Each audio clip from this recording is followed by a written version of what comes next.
Hello. Oh, yes. Good morning, everyone, and welcome to the session of the Policy Network on Internet Fragmentation. My name is Bruna Santos. I am one of the co-facilitators of this Policy Network together with Chital and Wim. And we would like to just welcome everybody to another discussion. It's a very happy moment for us. It's the second year of the Policy Network, and we're very glad to be presenting to you guys today a little discussion on how the framework has evolved and to do a deep dive on the discussion paper that the Policy Network just put out. So the session today will be a little bit of a presentation of the discussion paper and also some debates between both the pen holders of the document and some community commentators on the three aspects that we describe in the Policy Network framework. So, and before we move on to that, I just wanted to start with a very big thank to every single volunteer of the Policy Network that helped us shape this document. Some of them are on the stage with us, and some of them are also here in this room. So thanks a lot for joining the conversation and helping us construct this debate. I'm going to hand the floor to you, Wim, right? And then we can move on with the agenda.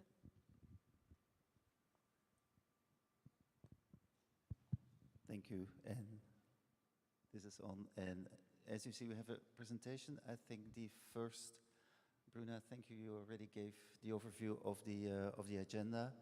So I will give the brief introduction. My name is Wim Deugezelle. I'm part of the policy networks. They are an intersessional activity by the IGF. That means that they also receive support by the IGF Secretariat, and I'm with the Secretariat as consultant to help this policy network to start.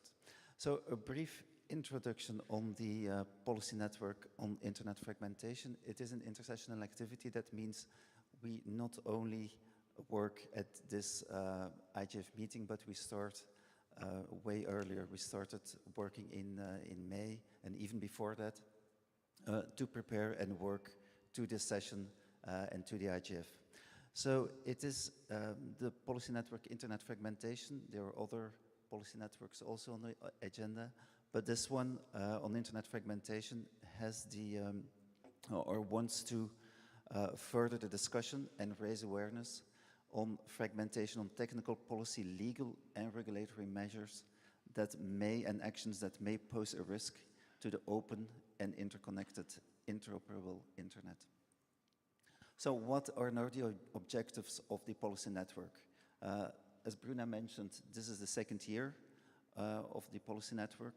What we wanted to do was to understand what is actually meant with internet fragmentation, so come up with a comprehensive framework and overview of what internet fragmentation is.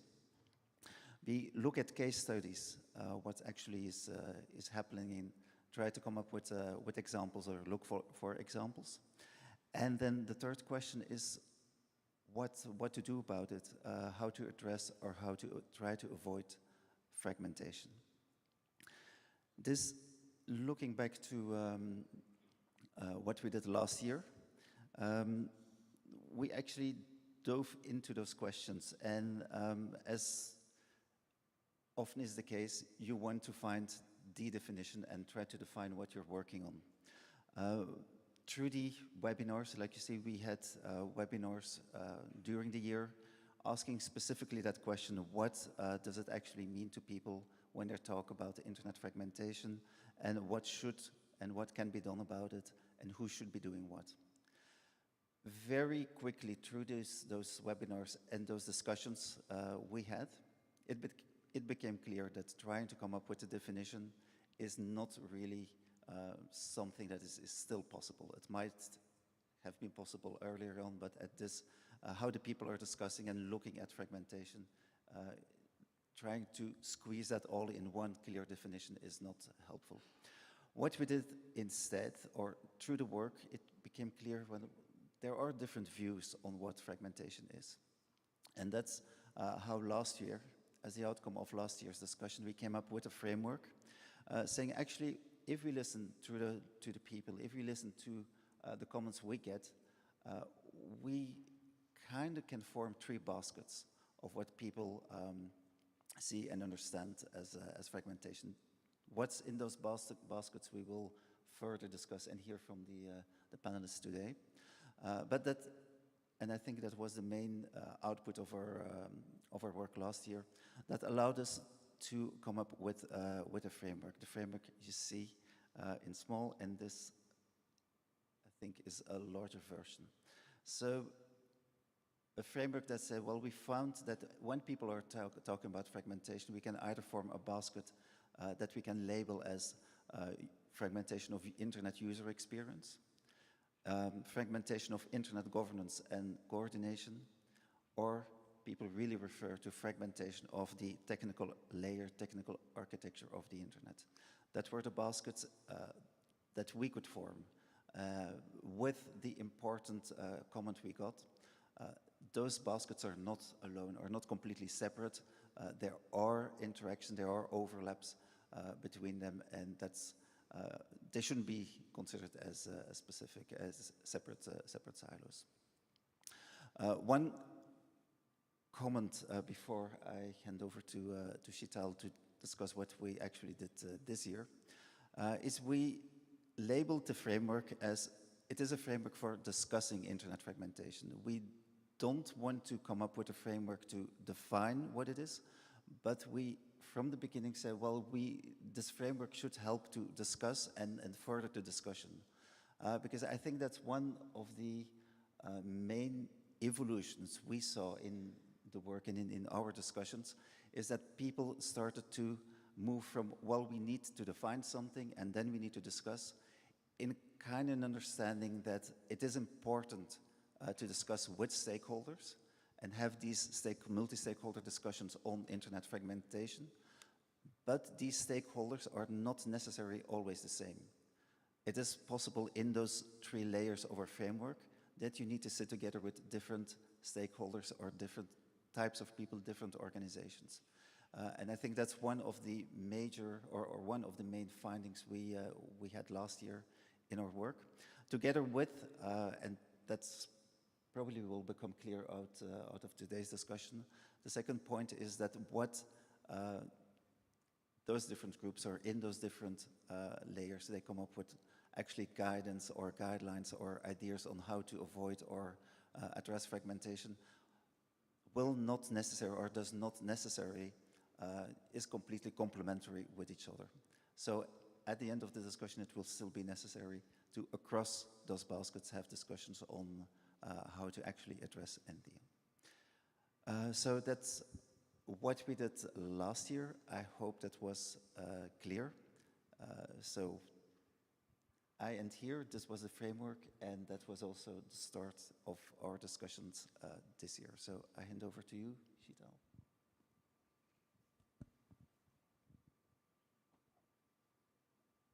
Hi, everyone. Thanks, Rim.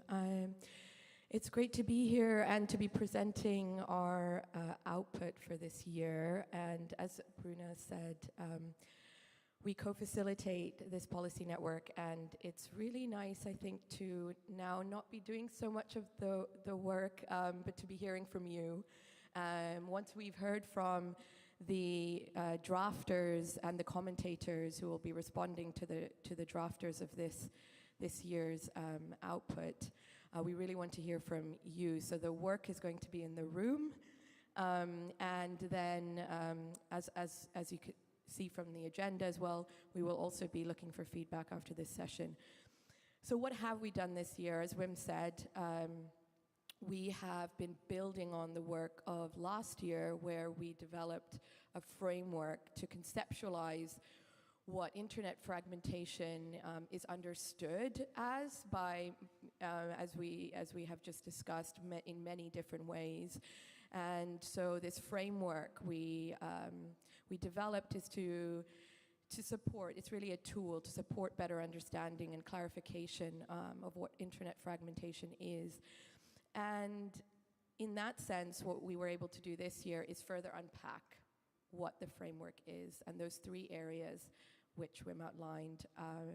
and those are the fragmentation of the technical layer, the user experience, and governance and coordination. And what we wanted to do in unpacking these areas was better understand what the priorities should be in each area, so what is actually harmful and negative, and from that assess what can be done. So develop some recommendations for action, and where we are really, I think, looking forward to hearing from you all and from those who have been so involved already is, well, really whether or not you think that these recommendations are helpful, whether anything is missing, and whether you think the way that the different elements of the framework have been unpacked and what has been prioritized, it aligns with your view of what we should be focusing on as an international community when it comes to this issue. So what we are going to do is take each element of the framework one by one, and I also invite you to go to the PNIF's webpage and look at the discussion paper as we're discussing it here, and consider also in the second part of this session how you may want to react to what is being presented. So we're going to do, first of all, a presentation of each track or each element, and so we have the very hardworking drafters of the output document here, and we're going to go one by one, hear from them. They're going to just present the top level findings or the top level points. So what priorities they found they need to be addressed, and then some of the recommendations. And then we'll have a commentator to respond. And so we'll do that for each, and then we will open up. So without further ado, I'd like to hand over to Rosalind Kenny-Birch, who is with the UK government at the Department for Science, Innovation and Technology. And Ros, you worked with others to develop the chapter in our document focused on internet governance and coordination and the fragmentation of that. So in the next 3 or 4 minutes, would you be able to just provide an overview of what that chapter says and the recommendations that you have for addressing this element of fragmentation? Thank you. Thanks very much, Sheetal, and great to see everyone here today. I think one of the points of this panel discussion, too, is to really provoke a conversation. Our multi-stakeholder working group that worked on this chapter had quite a few different perspectives, because fragmentation is such a complex topic it can be to discuss. So it will be really interesting to hear your insights here today from a wider group of perspectives. And so I would really invite you to engage in the discussion, offer some of your own insights and challenge afterwards as well. But just to present on what we've written up in the preliminary draft chapter on fragmentation at the governance layer of the internet, I'd first like to lay out a little bit of context. So our multi-stakeholder working group draft wrote that fragmentation at the governance layer primarily relates to the interactions between global internet governance and standards bodies. When these bodies do not coordinate inclusively, it can and does result in fragmentation. This fragmentation can manifest in siloed or duplicative discussions and exclusion of specific groups from participation, resulting in decisions being taken without consensus from the global multi-stakeholder community. And it's important to note, too, that fragmentation at the governance layer can also create knock-on effects at the other layers of the internet, user experience, and the technical layer. So there were a couple of different components to our analysis about where fragmentation can sort of emerge or come from. at the governance layer. And one was duplicative mandates. So if part of a specific internet governance body's mandate is unclear or may have overlapping elements with a different body, this could foster a competition for legitimacy or create confusion between bodies. And therefore, that can make it difficult for stakeholders to know where and when they need to engage in a specific conversation. Another point we observed was when mandates are exclusive or don't fully empower all elements of the multi-stakeholder community to participate. So we see inclusion as central to combating that so that people can participate on an equal footing. And then finally, taking actions at the right level. So individual governments' actions can sometimes lead to divergence in the rules applied to the internet and its management. And in that sense, it's really important that national governments and internet governance global bodies are closely conversing about issues, specifically when they're being developed or discussed through multi-stakeholder processes already. So with some of those analytical points, we proposed a couple of different recommendations. And again, very eager to get a wide range of perspectives and feedback on this today. But one was not to introduce further bodies into the internet governance landscape. The internet governance landscape is already complex. And as we all well know through all our travels, there are a lot of different conferences, events taking place that we engage with across bodies already, and people only have so much time and only so much financial resource to be able to engage in these. So further perpetuating that complex landscape could end up excluding people from discussions if they don't have the resources to fully participate in more and more emerging bodies and spaces. However, that being said, another recommendation we made was therefore, it is important to improve coordination between existing internet governance bodies to help address perceived or real gaps in these spaces. So coordination between existing internet governance bodies is needed to help address that as well. Thirdly, and in order to avoid siloed public policy discussions regarding internet governance, all internet governance bodies must be fully inclusive to stakeholders and enable meaningful multi-stakeholder participation on an equal footing.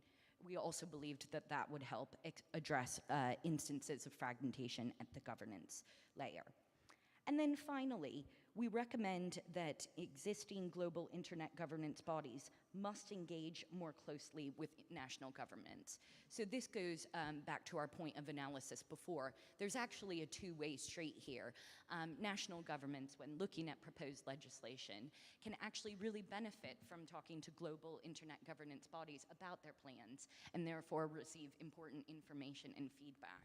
But equally, global internet governance bodies should be on the front foot about engaging with governments and ensure that governments know what activities are going on in the global space to help potentially avoid duplicative measures. So I'll stop there, and again, an exciting part of this panel is we'll now receive some challenge and other perspectives on this work. So with that, I hand over to Jordan Carter. Great to have you here. Thank you, Roz, and good morning, everyone. My name is Jordan Carter. I work for the AU Domain Administration, the CCTLD manager for .au.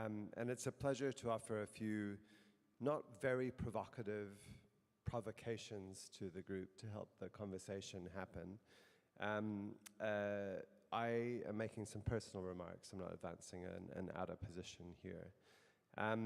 Overall, I think this is a good start to the discussion around fragmentation, and my congratulations to the volunteers. I should disclose that aside from joining the email list a couple of months ago, I have not been involved in any way in this paper. I was reading it fresh to prepare for this session. And I agree with the analysis so far as it goes. So in the end, my provocation is relatively brief. The importance of broad-based participation is vital. particularly in the standards bodies and in some of the global internet governance organizations like ICANN, the Western bias in participation is undeniable. And meaningful participation from around the globe and from the groups that are not participating is absolutely essential to within whatever framework that we have. When I read the very first box, the definition here, fragmentation of internet governance primarily relates to the interactions between global internet governance and standards bodies. My core thesis might be that that's too narrow a definition of governance fragmentation, because one of the key agents of governance are governments. And if to not deal with government-driven, policy-driven fragmentation in this section, I think maybe complicates the picture, though I'm sure I can in turn be challenged about that. And part of the challenge there is that the definition of internet governance itself is under challenge. Do we think that it's just about the governance of the internet, which is a distinction that has been made, or is it the governance on the internet, or is it these broader questions of digital governance that get often tacked on to those infrastructure level discussions today? Another challenge I think it would be worth taking into account in the governance fragmentation is that caused by the narrow mandates of a lot of the technical internet governance organizations. Those narrow mandates are there for good reasons, but sometimes they make it difficult for those organizations to actually deal with a systemic view of what's going on in the internet. So you can have a situation where each silo is dealing with its narrow mandate, and none of them are prepared to take a view about the system as a whole. And so I think there are some institutional drivers there at the global internet governance level towards fragmentation. The paper talks about the need for better coordination, and I agree, and it suggests further research, and I agree. But quite a lot of the people who are involved in these global internet governance bodies could undertake meaningful coordination together without further research. They just need to start doing it. Some of it is being done, but the challenge not to this paper but to those organizations is get coordinating. Get coordinating in the face of the challenges that the internet is throwing up and in the challenges to the governance model that we see today. And I really did appreciate the paper calling out the duplication and the risks with some of the proposals in the Secretary General's policy brief for a digital cooperation forum, for example. The last thing that we need is duplicative institutions being established with new resources going to fund them instead of the resources that the IGF, for example, is crying out for and could make good use of. And the last point I want to make, I guess, having argued that the governance discussion could use maybe a broader look, is the multi-stakeholder-driven internet governance system and the multilateral or state-based regulatory and legal system, I think need to be much better at working effectively together. The two can and should shape each other, and the multi-stakeholder dialogues in organizations like the IGF could usefully inform policy if more of the people doing public policy related to the internet were aware of their work. So I'll probably wrap it up there. I don't know if that was provocative enough, but thank you for the chance to comment. Thank you so much, Jordan. And we will be going through each of the elements of the framework first before we open up. And I also wanted to let you know that we had some written feedback from the community when we published the paper, and wanted to weave in some of that into this discussion as well. So there was one point of feedback relevant to the Internet Governance and Coordination chapter. It was really about providing concrete examples of how governance fragmentation causes internet fragmentation, and just it was checking that what our understanding in the paper that you put out in the paper is of internet governance And coordination fragmentation is essentially that the existence of multiple uncoordinated international processes is a source of fragmentation.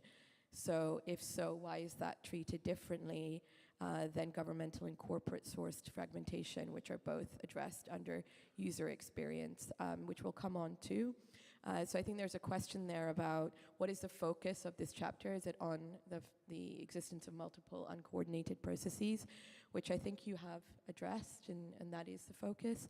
And then, Jordan, you mentioned the importance of ensuring coherence, or at least engagement and coordination. And it might be interesting to hear from you later, but also from everyone here and online, whether you have any ideas for concrete mechanisms or examples that are already existing for how that coordination can effectively take place.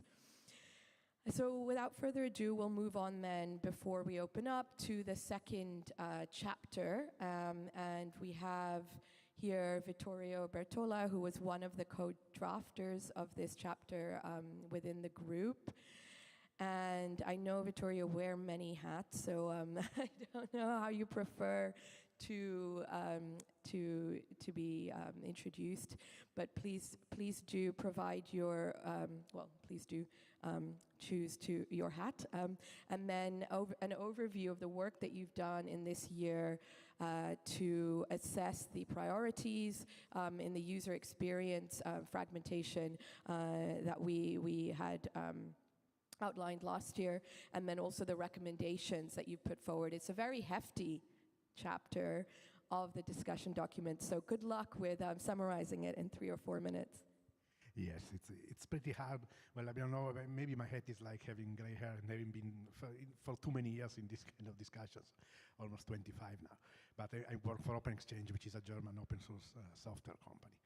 And so, I mean, I was one of the people that tried to tackle this problem of user experience fragmentation, which is, I think, the hardest and most vague one. It's because the entire discussion on fragmentation started from the technical level, and then multiple stakeholders tried to add more things into it, and user experience things are mostly coming from this kind of approach. So we tried to go for a definition which is completely open and pretty broad, basically by saying that anything that makes two different users of the internet see different things when they try to access the same service, website, whatever, or do the same thing over the internet is a form of user-level fragmentation. And of course, if you take this very broad approach, then there's the need to tell between the positive cases and the negative cases, because there are many situations in which actually this difference in experience is a good thing. It's made to help the user, to customize content for them, or it's made to protect the user, to give them rights, for example, through privacy laws in specific countries, or it's done, for example, to prevent them from accessing unhealthy, like malware websites or whatever.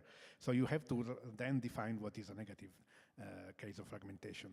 There could be another approach, and some people have argued for it, of just finding a definition that covers only the negative cases, but then we found this becomes harder and harder. So we'd rather take then a case-by-case approach. So by starting from this very broad definition, we identified several priorities in different cases, and then we want to work on them one by one, because they all have a different need and a different view to be taken into account. So we identified the two major sources of this kind of fragmentation, and it's never the user. Usually it's either a government that for some reason wants to exert sovereignty and modify the experience for their own citizens only. Or it's a company, usually the global platforms, that wants to build like this kind of ecosystem or walled gardens, how you want to call them, that basically prevents users from going somewhere else because they want, of course, to exploit them for business reasons.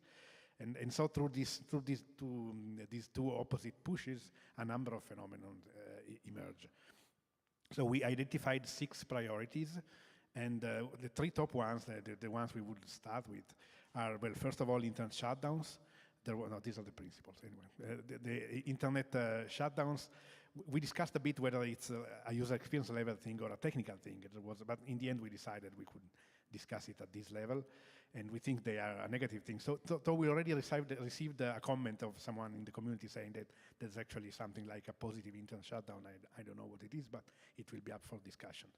And then the second priority we identified is the case in which national blocking or law enforcement orders have global effects, so spilling over to other jurisdictions and creating, let's say, issues or, problems to other countries and other citizens. And then the third case was the walled gardens I mentioned. So basically, the building of barriers and the restriction of user choice and competition, both by governments when they have laws that favor, for example, national products over the global ones, but also by the global internet platforms. And then there's more, because we also would like to discuss national level censorship when content gets blocked for political reasons. We would like to discuss the violations of network neutrality, which are another issue. And the last one is geo-blocking for intellectual property reasons. So as you see, there's a long list of things to do, and I encourage people in the community to participate even on specific issues. So we tried, we don't think we can make suggestions for everything at the same time together, but we tried to identify 5 principles that are summarized in the slide. Basically, the idea we would like to start with is that there should be a principle of equality, meaning the default should be that everybody should be able to access everything in the same way. And then the second principle is a partial correction to this. It's a principle of enhancement.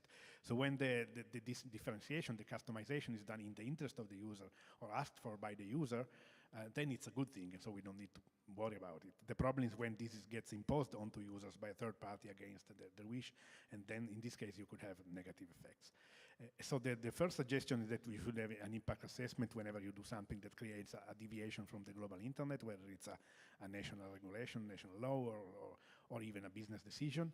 Then there should be harmonization. So the idea is that, especially in regulatory terms, we should rely as far as possible on global agreements on how to tackle the same problem in the same way everywhere, and only go to national regulation when either the harmonization is missing or doesn't take into account any national needs. But then the last and maybe most important principle is that in the end there should always be free choice. So the users should be free to choose how they use the internet and where to go. And unless there are very important reasons to make that, to prevent that from happening, in the end the user should always be trusted to be able to do the good thing. So thank you. I think we have Marielza as a commentator, and I give the floor. Very much. Thank you. I really like your presentation. Well, let me start by saying konnichiwa. My name is Marielza Oliveira. I'm the Director for Digital Inclusion Policies and Transformation in the Communications and Information sector of UNESCO. And this work for the Policy Network on Fragmentation is particularly important to us, because what my team and I do is essentially defend freedom of expression, access to information, and privacy. And these are the rights that are most directly impacted by fragmentation. So, first I want to say also a big congrats to Bruno, Chital, and Wim, who have been steering this work since the last year, and it's shaping up super well, So, well, let me say that to me, the user experience fragmentation is maybe the most interesting type, just because it has this positive side when users are served with custom, features or content, etc., and the negative side when users are actually prevented from accessing certain features and service and content. And the discussion paper is actually concerned very much primarily with the negative side, which is essentially about how these features, these mechanisms actually impose barriers that isolate or trap users into an information environment from which they can't really escape. And a consequence of isolation and a major source of the harms that happen by this type of, as a consequence of this type of fragmentation is essentially that it enables serving trapped users different worldviews than are served from other internet users. And that brings a really important point that maybe is not quite explicit in the paper yet, but I like that it was mentioned, alluded to in the presentation just made, is that negative user experience fragmentation actually affects all users, not just the ones immediately deprived of access to the internet or to specific content and services. Some of the users that are excluded are prevented from enjoying their human rights to access to information or their freedom of expression and other rights, but and they may end up being driven to echo chambers and elements like that. But it's also true that the non-targeted users who are deprived of their rights to freely associate with those who are isolated, to seek information from them and impart information to them. And therefore, the consequence is that these two groups end up kind of driven apart. There is an increasing gap in the information and knowledge between them, and that separates people. And many times, especially when it's done for political purposes, the likely consequence is polarization, which then spills beyond the internet and into the real world and actually may affect even non-internet users. So I think that this is a particularly, important topic. In UNESCO, we work with what we call the Rome Principles for Internet Development, in which the internet should be human rights-based, open to all, accessible by all, multi-stakeholder-led. And the user experience fragmentation is very much about the explicit decisions that reduce openness and accessibility, which then has consequences for human rights. And when we talk about bad fragmentation, is essentially not done by a multi-stakeholder process. It tends to be a very, kind of a unilateral decision process. One of the things that I really liked about the paper is that it actually laid out principles specifically for fragmentation that were mentioned in the presentation, and particularly this issue of free choice and equality of access and enhancement of experience and others. These are very much in line with the existing principles and particularly with the human rights framework. And the paper actually received a number of comments already, including a suggestion that these principles regarding user experience be explicitly based in human rights standards and processes, which are already, globally accepted, and there is like a solid jurisprudence foundation around them. And in particularly, it just said that we need to consider the three-part test on legitimacy of interferences with the freedom of expression. So this is an element that I think it would be important to add to the paper as well. Some of the points that have been already made through comments is that there's some content that actually is relevant to block, that is legitimate to block, because they are, there's a law that prescribes their blocking, they pursue a legitimate aim, and they are in line with a democratic society. And content like that, for example, has to do with child pornography, terrorism, incitement of violence, and things like that. And this has not yet been reflected in the paper on how we're going to be kind of disambiguating between those two, these different types. And the next type in the next draft, I think, would be, should be including some of that, and maybe even making reference to speech, and debates around what is awful versus what lawful. Maybe just to finalize, I think that the paper would also benefit from bringing up some of the potential mitigation measures, including, for example, talking about enforcing platform interoperability, data portability, strengthening users, media and information literacy that can counteract the effects of the echo chambers and the disinformation and other, that are created by fragmentation. And so, I mean, I'm going to end up here because I know that you would love to hear the comments from our participants as well. Thank you very much for the chance to comment. Thank you, Marielza. That was great, and you were very positive about the about the chapter. And I think you also very helpfully reacted, though, to some of the feedback that we got online, the written feedback, which I have to say was really helpful and constructive. So you can also access it on the webpage. But quite a lot of it focused on the need to be more explicit about the use of different terms, the connection between the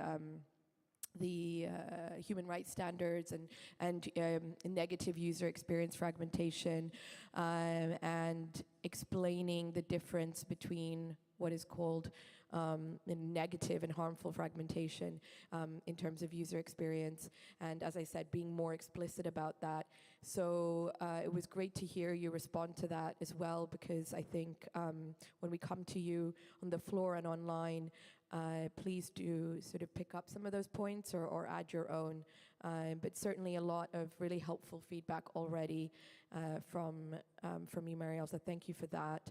So we are going to move now to the chapter that looked at technical layer fragmentation, and Olaf Koltman is here with us to present the chapter, and really looking forward to hearing from you, Olaf, and then you're going to be joined afterwards, or we are going to be joined by Suresh Krishnan from the Internet Architecture Board, who will respond, and then we'll open up. So please do get ready with your reflections and questions.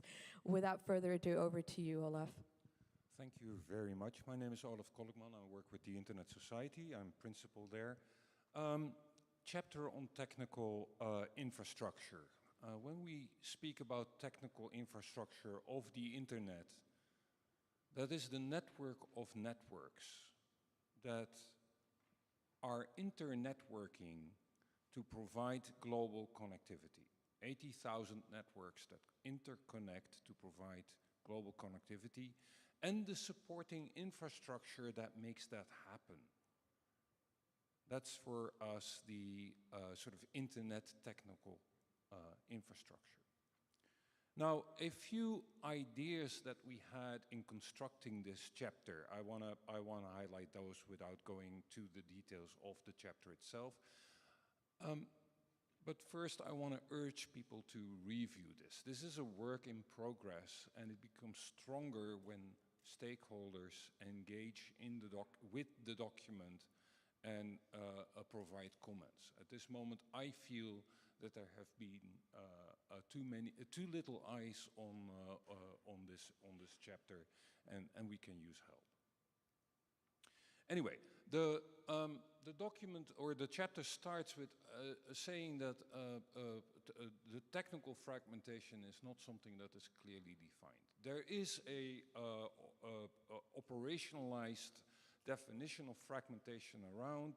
It's a work by Baltra and Heidemann, but they sort of have a criterion that says if 50% of the public IP addresses cannot reach the other 50%, then you have a fragmented internet. That's a very, very fragmented internet. That means that half of the population cannot reach the other half of the population.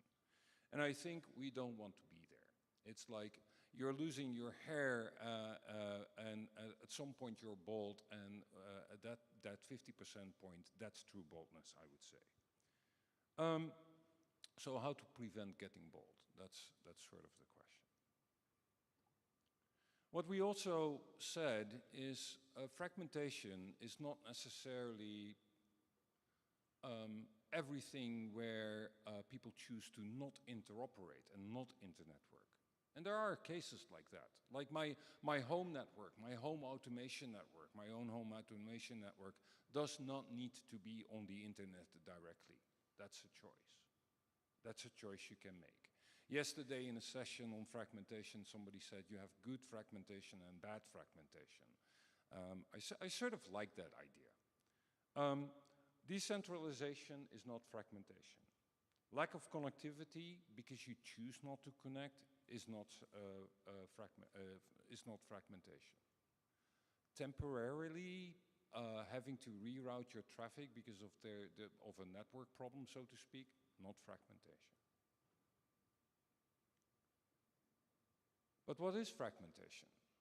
How do we define it then? Well, again, that's very difficult. But the approach that we took is using the critical properties as one of the frameworks. There are multiple frameworks that we point to. The critical properties that the framework that the Internet Society developed, that basically defines the critical properties of the Internet in non-technical terms. They're inspired by the network architecture, and I won't go into the details of them. But that's one of the frameworks where you can say if you lose these critical properties, if you're sliding down the scale away from these properties, then you run into the risk of fragmentation. This is the approach that we took.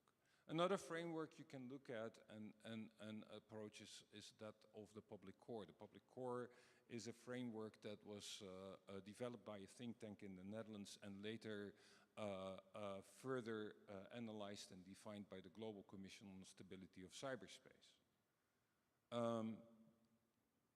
That's another framework and lens through which you can look at the internet and say, okay, we're impacting elements of the public core, and that might lead to fragmentation. I think one of the things that we've done in this document is also, by doing that, by using this type of non-technical frameworks that do not specify exactly the technology that's being used, we allow for evolution. Because the internet really is still evolving. And I think that's important, that we don't ossify, as we usually say, the internet in its current state. We need to continuously be able to evolve it. Another aspect of fragmentation that we looked at was basically what I would call the evolution of the edge, whereby what we see is that there is a lot of changing in routing behavior. Private companies building transit or building their own network compared to using transit to get close to the user. And that might cause a fragmentation of a different sort, what basically the digital divide, increasing the digital divides of users that are close to that type of infrastructure and users that are not. And that has impact on the application layer. There might be users that have a very good user experience, and there might be users that do not have a good user experience. And that is due by the way that the internet evolves in more richer parts of the world versus less connected parts of the world. Hard to catch within those critical frameworks that I just mentioned, but it is a point that we point out in the document. Going to the recommendations. So the recommendations are basically look at these frameworks. Use those frameworks, these critical properties or the public core, and make sure that together we protect these properties. Make sure that we can continue to internetwork and provide a global network to everybody that brings the opportunities to actually do all this user stuff. If we fragment on the user layer but still have a global network that connects us all, we have a chance to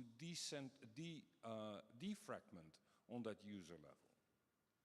But once we have fragmented the internet technical infrastructure, that fragmentation will also be reflected in the user space. So it's much more important, or it's not much more important, it's very important to take care that those properties are protected, and we have to do that together. There are very few ways to actually understand how that fragmentation is happening. There are very few measurements around that look into, on a longitudinal scale, on what the evolution is that impact that fragmentation, impact fragmentation and how it's caused and how it evolves. This is really a call for people to set up measurements and think creatively on how you would assess these fragmentation on the technical layer. Once proposals are introduced, either on the policy or on the technical layer in standardization efforts, for instance, do assess them against these critical properties. Do assess them against frameworks and see if we lose interoperability. See if we lose the ability to connect. If that is the case, perhaps it's not such a good idea. And of course, we're into this together. And the multi-stakeholder approach is a good thing in order to make sure that what is being delivered, both by the private sector developing these technologies and the technical communities working on these technologies, as well as by the civil society and the governments, to make sure that we stay globally connected and don't split up this network of networks. I think that's the summary. That's great, thank you, Olaf. And we have Suresh online, so let me check actually, do we? Yeah, I do. Okay, I'm great. here. Please Yeah. go ahead. Thank you, Sheetal. Thanks a lot. Thank you for that excellent summary. And there's like very little fault in this. So I'm just going to go over a few things that I think are important and then kind of give you some minor hints to improve. But I think the key part that this thing got right is that the internet is a decentralized set of networks, right? There's no single point of choke point of control over this. There is like multiple people who I would say collaboratively got together and built this large network. And I think that's a key thing to protect, right? Like, and that does not mean fragmentation. That's by design that these networks are like independent and decentralized, right? And what really holds them together is the technology that offers the interoperability. I think that's like something that you got like really like well done in the first piece of this, where we talk about the technology being the thing that holds stuff together and not really the administration of them. And I think that's like a key point to emphasize. And the second thing is like on the critical properties of the internet, I think openness is one of them. And also the incremental deployability of stuff. Like, and it kind of ties into your, I would say, lack of ossification, right? Like, you know, like new technologies keep getting deployed on the internet, right? So for example, we had like IPv6 come in, you know, like at some point we ran into a situation where there's like more than 4 billion people on the internet. And then we had like ways to kind of get around it. And it takes time, but we are able to build newer things on top. And we've had technologies on the internet now that the internet pioneers couldn't have imagined, right? Everything depends on it.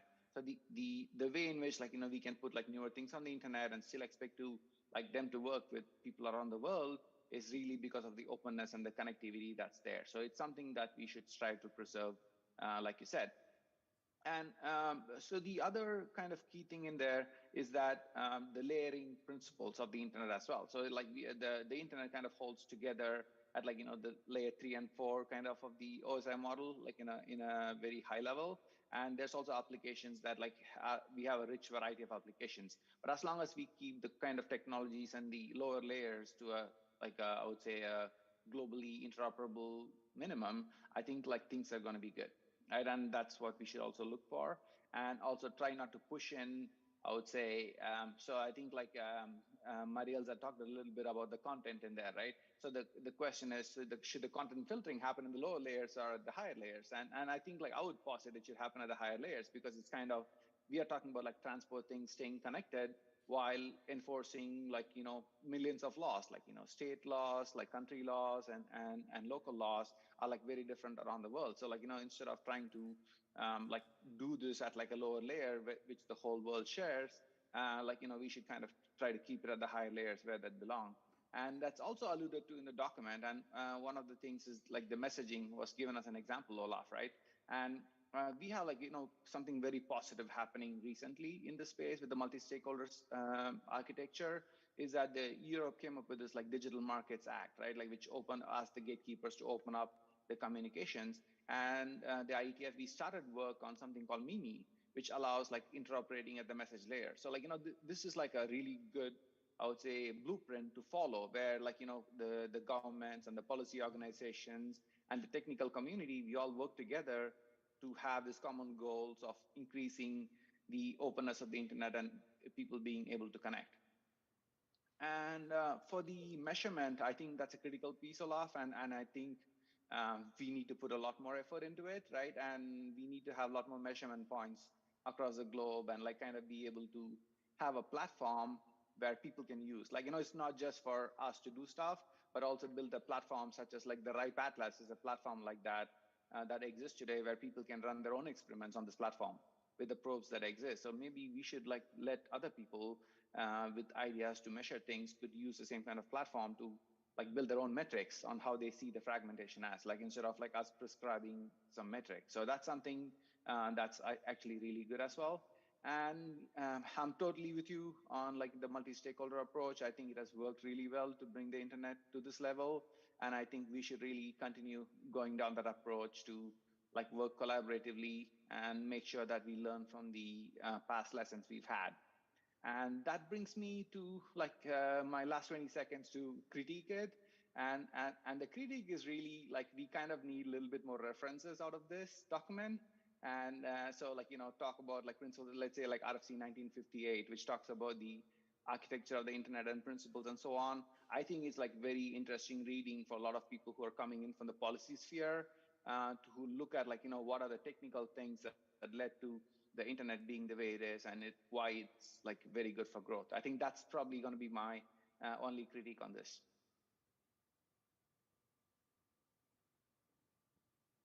Okay, thank you so much, Suresh, and thanks for joining us online.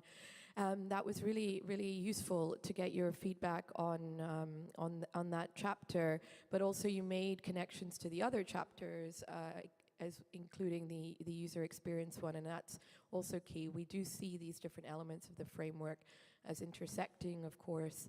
The point is to help to provide a lens by which to have this discussion.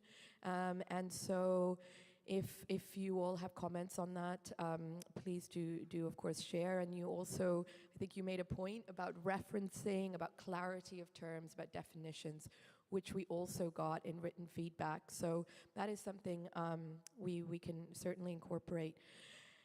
But I'll turn over now to Bruna, and Bruna will be facilitating this part of the discussion, which is really to hear from you. And so please do get engaged. We'll also be looking at the online participants for any questions and reflections there. Thanks, Bruna. Thanks so much. Yes, as we said, this is the feedback moment of the session, right? So any questions or comments you might have are very much welcome. We have some microphones in the room, so if you want to add some thoughts or just ask questions to the panelists, you can come to them. But I'll start with one remote question, who is from Foley Herbert from Togo. And his question is, I would like to know how can we reach every citizen in the world, especially how can we overcome language barriers? If content can be translated into our local languages, that would be very good. So, and also he made a comment about the more people are aware of splinternet damages and danger, the more they will be ready and prepared to fight against splinternet and to defend their right to get access to available internet. So that's the first one we got from this. My suggestion would be to take 3 rounds of questions, like 3 questions in one round, and then I'll divert back to the panelists. So we can start there. Hello, my name is Mia Kulev, and I'm also a member of the Internet Architecture Board as Serge. It's more a comment than a question. I would like to comment on the technical fragmentation part.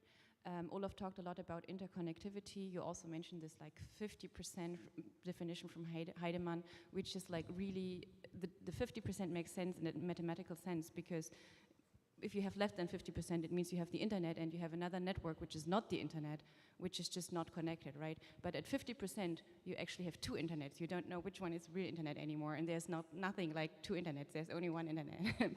So, this is very mathematical, and that's the point where it actually breaks. That's the point where there's no way to get back to one internet, and we really want to get there, and I think we're not on the way to get there, but like if we get there, it's really done, then it's broken.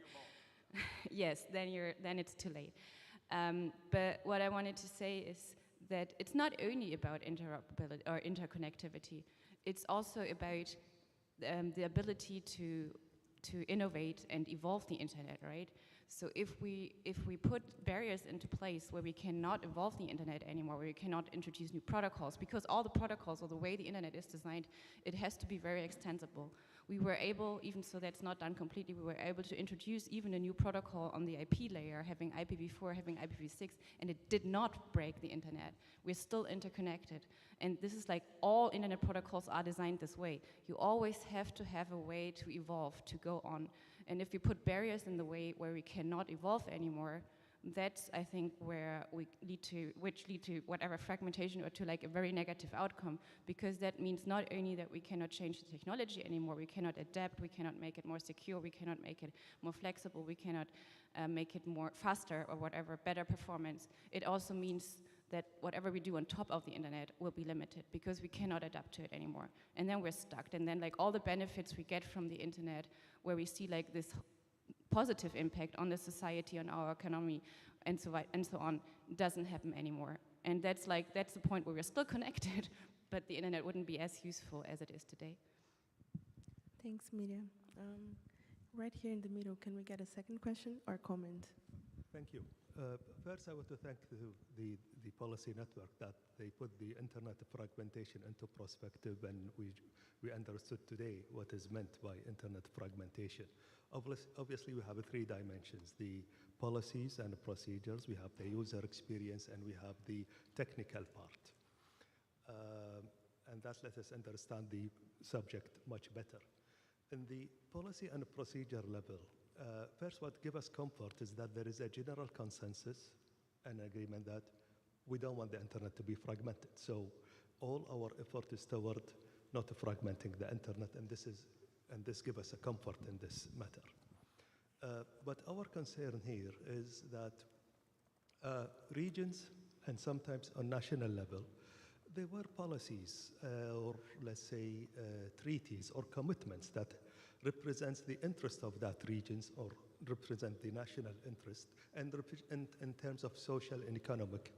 And I wouldn't say all of them, but whatever represents the interest of the socio-economics of this region or national, and it is there. And so these commitments or these frameworks or these agreements or treaties represent the interests of these regions or these people, and there should be a thin line between saying that this represents a fragmentation or represents the interests or the benefit of that group. Maybe this is something that we need or something that need to be addressed. At least in terms of that, if there are any regional or national arrangements, there is a certain level that they should not conflict with the overall of the unity or the unification of the internet. Going back to the user experience, and Vittorio as an advocate of user experience, it gives us a kind of a trust that the indicators or the elements that has been identified, the 5 elements, represents really, truly the user experience, at least principles that we don't need to be harmed. And actually, when it comes to user experience, there is nothing regional or national. Internet users should be all equal. So in that terms, we need to have a global understanding of that this is the minimum of what is known, or what should be a user experience. Going to the technical side, thank you that you limited this to the interoperability. And thank you that you clarified that decentralization or lack of connectivity or choice is not considered a fragmentation. What gives us assurances is that the industry or even the technical community built all its work toward interoperability. And this is something that at least we feel trusted that it will continue. But again, bringing the matter to digital divide, it means returning this again to the user experience, which is now a wide open issue. And this may have implications. Why it has implications? In some parts of the world, this may, a controlled user experience means, let's say, a negative aspect on the social status of that user. And the social status of that user can reflect limiting his freedom. And sometimes limiting his social freedom or limiting his economic freedom. And this, so from all of that really, while we have some arrangements on policies and the procedures, and we have some arrangements on the technical side, we are wide open on the user experience so far, and maybe this makes the start of toward the dimension of user experience more important than going first to the policies or the technical side. Thank you. Thank you very much. Right here. Hi, I'm Barry Liba. Olaf referred to a comment that I'd made the other day about harmful fragmentation versus the fragmentation that's part of the internet, that's the way the internet is intended to work. And what I said was that harmful fragmentation is the part where it puts us in a situation that is not the way the internet was intended to work. I come up to comment about this sort of gray area. We think of harmful fragmentation as something where, let's say, a service provider blocks its competitors, access to its competitors, or a country blocks certain websites at the IP level or DNS resolution level and that kind of thing. I've had a conversation with a colleague who works for Meta about whether, for example, Facebook causes fragmentation, blocking off the content that Facebook users can see from people outside Facebook who can't get to that content. And of course, my Meta colleague thinks that's not fragmentation, that's just the way an application layered on top of the internet works. And one thing that he says is Facebook is not the internet. The World Wide Web is not the internet. These are application layers that are put on top of the internet. But from the user's point of view, that often is the internet. So this kind of gets to Vittorio's area of fragmenting the user experience. So I just sort of want to want us all to think about that a bit more, these gray areas that change the user experience in other ways that we don't normally think of as fragmentation, and maybe we should start wondering whether it is and whether it's good or bad. Just more to think about, I think. So. Thank you very much. Next up. Hi there, thank you. I'm Christopher Tate from Connect Free Corporation and Internet 3.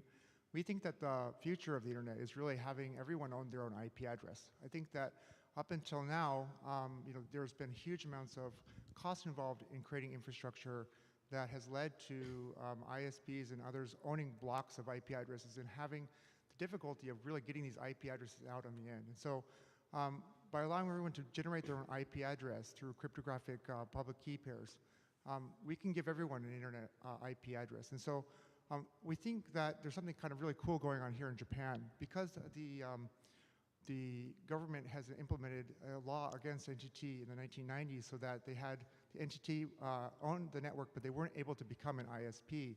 They have fundamentally created a countrywide layer 2 switching network where all ISPs can enter onto the network. And so what that has allowed us to do is become a ISP of individuals. And what that means is that every computer on the NTT network using our software can have an IP address and connect and build a presence on the network. So I think there's kind of an interesting thing about decoupling IP addresses from networks. Obviously, it's very hard to have individuals create networks, but we think that there should be a decoupling between the infrastructure, the actual hardware physical layer, and the layer 3 IP layer. So, we've proven that this is a possible thing. I think that there's a lot of discussions to be had, and we hope to join these discussions. So thank you for your time. Thanks so much for your comment. I didn't see a fourth line there, so I'm very sorry. Please go ahead, Laura. Hello. First of all, I'd like to thank you for the panel and the report and the work of the network in general. My name is Laura Pereira. I'm a delegate from the Brazilian Youth Fellowship. And we know that the defense of democracy, integrity, and information integrity is one of the main fields to actually adopt a more protective view of the digital space currently, and in that sense, sometimes to cause fragmentation and to risk the integrity of the digital space in general. Actually, in the Brazilian chapter of Internet Society, we actually made an experimental application of the proposed concept of user experience fragmentation to collaborate on a public consultation by Brazilian Internet Steering Committee on platform regulation, alerting to the inadvertent risks of platform regulation when it does not consider these kinds of harms to the critical properties of the network. However, as mentioned by your presentation, it's not easy to balance democracy integrity defense overall in the general sense and harmful fragmentations. Is it possible to reach this sort of balance by using the concept of user experience fragmentation? Do you intend to advance on this perspective? Is it a goal of the network? How do you see this issue in a more detailed way? Thank you for your presentation. Thanks a lot, Laura. Just reflect that I'm closing the queue, but we're going to take the last 3 comments, so please go ahead. Thank you for the panel, and I appreciate the discourse on internet fragmentation, but also just like the difficulties surrounding understanding it. And so I can keep it very pointed to the discussion points that were listed. I am curious, as we progress with initiatives like this, do we continue to do so without engaging regional or cultural leaders in areas that experience shutdowns, or at the very least massive hindrances to their freedom of access to open information? There was a point where it was national governments are what we are hoping to interact with, and no new stakeholders to involve in governance.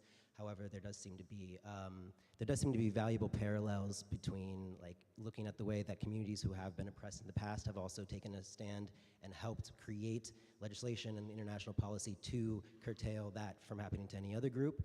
And furthermore, I would like to raise a discussion point of meaningful connectivity, as is alluded to by the UN Development Goals.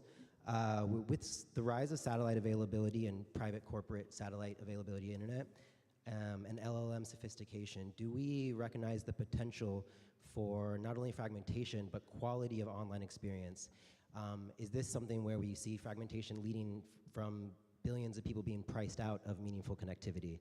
And does this appear to be a perfect storm for exasperating the digital divide, not necessarily closing it? So how does internet fragmentation policy design, like how does it design itself to effectively account for rapid development on these emerging fronts, taking into account their incredible potential to create disparity of access to meaningful connectivity?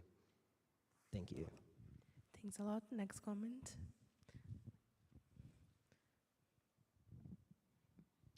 Thank you.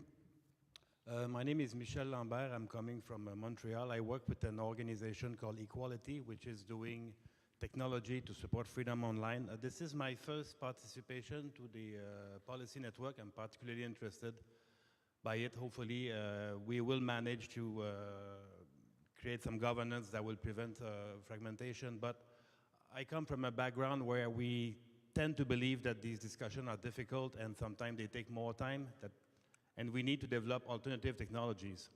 So I'd like to use this floor now just to invite people to join us in Montreal. We are organizing a conference called the SplinterCon, and the idea is really to bring together the people developing new technologies which are going to allow us eventually to, build bridges or make holes into walls so that people can continue to enjoy the internet. So if you are interested to be part of that process, please go to splintercon.net and join us in Montreal in December to develop those technologies. Thank you. Thank you very much. Next comment right here.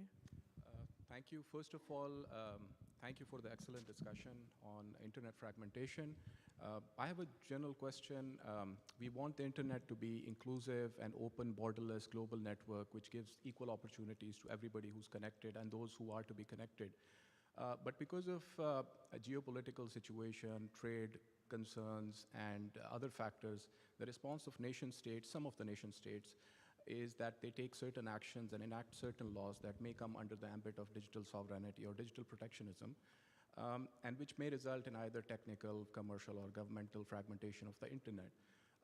So my question from you would be that how do you, you've given some very, very good recommendations, but given the governance structure of the internet, how do you see that, how easy or difficult it would be to address this challenge of implementing those recommendations?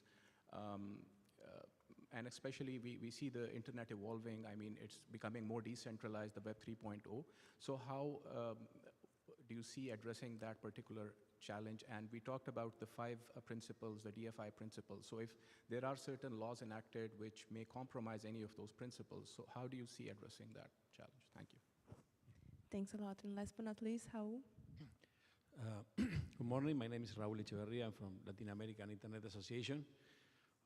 I think that's we are sometimes we are in a loop trying to define what is internet fragmentation or not, and it make me remember when we discussed it in the past about network neutrality, and somebody introduced the expression, the concept, but we never had an agreed definition on that. So it's, we lost a lot of energy discussing about what is network neutrality instead of discussing what we want to avoid. And if we look at the topic of this event, is the internet we want. So instead of trying to define what is internet fragmentation, we have to focus on what things we want not to happen. And so I think that the work the policy network is doing is impressive. It's very good, and congratulations for that. And I have been part sometimes in the discussions. But we should focus also on more clear recommendations. What things for example, for governments, don't block apps. Don't adopt policies that create different experiences in internet for users in the same country, that is, or in the globe. So this is the kind of things that we have to recommend. That, of course, I heard what the colleague said about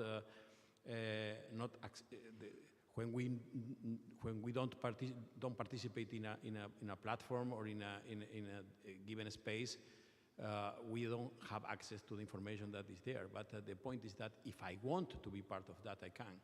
But in some places, or due to some policies, even if I want to be a TikTok user or Amazon, or buy something on Amazon or whatever, I can't do it. And so this is a fragmentation. But so instead, we will be in a loop if we try to say, oh, this is fragmentation, this is not. So, but there are things that we clearly don't want to happen because that's the internet we don't want. Thank you. Thanks, Raul. And I'm going to need to apologize to the two of you, Robin and Wolfgang, because we've closed the line and we have a deadline to leave this room at 10:30, right? So, and at the same time, we also have the process for bringing input to the discussion open until the 20th of October, but we really want also the panelists to be able to comment on that. So, Olaf, Jordan, Ross, Vittorio, do you guys would like to add any thoughts to the questions and comments? Yes. Well, not a lot. I think that a number of points were made that are relevant and critical. One of the points that was made was by Barry Leiba asking for more nuance, and I think that's a fair comment. But we're also trying to keep these policy papers brief. And when you do brevity, you sort of lose nuance. Miria made a good point. The ability to innovate and evolve is one that we should protect. That is indeed the idea. I made reference to the critical properties. And one of the critical properties that we have defined and that we sort of introduced also in this paper is having an open architecture of interoperable building blocks. The idea that the internet consists out of building blocks and protecting that open architecture whereby we can evolve, I think is important. That sort of speaks to the gentleman that I forgot his name, but I know from the Metro advertisement. He invented something new. I don't know if that works. I don't know how that will scale across the internet. And as Miria also pointed out, we did this transition from V4 to V6. That could have failed. There is technical fragmentation between V4 and V6. And the onus has been on the people who developed and are implementing V6 and give everybody their own IP address, because that was the intention of the V6 address space, to make sure that that interoperability with the V4 internet continued to exist. And that has been 20 years of hard engineering work. Introducing something new will mean that the onus is on the entities that are introducing something new to make sure that that interoperability exists. The critical properties says there are common protocols. They don't say it's IPv4, IPv6, yet another protocol. The internet should be able to continue to evolve. But we have to agree on something to keep that interoperability going. Finally, the comment on meaningful connectivity. When I talked about that evolution of the edge, this is a point that we're making in the paper under the name of Death of Transit. The idea is indeed about having meaningful connectivity. If the internet evolves in haves and haves not, then there will be fragmentation too. And being priced out of the market is indeed a way to be fragmented. And mind you, we have a fragmented user experience nowadays. There are many people who cannot afford being on the internet. And I think that's something we all have to work on, making sure that people who want to connect can connect. Thank you very much, Olaf. Ross? Yes. Yeah, thanks so much. And that's actually a great transition line, Olaf, because I wanted to come in on some of the first comments about local languages, for example, and whatnot. I think this goes back to the broader thematic point we tried to capture in our chapter, talking about the importance of inclusion in global internet governance bodies. And I think local languages, making sure people can participate despite their cultural or regional background, is so important. So I really wanted to pick up on that point in particular. And there were further points about particular regional contexts and whatnot. Absolutely. I think I really wanted to highlight the role of the IGF's national and regional initiatives in this regard. I think these are great multi-stakeholder spaces where people can come and talk about those local nuances, regional contexts, absolutely. And I think better coordination between internet governance bodies, as we've been talking about, can hopefully help capture those and bring those different voices together as well. So not only just having these regional spaces, the NRIs, I was lucky enough to attend the Africa IGF 2 weeks ago, which is an absolutely fantastic opportunity to hear about some of these perspectives, but also to make sure that these are captured in the broader global discussions within these global internet governance bodies themselves as well. So thank you so much. And just to say in general, a big thanks to the audience for the participation here, and please do, if you think of anything else, feel free to grab me on the sidelines throughout the rest of this week. Thank you. Thanks so much, Ross. Vittorio? Yeah, very quickly, a couple of points. There's not time for everything, so please join the discussion on the mailing list and in the call. First of all, I think some of the comments pointed out what is the problem that we had to deal with when discussing the user experience level, which is that the user experience fragmentation is really a big elephant as big as the planet, and people only see a very tiny bit of it and believe that that is fragmentation. And so if you talk to people from Silicon Valley, from the US West Coast, mostly they complain about what governments are doing in authoritarian countries or even in the EU with the privacy laws and whatever. And if you talk to my friends in Europe, they complain on what the Silicon Valley platforms do. And everybody thinks that's the big problem in terms of user fragmentation. So the first step is agreeing on something, on whether something is a problem and why, and then starting to work together on that in a very pragmatic way, because if we focus on definitions, we will not go anywhere.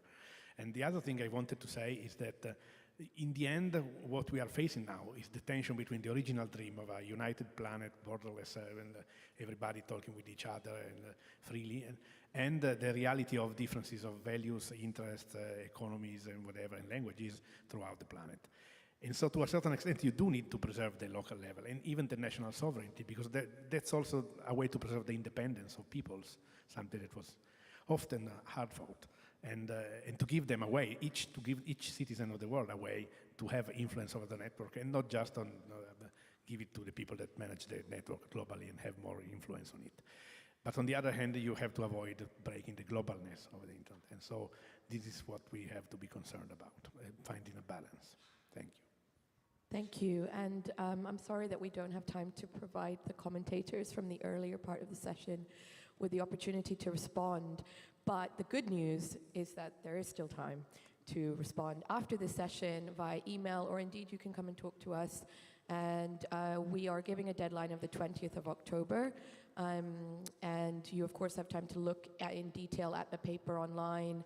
And the slides will also be available. I think they really nicely summarize the in-depth work that has been done.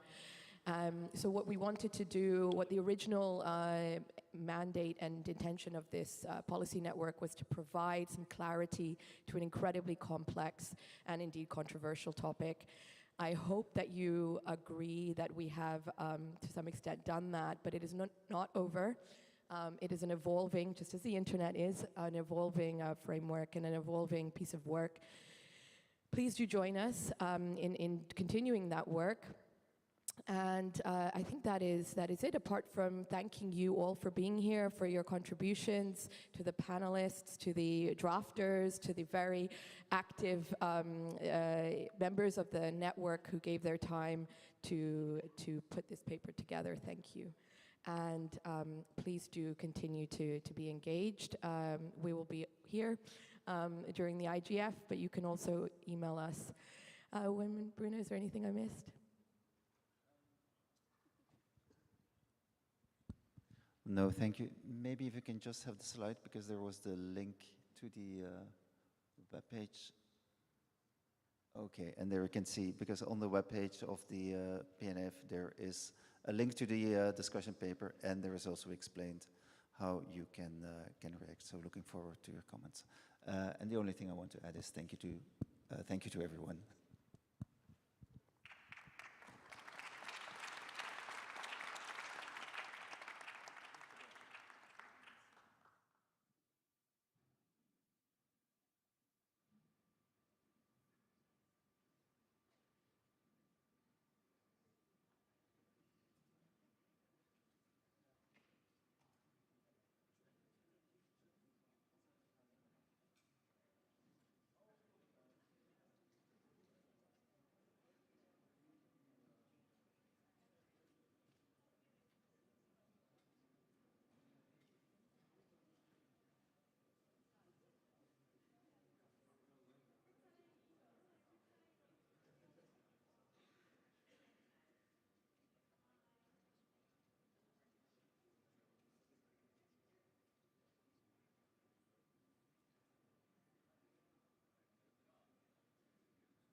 No, you have to turn it on here.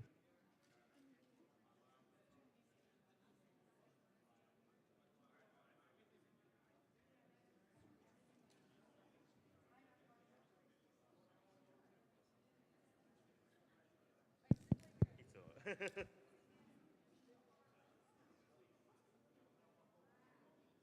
Yes, yes, it's working.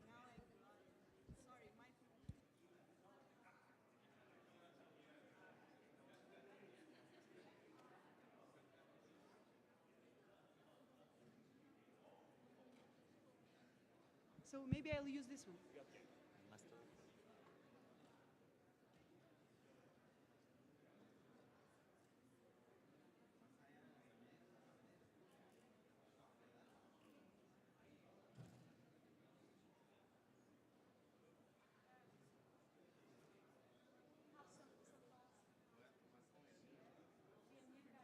On now. Test. Ah, yes.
Gracias. Le paso que ni qué. Take a photograph. You have to rush after that.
Hello, good morning, and good afternoon, and good evening for everyone online as well. It's nice seeing so many people in this session. We are starting very shortly. We have still one speaker who is on his way. But I think, Henriette, we can start slowly. So, hello everybody. My name is Jorge Cancio.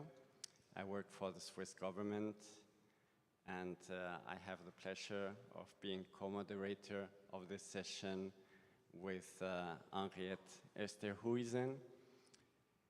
So, welcome to this session about the Global Digital Compact, a session organized by the Multi-Stakeholder Advisory Group of the IGF. And the title of the session is the GDC and Beyond, a Multi-Stakeholder Perspective. And for this, we have indeed a multi-stakeholder panel with us.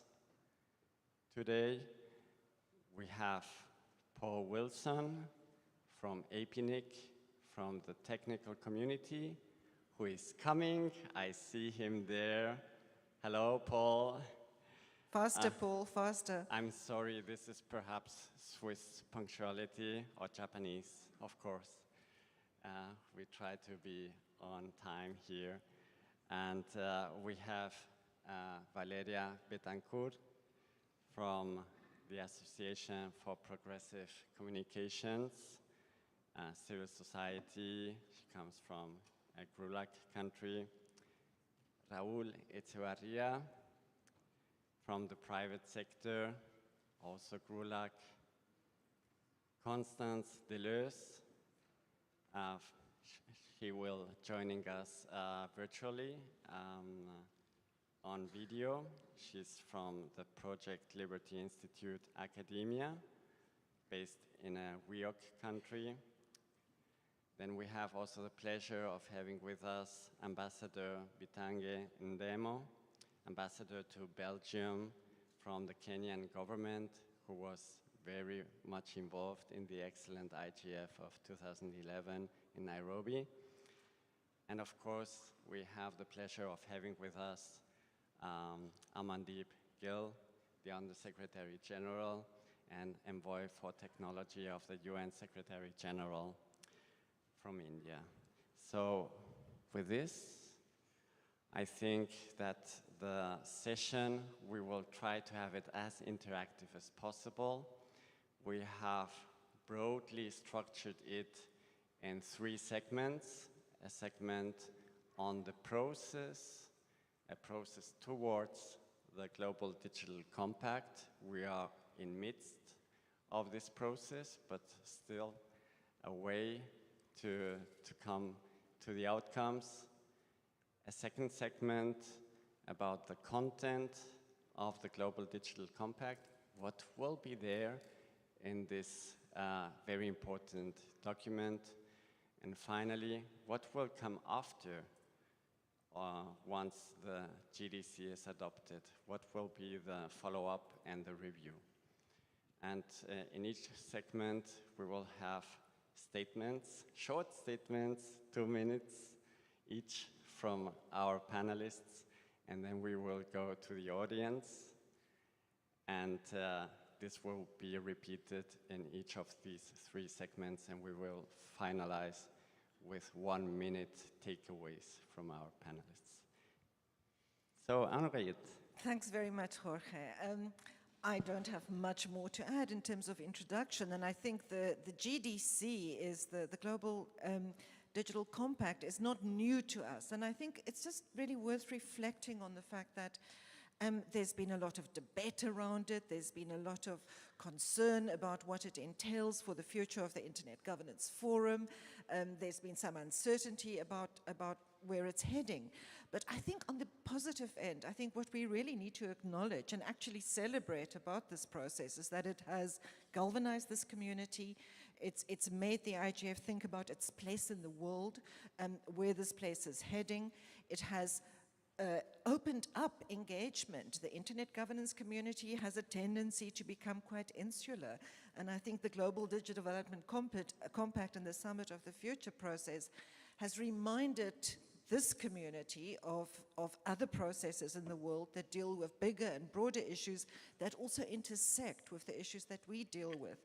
And then I think it has also brought us to the attention and the work that has been done within the Internet Governance Forum, within the national and regional IGF initiatives, to the attention of people that were not aware of it. So for me, it actually has been exactly what this community needed to give us a sense of waking up, reflecting, and engaging. So I really look forward to this panel taking us on that path, providing more clarity, but also being really forward-looking on how this process can actually strengthen and broaden the work that has been done in this space.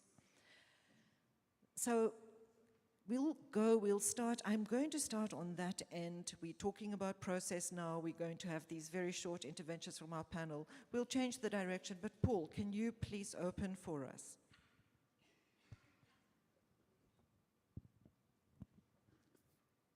Thank you, Henriette, and apologies to the moderator for giving you some anxiety. Look, I do want to say that as governments move into the GDC negotiations, that it's just so important not to take the internet for granted. And I mean the stability, the availability, the efficiency, the scalability, everything that is intrinsic to the internet layer, and I'm speaking as a member of the technical community here, so I'm talking about the internet as the layer on which everything else depends. And it is almost invisible, and it is very easy to take it for granted. But the thing is, regardless of the GDC, of course, whether it's, and what the process is, whether it's multi-stakeholder or multilateral or something in between, the internet can only continue to thrive. The internet as we see it in the technical community can only continue to thrive on the continuing cooperation of all of the relevant stakeholders. And without that, there are critical qualities of the internet that are at risk of or will inevitably over time become fragmented or compromised. And I'd like to just remember that multi-stakeholder internet governance was not an invention of the WSIS in 2005. It was a discovery by the Working Group on Internet Governance that the multi-stakeholder nature of internet governance was a key, and is still a key today to the internet's success. So I'd like to say that for the GDC to be also successful, it needs to recognise the multi-stakeholder cooperation that has been with us for so long, including over the last 20 years while it has been under the microscope, and also not take that for granted, because the thing is that cooperation of any kind, and particularly not global cooperation as we see it here, it never comes for free. It requires work on the part of everyone involved that's costly and it's challenging, and that it can also be fragile, and I think it absolutely warrants recognition in this process. It warrants encouragement, and it warrants support. And I really hope that's the goal of the GDC, at least in terms of the objectives related to the internet. Thanks. Thanks, Paul. Bitange.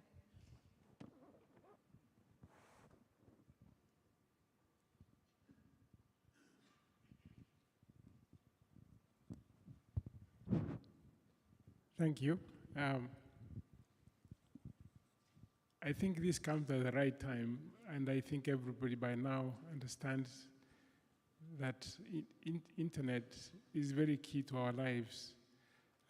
Going through through COVID-19, we were able to teach throughout that year, which put people aside. We worked with micro enterprises to leverage some of the platforms to do business. So this is a very important space. And GDC comes at the right time to perhaps give government directions with respect to regulation. We see people rushing to regulate new technologies at the moment. We hope that we can have such discussions through multi-stakeholders to provide the best of regulations, especially in AI. We also need to talk about standards across the world. Many things are happening, innovation, young people leveraging digitalization to innovate. We have seen productivity improvements, and we need to create a space for conversations to ensure that all this happens as we move forward. I think I would stop there. Thank you. Thanks, Bitange. Raul. Thank you very much, Henriette. First of all, I think that we should recognize and be very happy to see that this has been a central point in the agenda of the Secretary General of United Nations. So it's very good to see that finally the topics that we discuss, the issues that we discuss here, go to the top in the international agenda. And there has been a consistent path since the creation of the high-level panel on digital cooperation. So those are very good news. With regard to the process itself of the Global Digital Compact, I feel really that we could have contributed more and better. And there probably is, and it shows the complexity and the difficulty of organizing a really global and inclusive process. That the world is very big, and the diversity is also very, very, very big. And I had the feeling that we could have had more consultations, probably through more partners, involving more people, because a Mandip team cannot do everything. But maybe we could have organized more events, consultations at the regional level, involving more people. I feel that there is a large part of the community that is, I come from private sector, so the small companies, small private sector associations that are not aware of what's happening. And in fact, I was in Montevideo, in Uruguay, 2 weeks ago in a global summit of parliamentarians.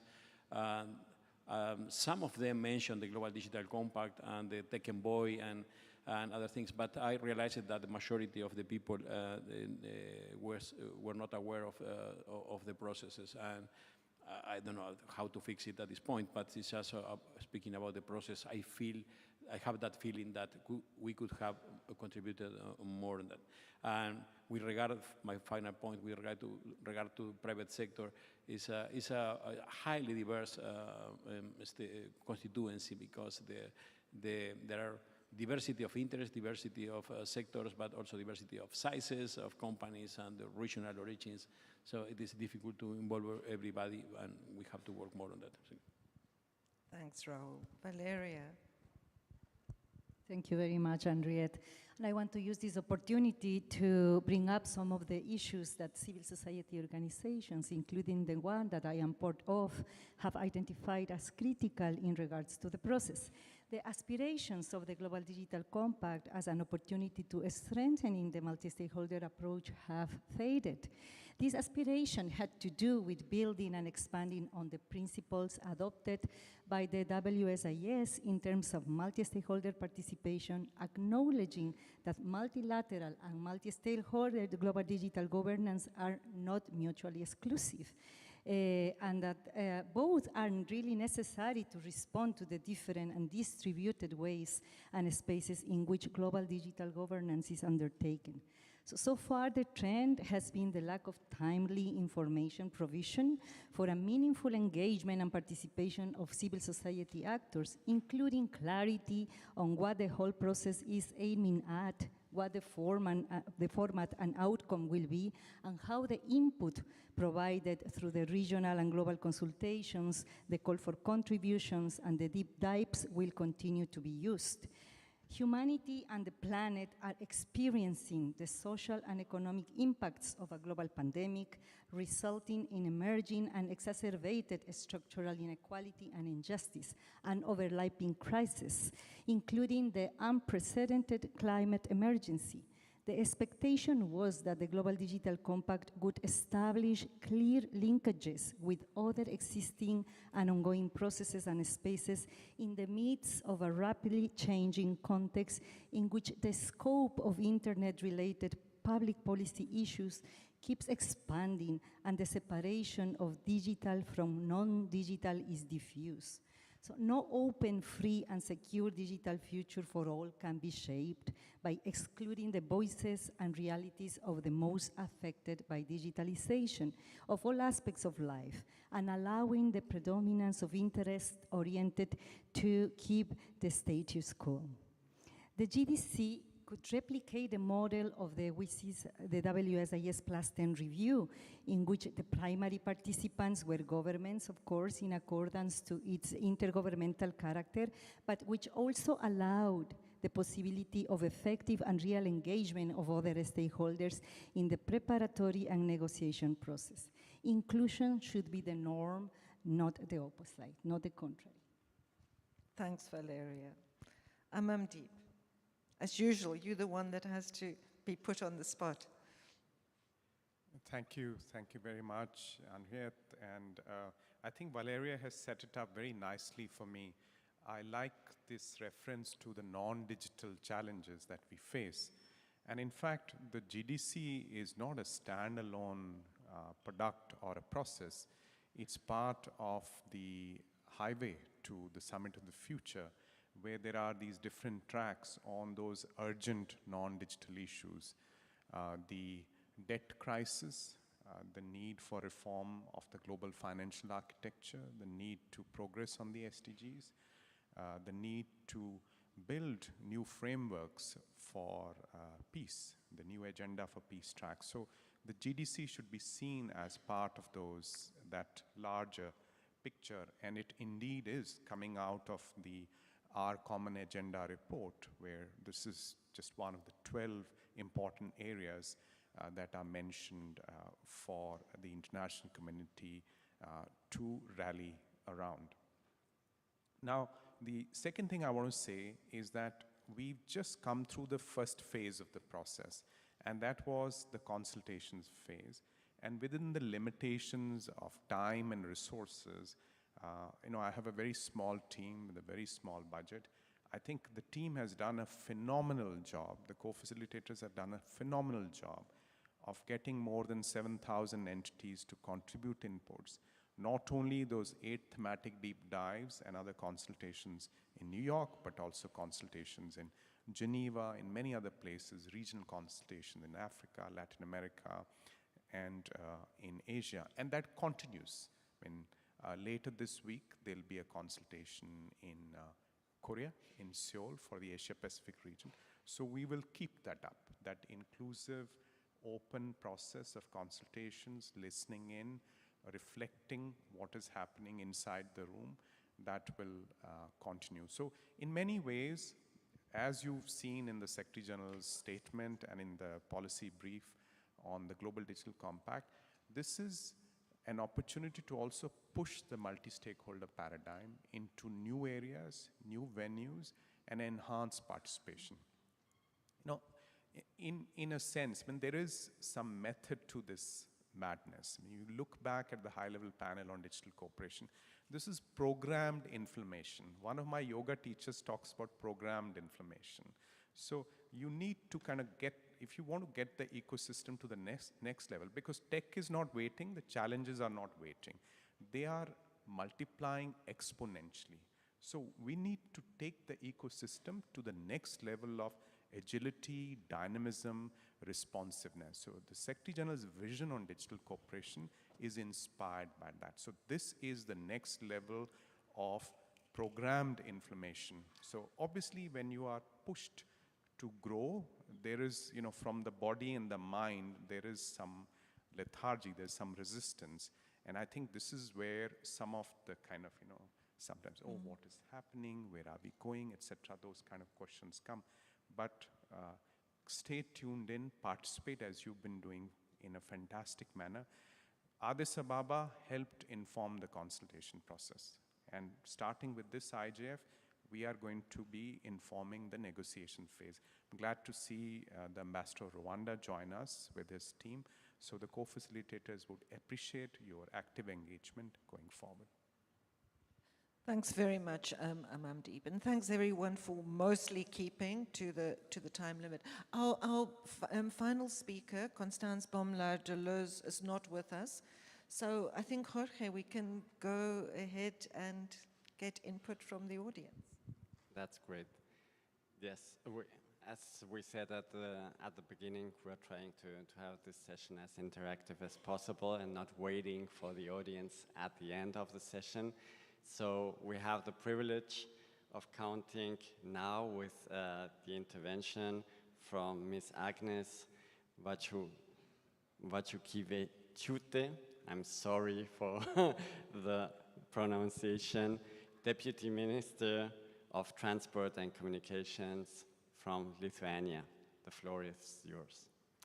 So good morning, everyone. It was very interesting to listen to all the speeches. I think we all have the same goal for the future of internet. And I would like to intervene on behalf of the Eurodic stakeholders community, which has been engaged throughout the United Nations Secretary General's process on digital cooperation. It is important now for the final stages of the negotiations on the Global Digital Compact in the United Nations to continue to be open to multi-stakeholder contributions. I think all the panelists agreed on this approach. Following the Summit of the Future next year, the IGF should have a central role in the implementation of the Compact's principles and commitments to action for achieving an open, free, inclusive, secure, and sustainable digital future for all. I had a fruitful discussions with the Eurodics community in Vilnius and here in Japan in IGF, so I can confirm they stand ready to provide an European channel for further stakeholder inputs. So I'm very proud to announce and invite all of you to participate in Eurodig, which will take place next June in Vilnius, Lithuania. And I hope that the next year, and as colleagues mentioned, this is only the first step. So I think from the audience and all the panelists, the thrive is to know more about the whole process and steps ahead. And I hope that the discussions and negotiations for the next year will be very fruitful, and we will come up with the future of internet we all want. So thank you very much.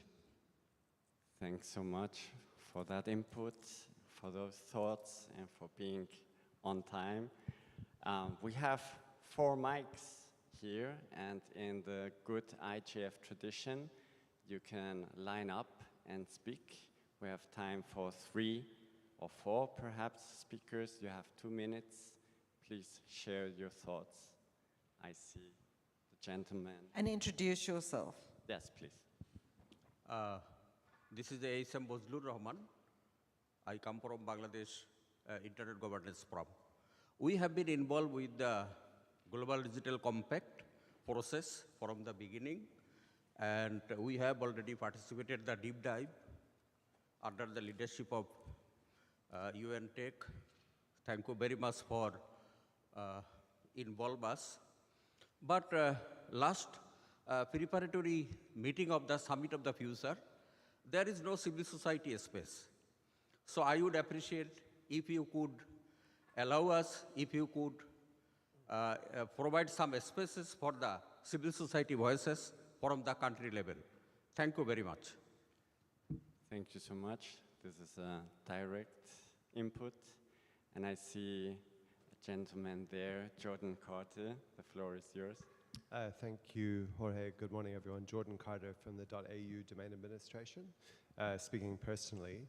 I agree with the comments about the need to be innovative in these processes, and I think that the multi-stakeholder internet governance community has a lot of benefit it can add, but it shouldn't just be seen as offering input on a consultation basis. I think the UN system needs to consider innovations that it can deliver to the negotiation process as well.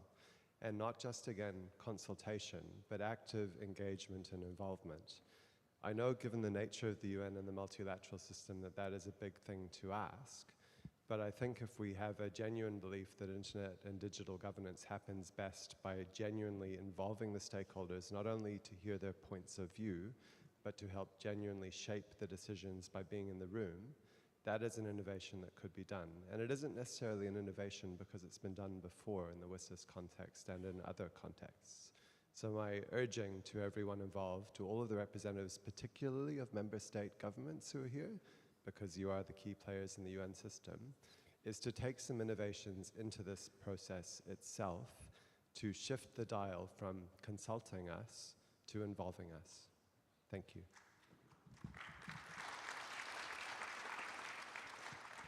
Thank you so much, Jordan. And as a government representative, I take note of that, of course. Don't be shy. Come forward to the mic. But of course, is there any intervention perhaps online? Henriette is multitasking so well. Total support for the comments from Jordan Carter. I mean, I think I will just add, and maybe a question for the panelists when they respond to this, is that are we perhaps also underestimating the complexity of two very different forms of governance, both of which are imperfect in their own ways, and both which require a fair amount of evolution and improvement, multilateral and multi-stakeholder, that we need to get them to engage and be more complementary. And maybe we're still in the phase where we're kind of head bashing, and we still need to move towards the innovation that Jordan was talking about. Is there an online comment? Nena Nwakanma has a hand. Can she be unmuted, please? She wants to speak. Nena, please go ahead.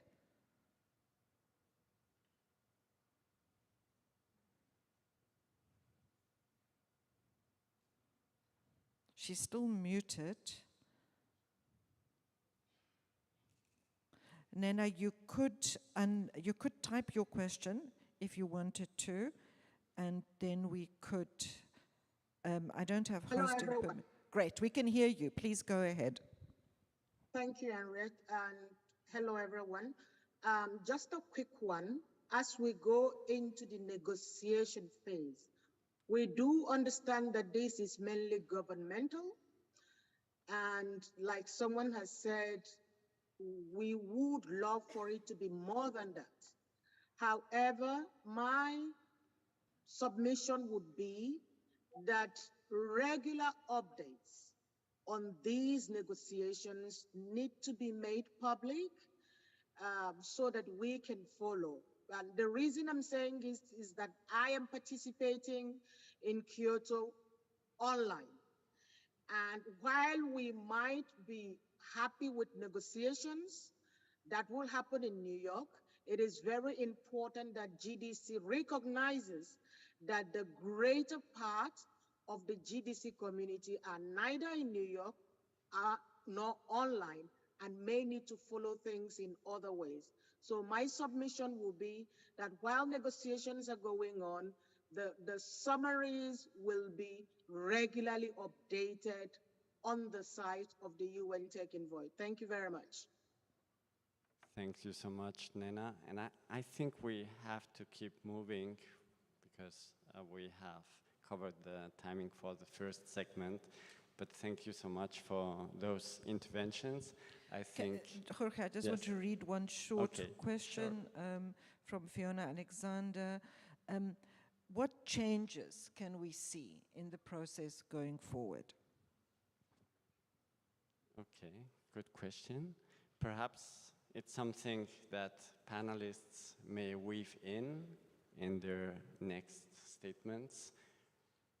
Raul, do you have a short intervention to that? Okay. Yes, I think that's what Jordan says is very important about the kind of participation and involvement. And this is, I don't doubt that there were thousands of contributions. In fact, I participated in some contributions, and there were several governments working hard in organizing the consultations. But clearly, it's clear that we feel in this community more comfortable with this kind of sessions and formats of consultations than just submitting comments.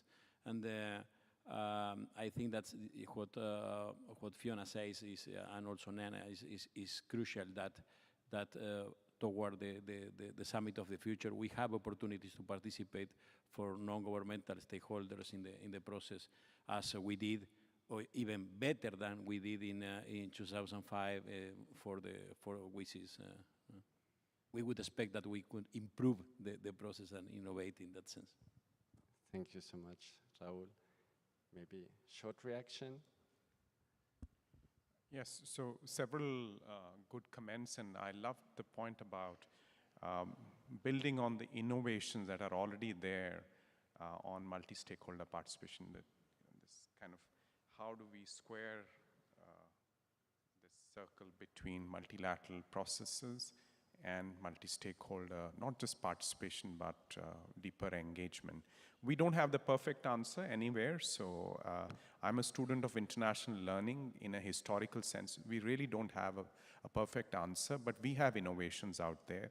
The cybercrime treaty negotiations, the negotiations involving the chemical industry recently that UNEP facilitated, and the negotiations even on difficult sensitive issues like lethal autonomous weapon systems, where, with some inventiveness, you found a way to bring in experts into the discussions. So the co-facilitators are here and they are listening to all these suggestions, and I'm sure, working with member states, they would find a way to make sure that this is as open, as inclusive, as engaging as possible.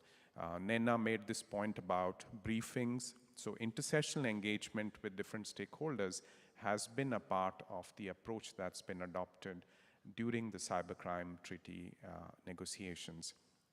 So I would like to add, in addition to the suggestions that we've heard, I'd like to urge you also to work with the member states that you live in, that you work with, so that you can get into the delegations, get to engage the delegations more, particularly the delegations in New York and in Geneva. So we have to work at this problem from several angles.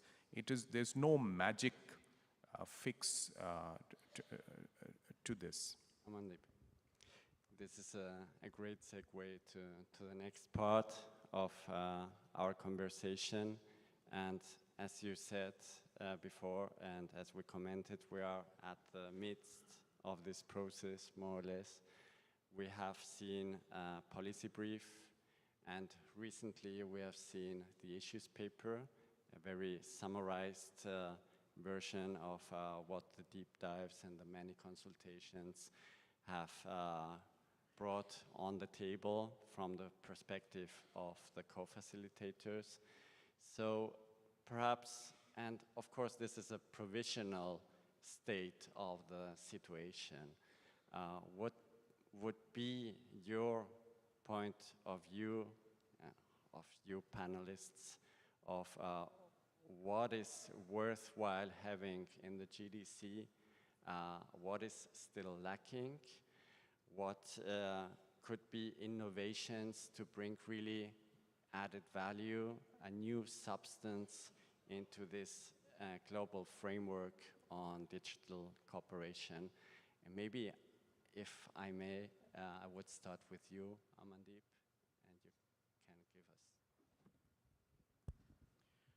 Of course, issues in the digital universe are many, and you had to organize them, and I think that those 8 issues are a nice way of organizing the substance.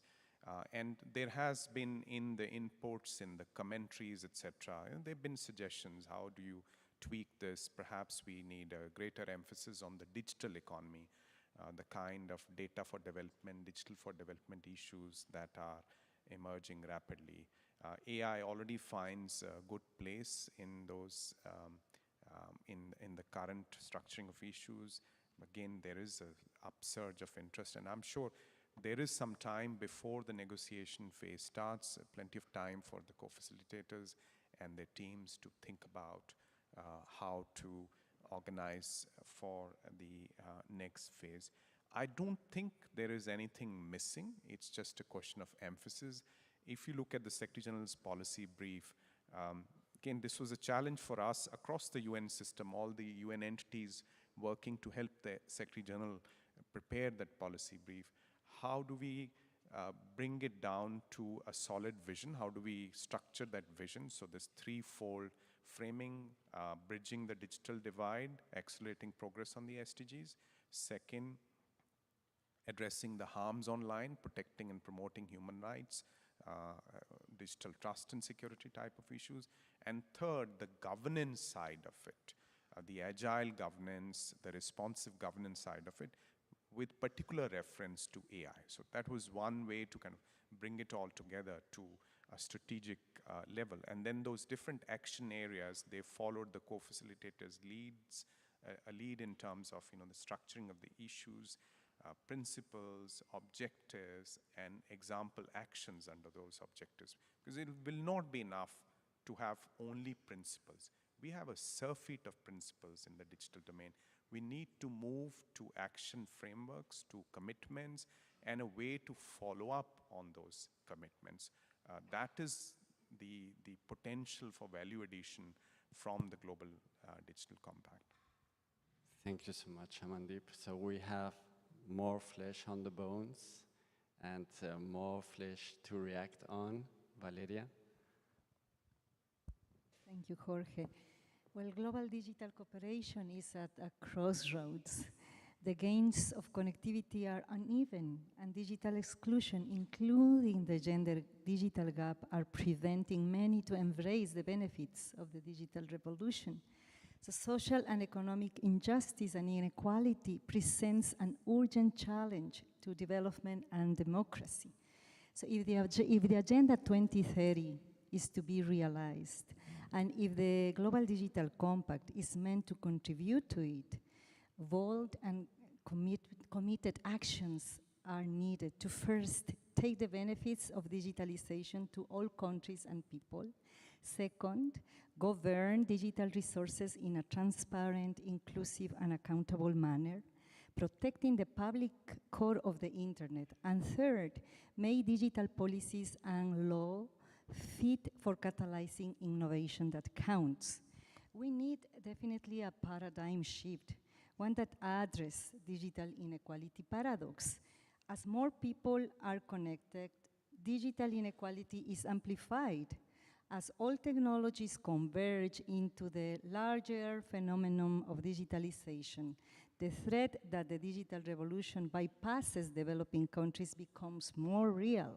So this is not just about access to the internet, it is about the complex issues of quality of such access, affordability, and equal participation of countries in the global regime that set the rules of the game, and for people everywhere to have the skills to reap the opportunities of this paradigm.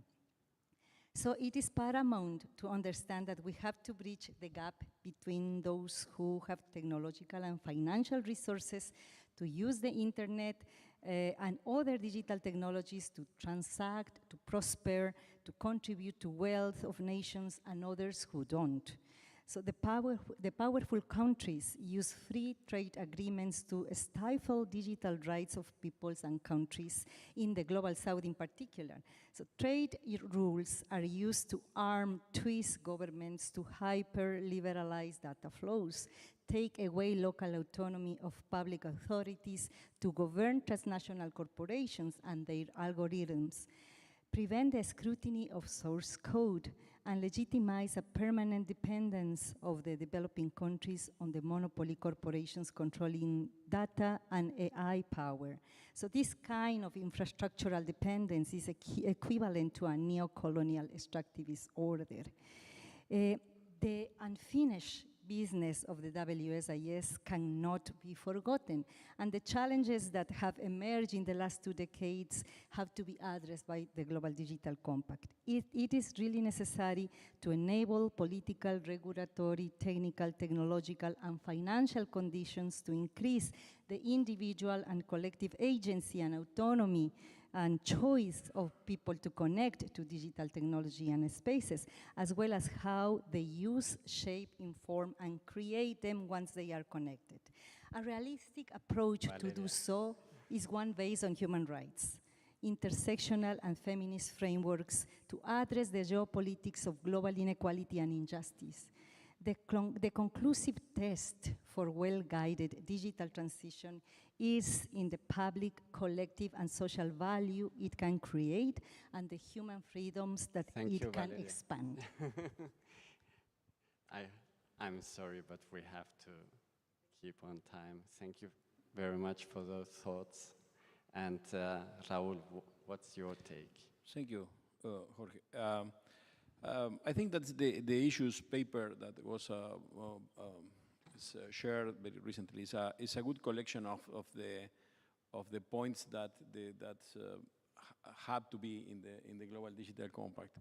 And it is very interesting to see that the similarities between the list of issues and the topics that are central for the agenda of IGF. So it means, between brackets, it means that IGF is a very valid and valuable venue to discuss those issues. What I would hope from, what I would expect from the GDC, that I expect emphasize a positive emphasis in relation with technology. That's the technology evolution will not stop, and we need the humankind to embrace the technology evolution in a positive manner.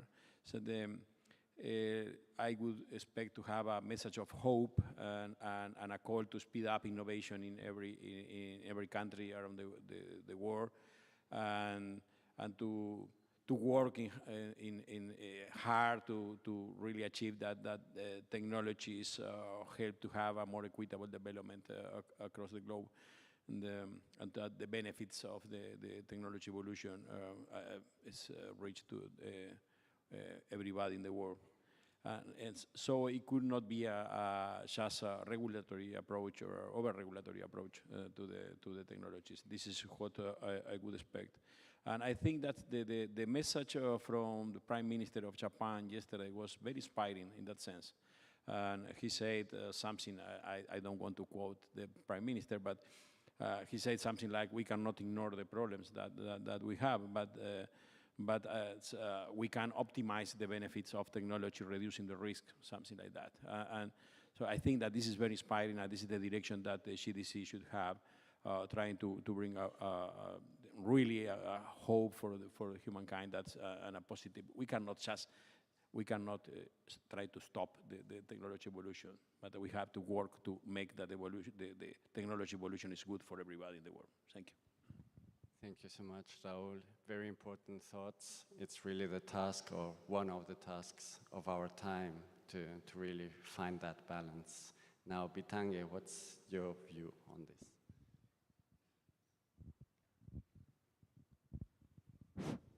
Yeah, I would explain this by giving just 2 examples. In 2007, one of the operators was looking for approval to allow digital money, and that was what we call M-Pesa now. And we thought about it. There were too many spaces. Government was fearing, but eventually took the risk, and M-Pesa went through. A lot of inclusivity now, when people talk in retrospect, if we can be able to understand here that innovation precedes regulation, because what I'm seeing now with the prospect of AI is that people want to regulate before we are out there to do innovations. Having been a teacher for many years and having seen some of the applications in AI in education, some of us grew through the theories of Plato the philosophies of Plato, where children had to memorize everything, and you come to get shocked what you memorized that is a theory that you needed to understand a couple of years ago. There are so many problems in education.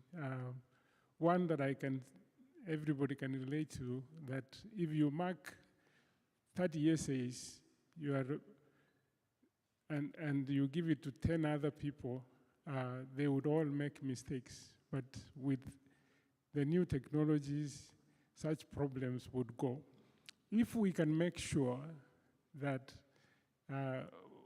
either we agree universally that we allow the innovations to take place, that we can be able to see in this period of augmentation, especially in education, we could do much more to the world than just coming out and saying the propaganda about AI, it is bad, it's going to take human beings and stuff.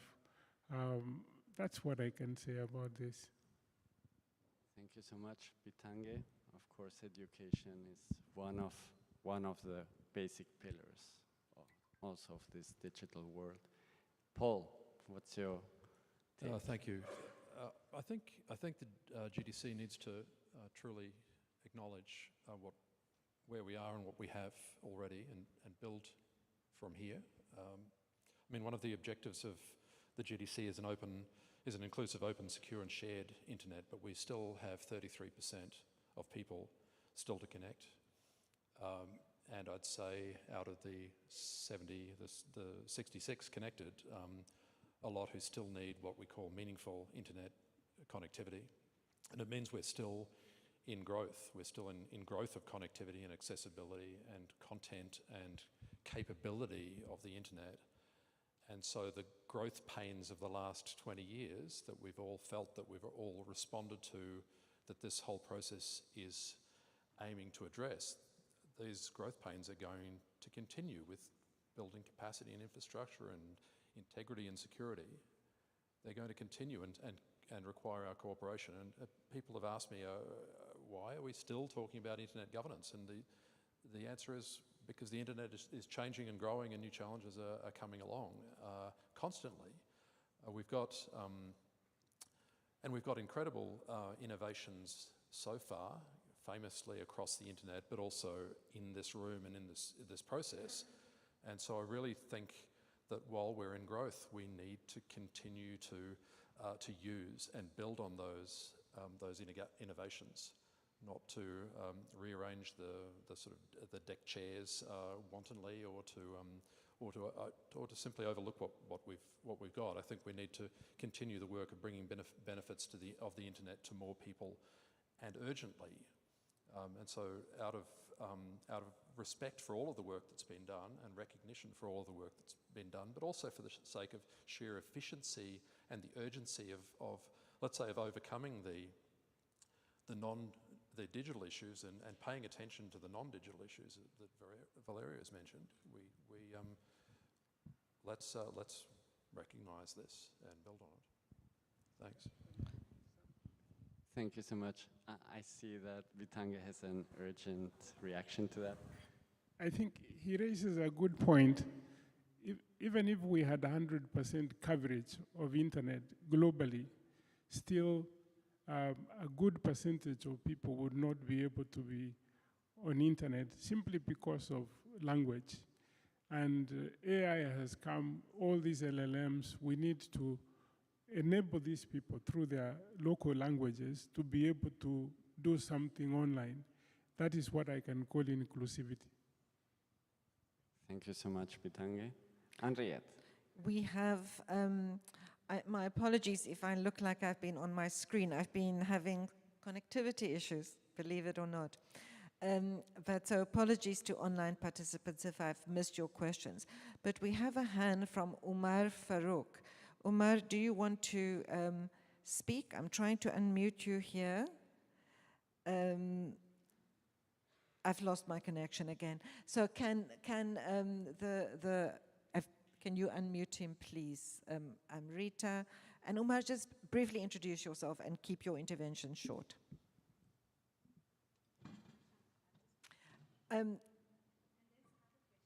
Is there another question? Amrita, just switch on your mic and please read the questions. And to our tech team over there, I'm afraid I can't unmute people because my connection keeps dropping.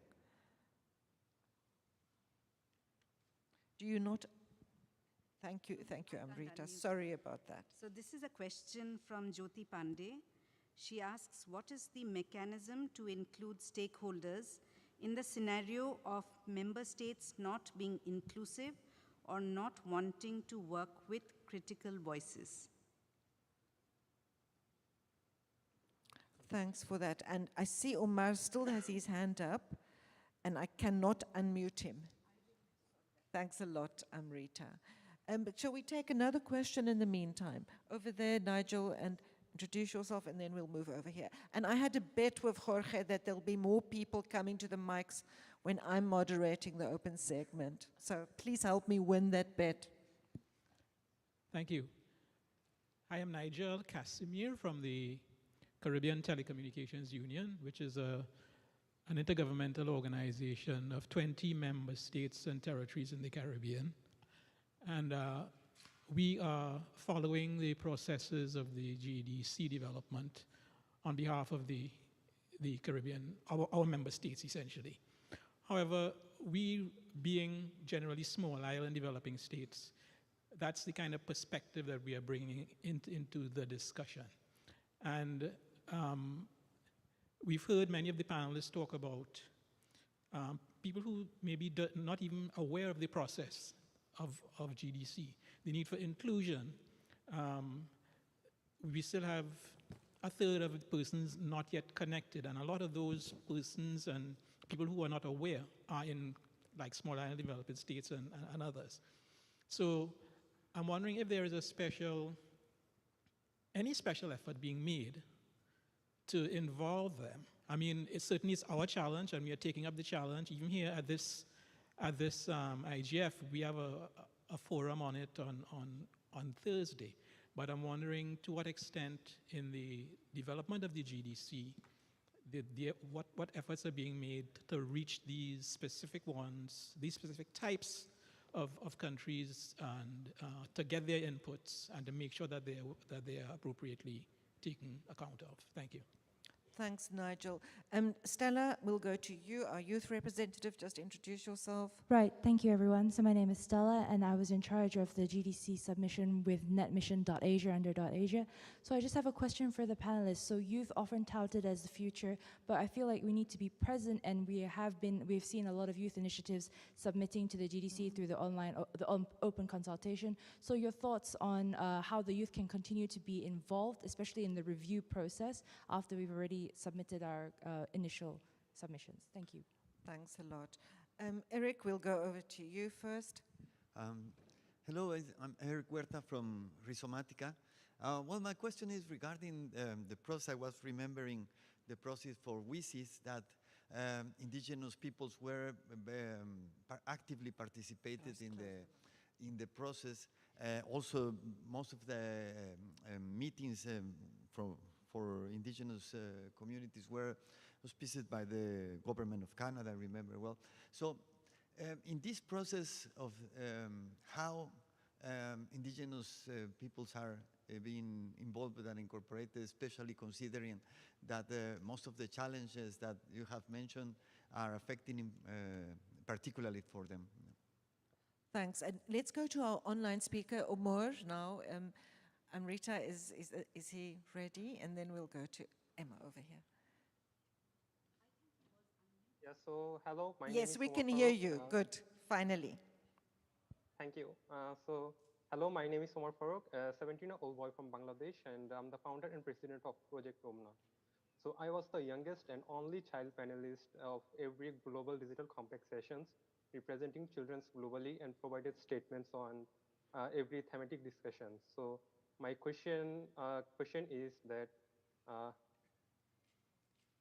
my first question is that I am concerned that the GDC doesn't adequately address the following challenges in the policy brief and the issues paper prepared by the co-facilitators of the GDC. So the first question is the GDC should introduce substantive developments on how to bridge the digital divide and ensure that all children and young people have access to quality digital technologies and connectivity, because it's really important that the future, as the children and youth are the future, so we must ensure their connectivity and access to digital technologies. And then additionally, my another topic is that the GDC should introduce substantive developments on how to hold the private sectors accountable for its role in the digital world and ensure that it protects the rights and interests of children and young people.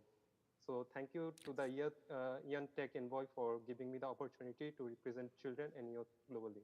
Thanks, Omar. We're going to close the queue now, so no one else come forward to the mics. Emma, over here. Hello, I'm Emma Gibson from the Alliance for Universal Digital Rights, or AUDRI for short.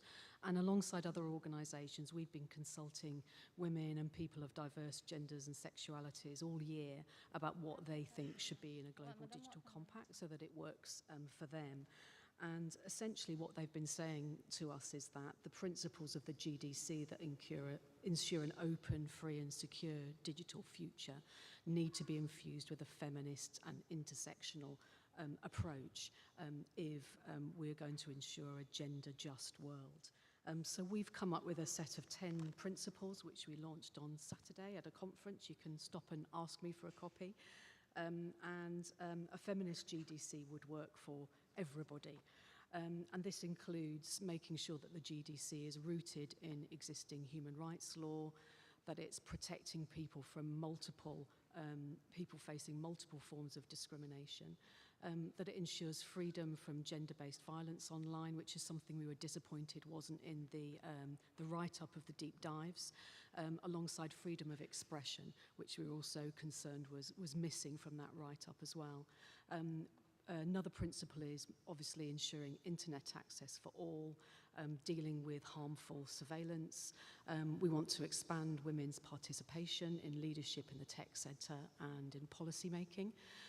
We need to reduce the environmental impact of new technology. The GDC needs to ensure data privacy and adopt equality by design principles for algorithms and digital tech development. And finally, the GDC needs to set safeguards to prevent discriminatory biases.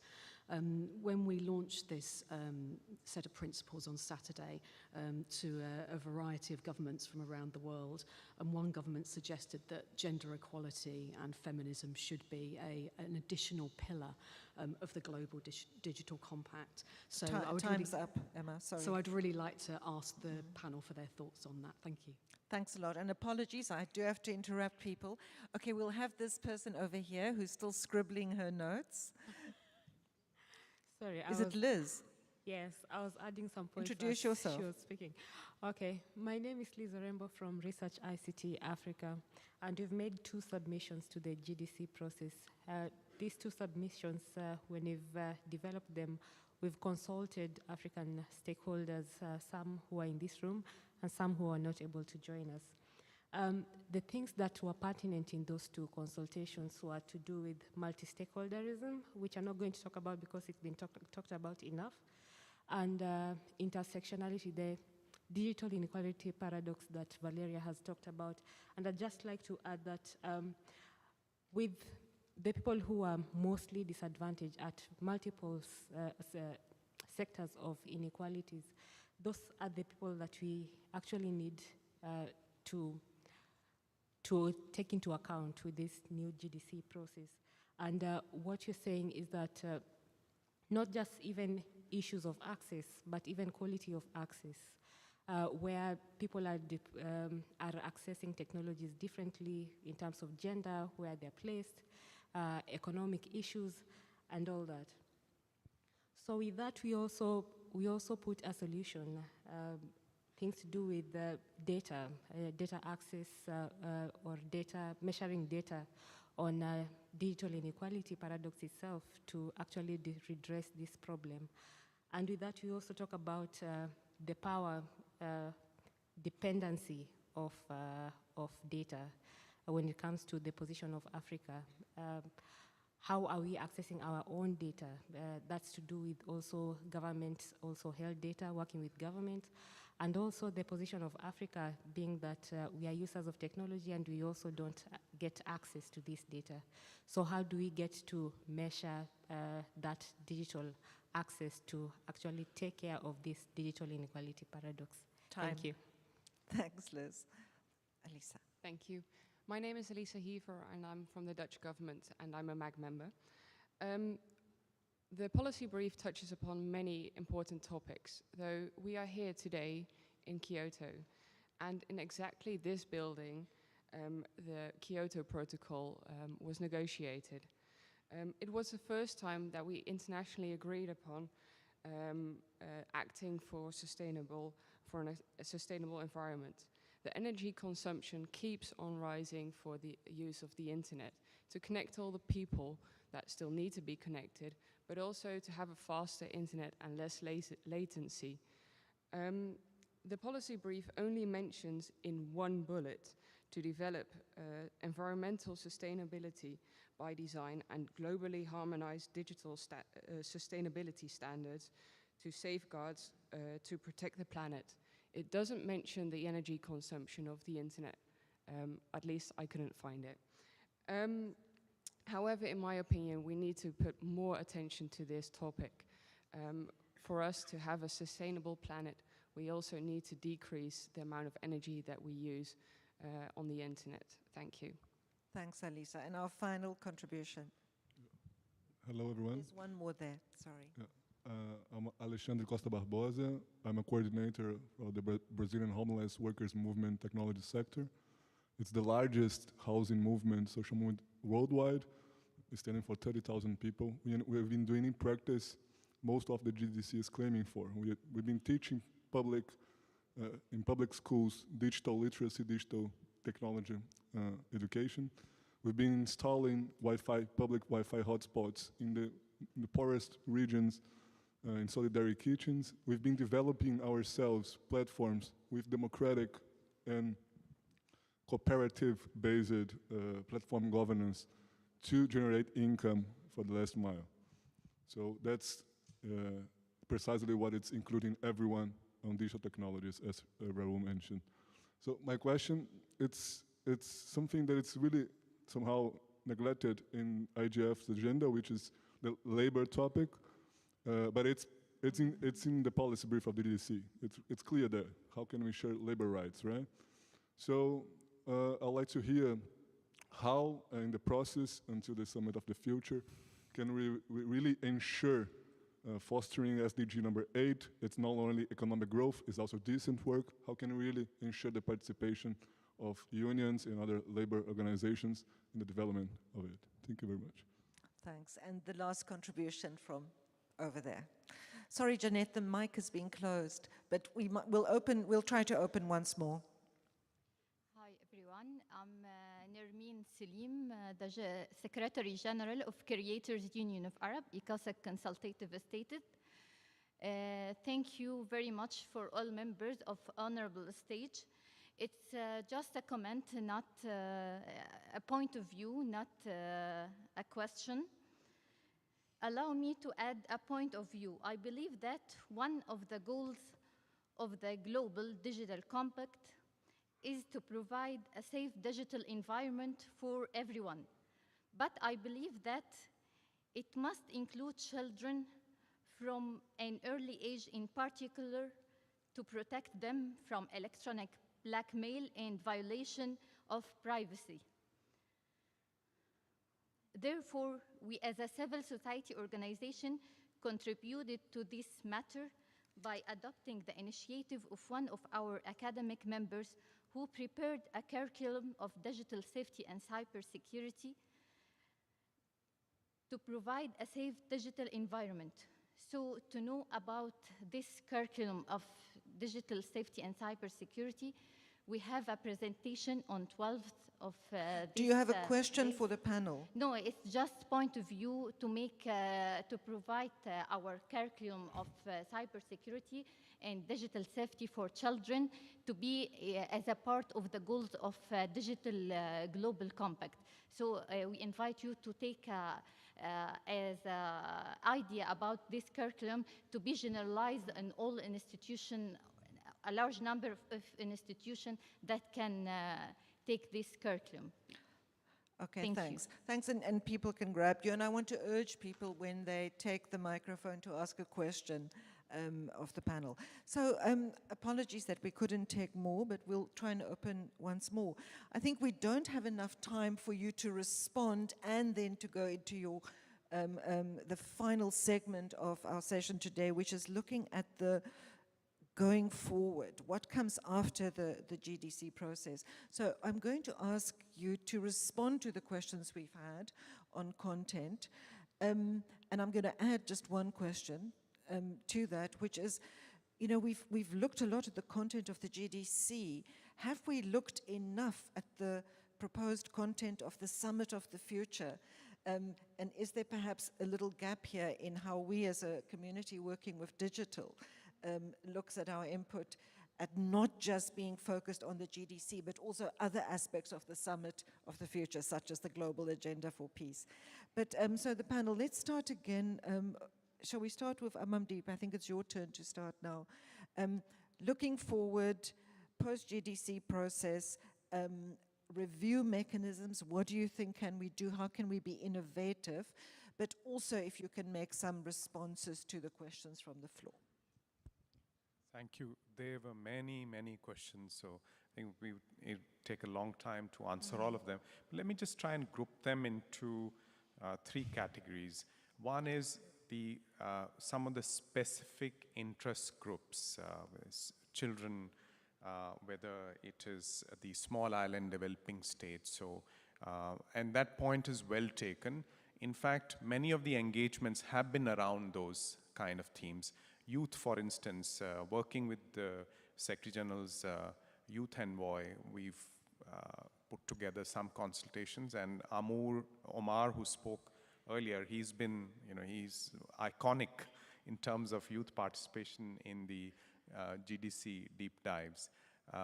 The issues of sustainability and gender, if you look carefully at the issues paper, you know, at the end of those thematic issues, the co-facilitators have very carefully articulated why those are cross-cutting strategic issues. So Emma, you know, I was happy to join you on Saturday, and you heard me speak about how the mainstreaming of gender on digital issues is an important goal for the Secretary General. And you should not only look at the GDC process, but what's happening around it. This year's Commission on the Status of Women, CSW 67, was an exciting opportunity because the theme was around digital and technology. We were able to make a lot of progress, and that is going to have its own impact on the GDC process. Now, your point coming to this aspect of moving forward, and I think that also featured in some of the questions, the process-related questions. And I loved the title of this panel, GDC and Beyond, because we need to think about how do we take the GDC forward. As I mentioned earlier, you know, if the ecosystem is going to, hopefully, we have to have an ambitious outcome. So if it goes to the next level, then how do we make sure that it stays at that level and that we are organized in a multi-stakeholder fashion to follow up? So the Secretary General has presented some thoughts on that in his policy brief. They are meant to stimulate debate and discussion when the process resumes. I think the essential point, the fundamental point which he made in his remarks yesterday is that we need to pull things together in a better way. We need to make sure that we don't again retreat into silos. And we need to make sure that there is accountability. That term came up in one of the questions, accountability of the governments, of the private sector, in terms of the kind of digital future that we want. So that debate is going to be interesting and exciting. It's also going to be a little challenging. It's part of that programmed inflammation paradigm. And I think, Paul, you also started to kind of talk a little bit to that. because we can't really rest on our oars. The internet is growing, the user base is growing, it's shifting.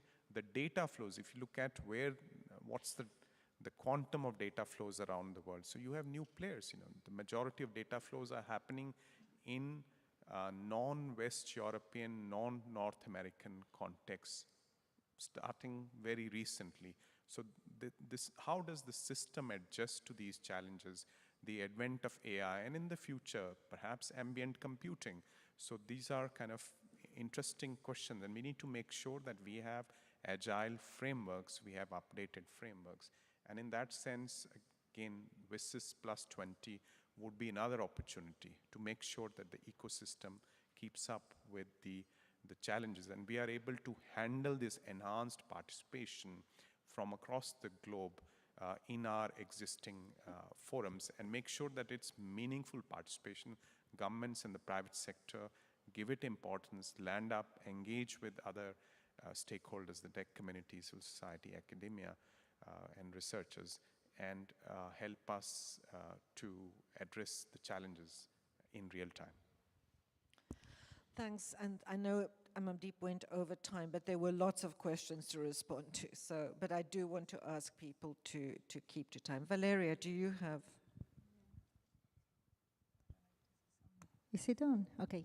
Very briefly, in terms of the follow-up and review mechanisms, I think that the Human Rights Charter and the International Covenant of Economic, Social and Cultural Rights should be the basis for assessing a stakeholders' commitment with an open, free and secure digital future. So any review mechanism should be related to existing processes such as the Universal Periodic Review, the Sustainable Development Goals, the reporting system around those, the review of the implementation of the WSIS action lines, among others.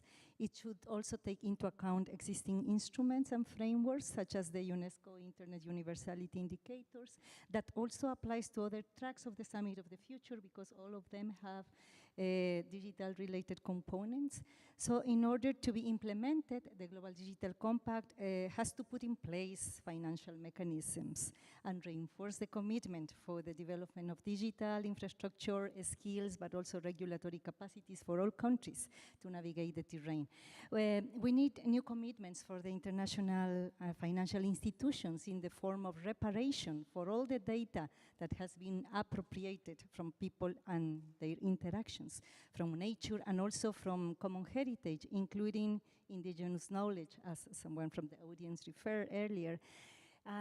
In addition, taxing big tech for global and national financing is a must if we want countries to be able to bring into practice the Global Digital Compact. And last but not least, the IGF should continue and has to be strengthened. And its mandate should be extended to facilitate the operationalization of global digital cooperation, but also bridge the gap between the deliberative spaces and decision-making processes and serve as a central space for multi-stakeholder engagement. Thanks, Valeria. Raul. Thank you. First of all, I think that's the Global Digital Compact and in the Summit of the Future, we have to be very careful. Governments have to be very careful in creating new bureaucracies. And that's make much more difficult to participate for developing countries, small countries, as Nigel pointed out, the complexity for participating in the global landscape for small for the Caribbean countries, among others, but also for other stakeholders that don't have the power and the resources to participate in multiple processes. In that sense, I already say that IGF is the agenda of IGF is very aligned with the issues that will be part of the GDC. So we have to work in strengthening the IGF. Of course, the IGF has to continue evolving to accompany the evolution of the challenges, but this is a good venue. It's a venue that has been very useful for everybody. And UN has an important role in promoting the participation of more governments in the multi-stakeholder mechanisms. And it's undoubtedly UN is the organization that is best positioned for doing that. And I think that we have to take governments out of their the comfort zone. At the end of the day, this will be conditioned by the intergovernmental decisions. The decisions will be by the governments, and so we have to make them help them to resist the temptation to increase governmental control or oversight in digital governance. But we don't need more governmental control. We need more multi-stakeholderism. The issues are so complex that the only way to deal with the challenges that we have is with full participation of all stakeholders. And this is why we have to be there. This is why we have to participate in this process, and we need more participation of all the stakeholders to be disruptive and to, as I said before, to take governments out of their comfort zone. Thanks, Raul. Bitange.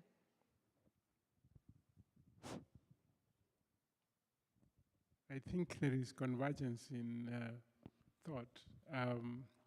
We had a session on declaration of the future of internet, which almost has similar issues, enabling the freedom and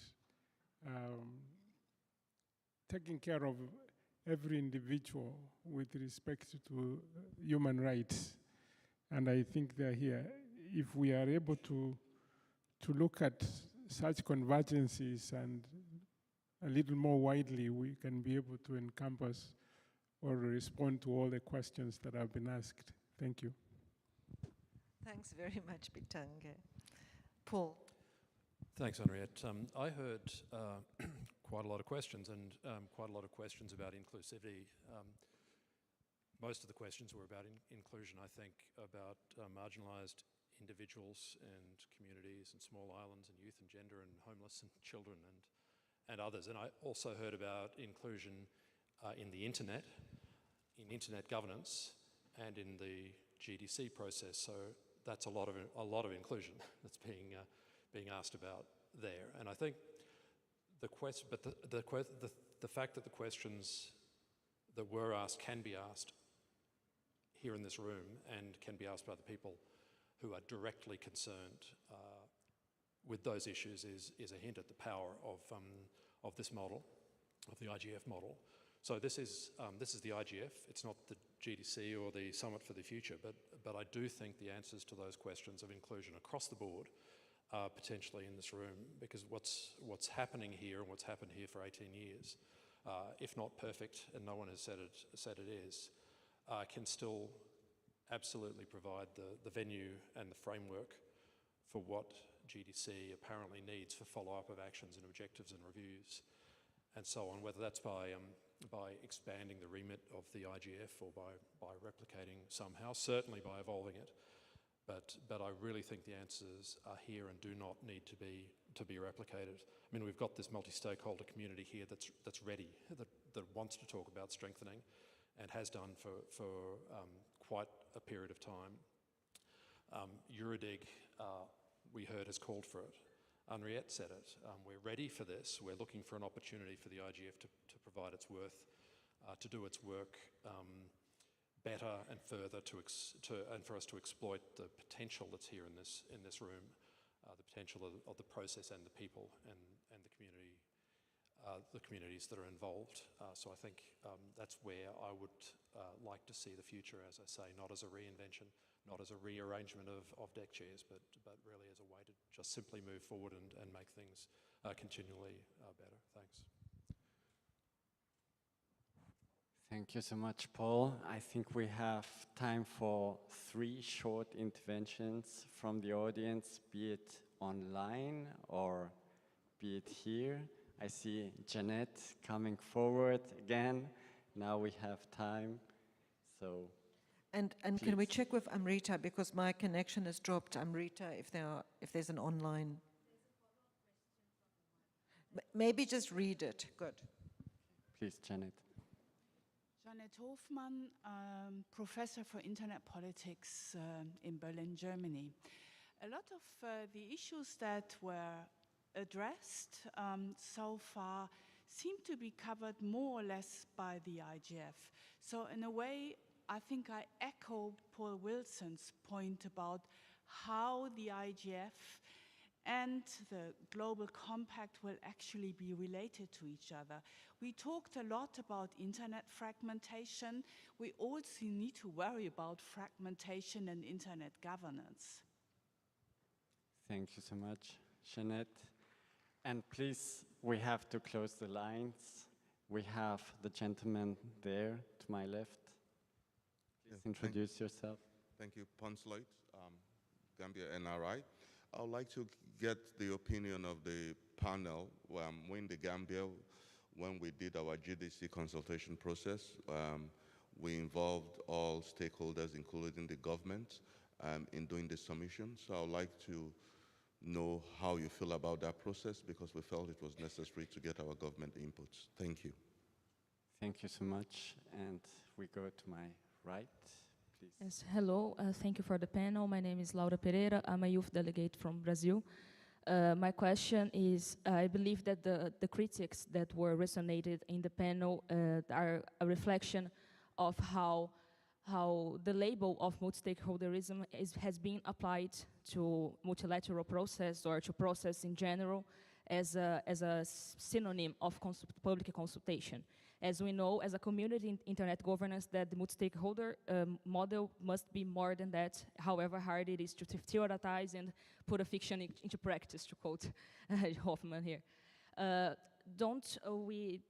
Is it possible for us to use the GDC model and choose the IGF opportunity to set an updated standards to allow the use of the multi-stakeholder as a label to the process? Can we develop updated standards to classify a process as multi-stakeholder or not multi-stakeholder?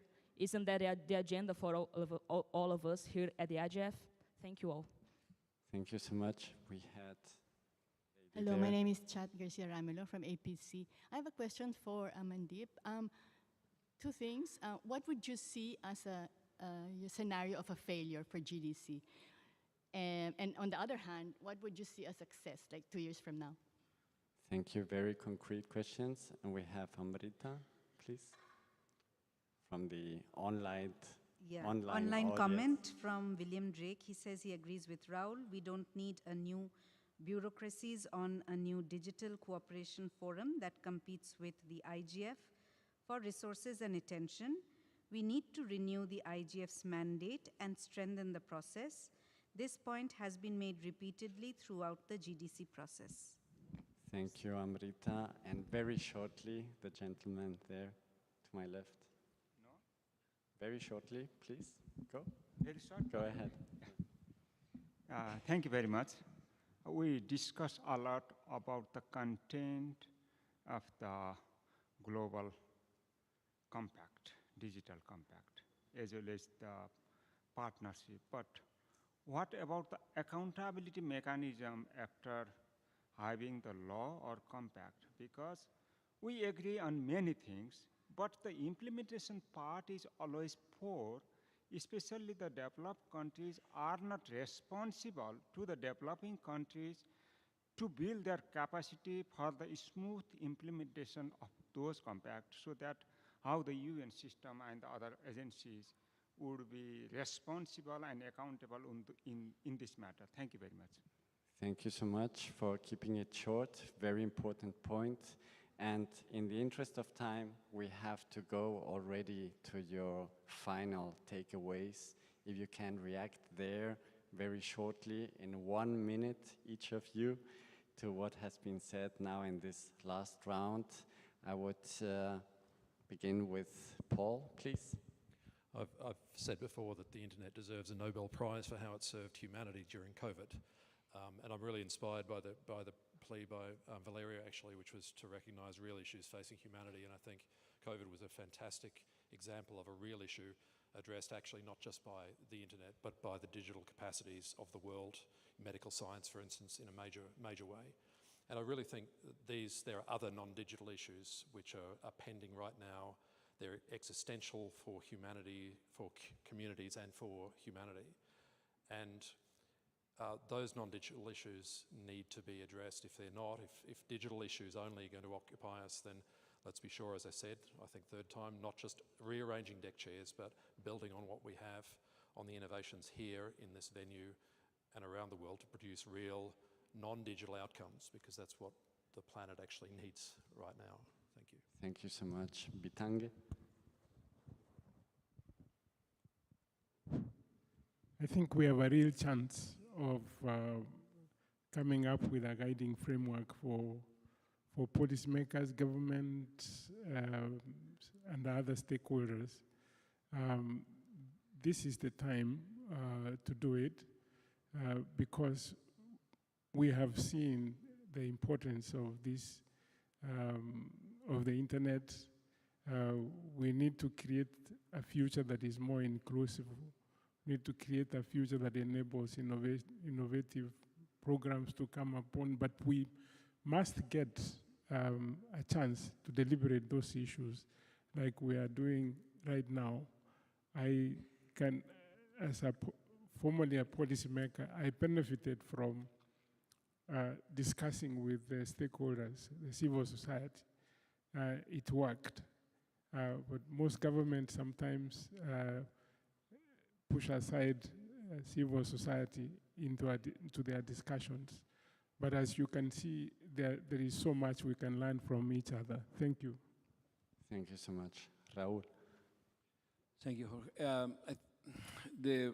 Every stakeholder has a huge responsibility in this era, on these topics, and governments have a huge responsibility in accelerating innovation, in creating enabling environments for building new, more inclusive and equitable development models, and really creating avenues for making that the technology impact in a positive manner in the life of everybody in the world.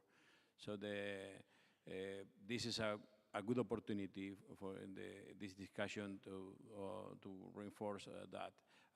With regard to the process, it's clear that we need more opportunities of participation for stakeholders in the process toward the Summit of the Future and the adoption of the Global Digital Compact. And of course, I echo everybody's comments with regard to the need to strengthen IGF and keeping IGF as the central venue for dealing with those issues after the Summit of the Future. Thank you. Thanks so much, Raúl. Valeria? Thank you. I think we are all aware of the injustices of the current order, and we know the problem diagnosis already. So we also recognize the inordinate power held by the few that control policy spaces. The silent consensus that we cannot regulate big tech has to be challenged.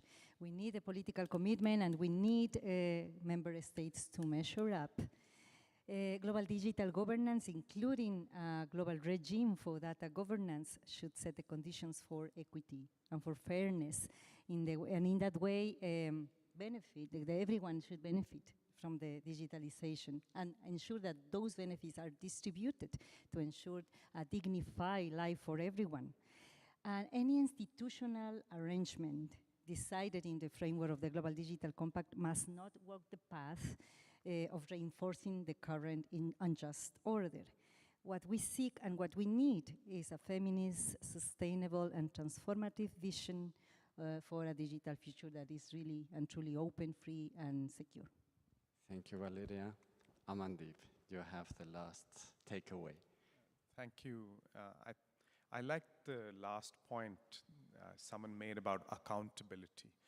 I think there's no doubt that the challenges are such that we need more action by more people.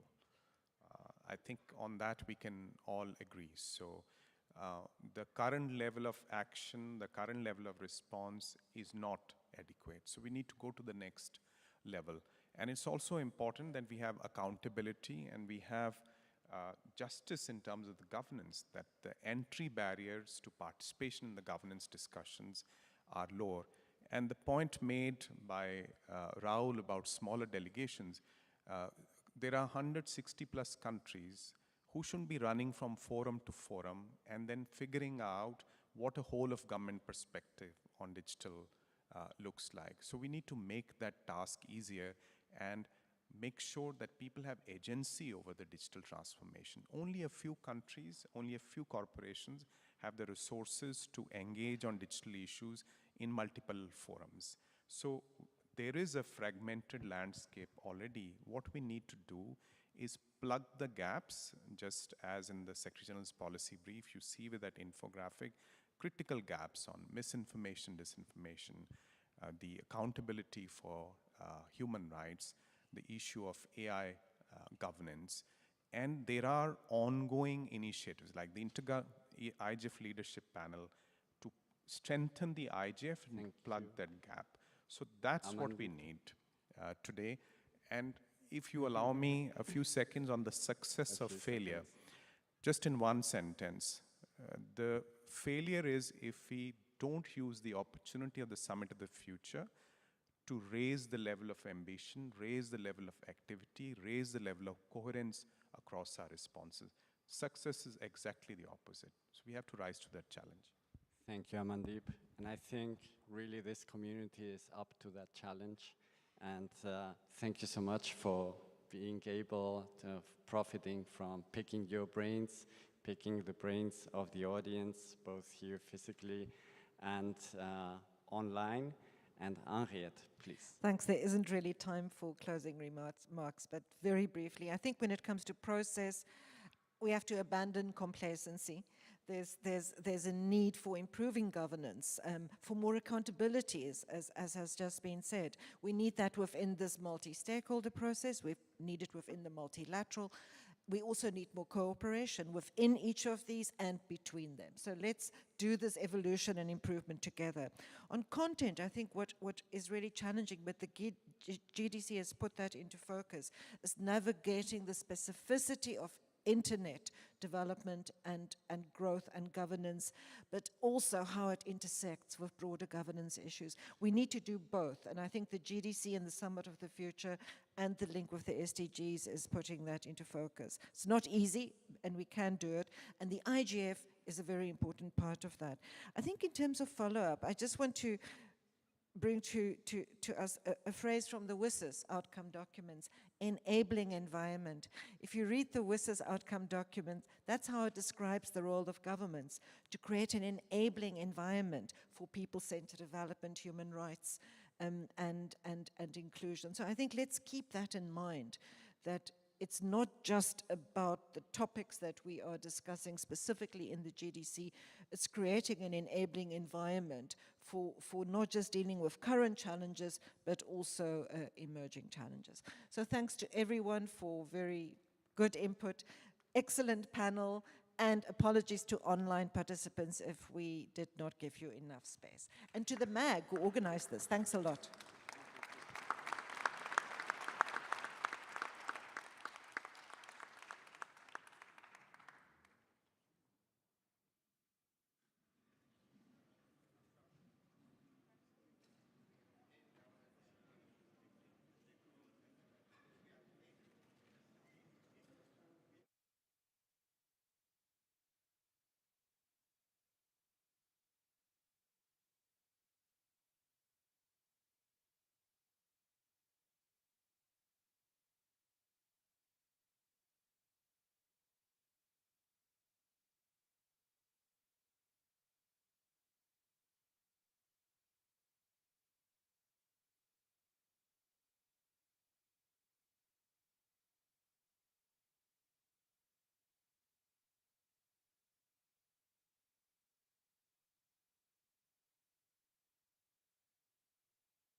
还好了，就因为也看不到牌，就这样吧。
paso, Juan, te lo paso.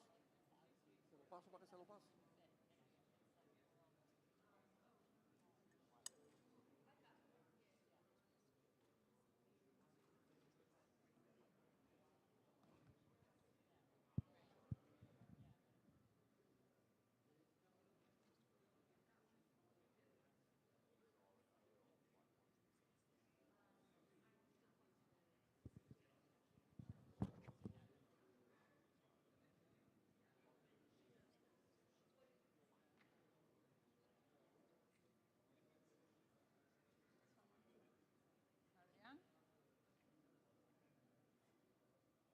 Adrián? Maybe Adrián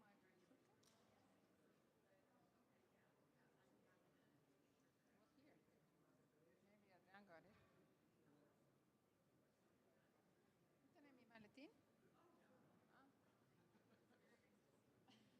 You lose your computer and your phone, you're nobody.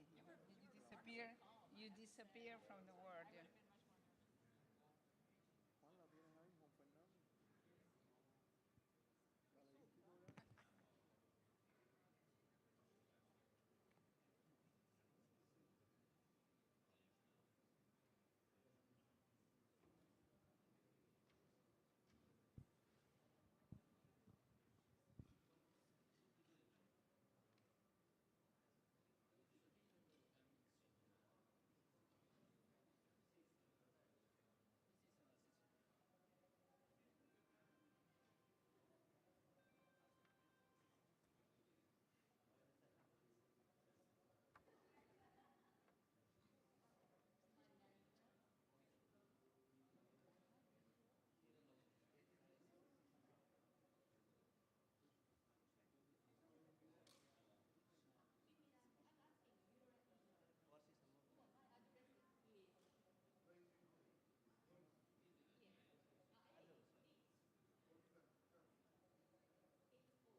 Are we okay?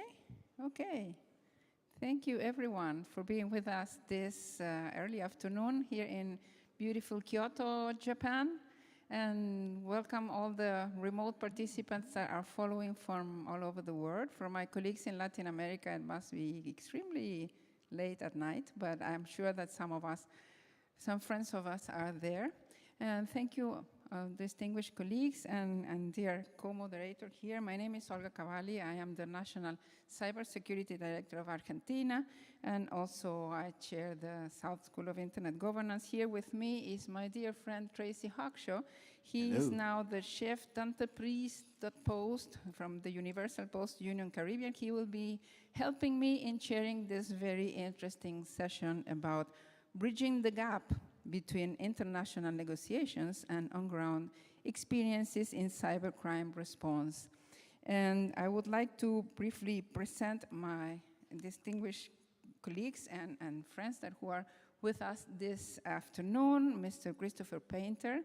He is director of the GFC, Global Forum on Cyber Expertise, but also he is a very well-known expert in cybersecurity, cybercrime, and he was the first cyber ambassador or cyber diplomat in the world.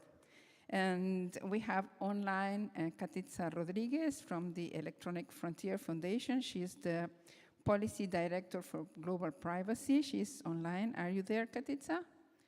Yes, I'm you here. with us? Oh, Katitza, how are you? How are you, Olga? How are you, dear? She's in New York, but she's Peruvian. She's from Latin America. Welcome, Katitza. And we have Alisa Stalczak. She is Cloud's first vice president from Global Head of Public Policy. Welcome, Alisa. And over to Tracy, who will present the other distinguished panelists. Thank you very much, Olga. Let me first introduce, welcome everyone to today's session. I'd like to introduce Elizaveta Belyakova. She's the chairperson of the Alliance for the Protection of Children in the Digital Environment. Are you there, Elizaveta? Yes. Hello. She's online. We also have a very special guest with us, Ernesto Rodriguez Hernandez, Deputy Minister of the Ministry of Communications of the Republic of Cuba. Welcome, Honorable Deputy Minister. And remote, we have Fulake Olagunyu, Program Officer for Cybersecurity, Internet and E-Applications at the Economic Community of West African States, who is also remote. Fulake, are you there? I am indeed here. A very early good morning to everyone. Hand back over to Olga now to continue the program. Thank you, Tracy, and thank you all distinguished panelists who are with us in person or remotely here in Kyoto and remotely. What's the purpose of this session? There are several international activities and forums and United Nations efforts in relation with cybersecurity, cybercrime, like, for example, the open-ended working group and United Nations ad hoc committee. There are regional initiatives, but how those initiatives do impact or do relate with national activities and national regulations, activities of the CSIRTs, activities of companies trying to build different best practices, and is this a real relationship? Is this a real impact of those global activities or intentions to have a global policy with local efforts? Is there a link? There is a link, or could we find ways to enhance a possible link in between these two, like kind of a global and national and regional activities?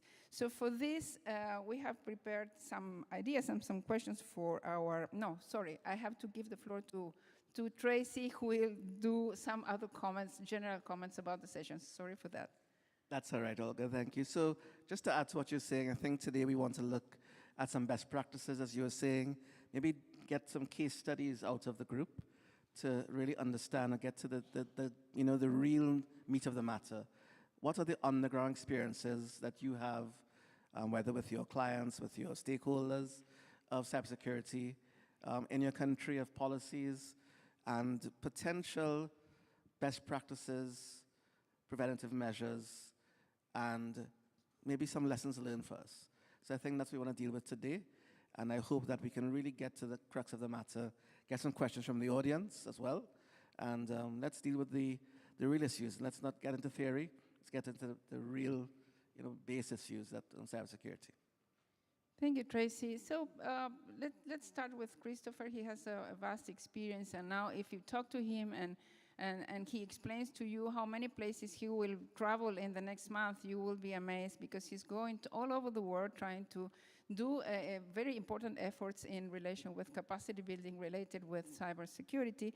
So, Christopher, how can international bodies like the United Nations Open-Ended Working Group and the Ad hoc Committee on Cybercrime, for example, and similar entities effectively incorporate the expertise, insights, and real-world experiences gained from cybersecurity practitioners?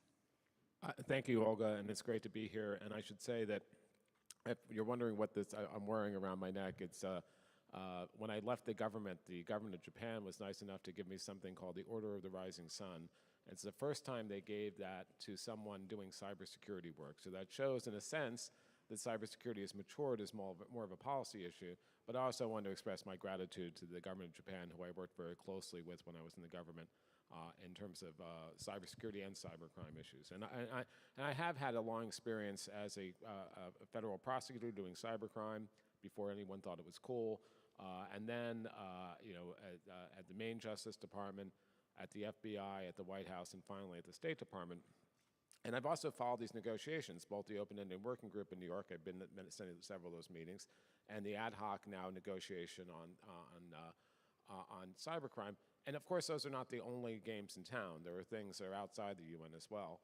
I think that's really an important question. How do you incorporate real on-the-ground experience? Because often the people who negotiate, and I love them dearly, and I was one of them, are diplomats who, now we have more cyber diplomats. There's many countries have people dedicated to this, but they're not necessarily the people who are the practitioners or understand some of the real challenges on the ground.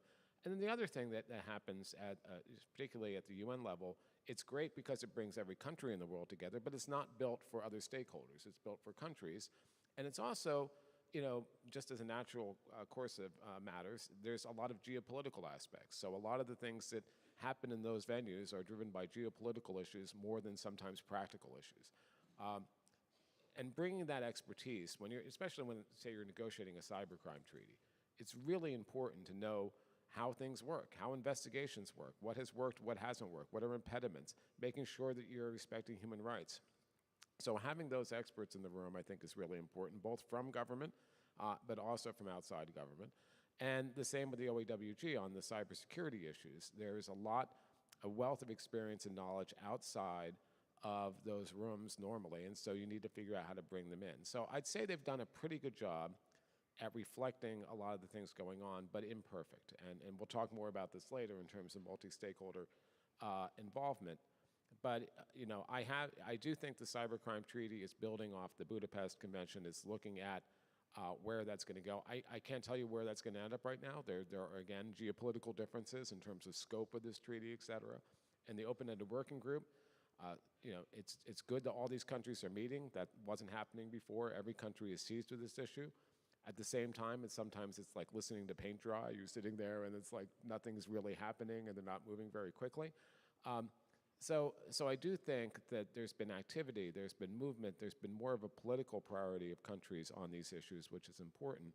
But I still think there's a gap between that political level and the practitioner level, which we really need to do everything we can to bring together, because you need both. You need that information. You need to translate between policymakers and people on the ground, whether it's cybercrime or cybersecurity, so that the trade space, you understand what the trade space is, and the policies you're making reflect reality and also help the people who are trying to protect our networks and also to go after cyber criminals. The one thing I'd say before as we wrap up, it's interesting that ransomware and the scourge of ransomware over the course of the last few years has really converted this more than ever before into a priority for countries around the world, because it's become a pocketbook issue where people have to wait in line for gas, or they can't get their health insurance, or they can't get their hamburger or other kinds of food.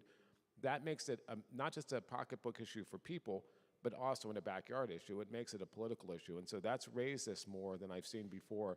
And I hope we can sustain that effort, because we need sustained attention on this, not just here in this room, which is a great forum, and the whole IGF to talk about it, but beyond that.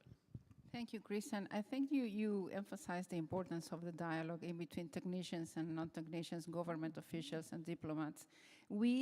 I consider myself a technician. I'm an engineer. So we have this, we should develop this ability of explaining concepts, not very technical things, but really conceptual things, so other colleagues that are involved in other stakeholders can understand concepts. Once you get the concept, sometimes it's easier to... And I think that helps. A lot of policymakers are afraid of this issue because they think it's technical, but they deal with complex issues every day, and you don't have to be a coder to understand the key geopolitical and other issues here.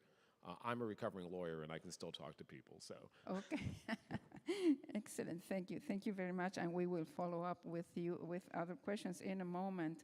I will go now to Katitza, that she is in New York.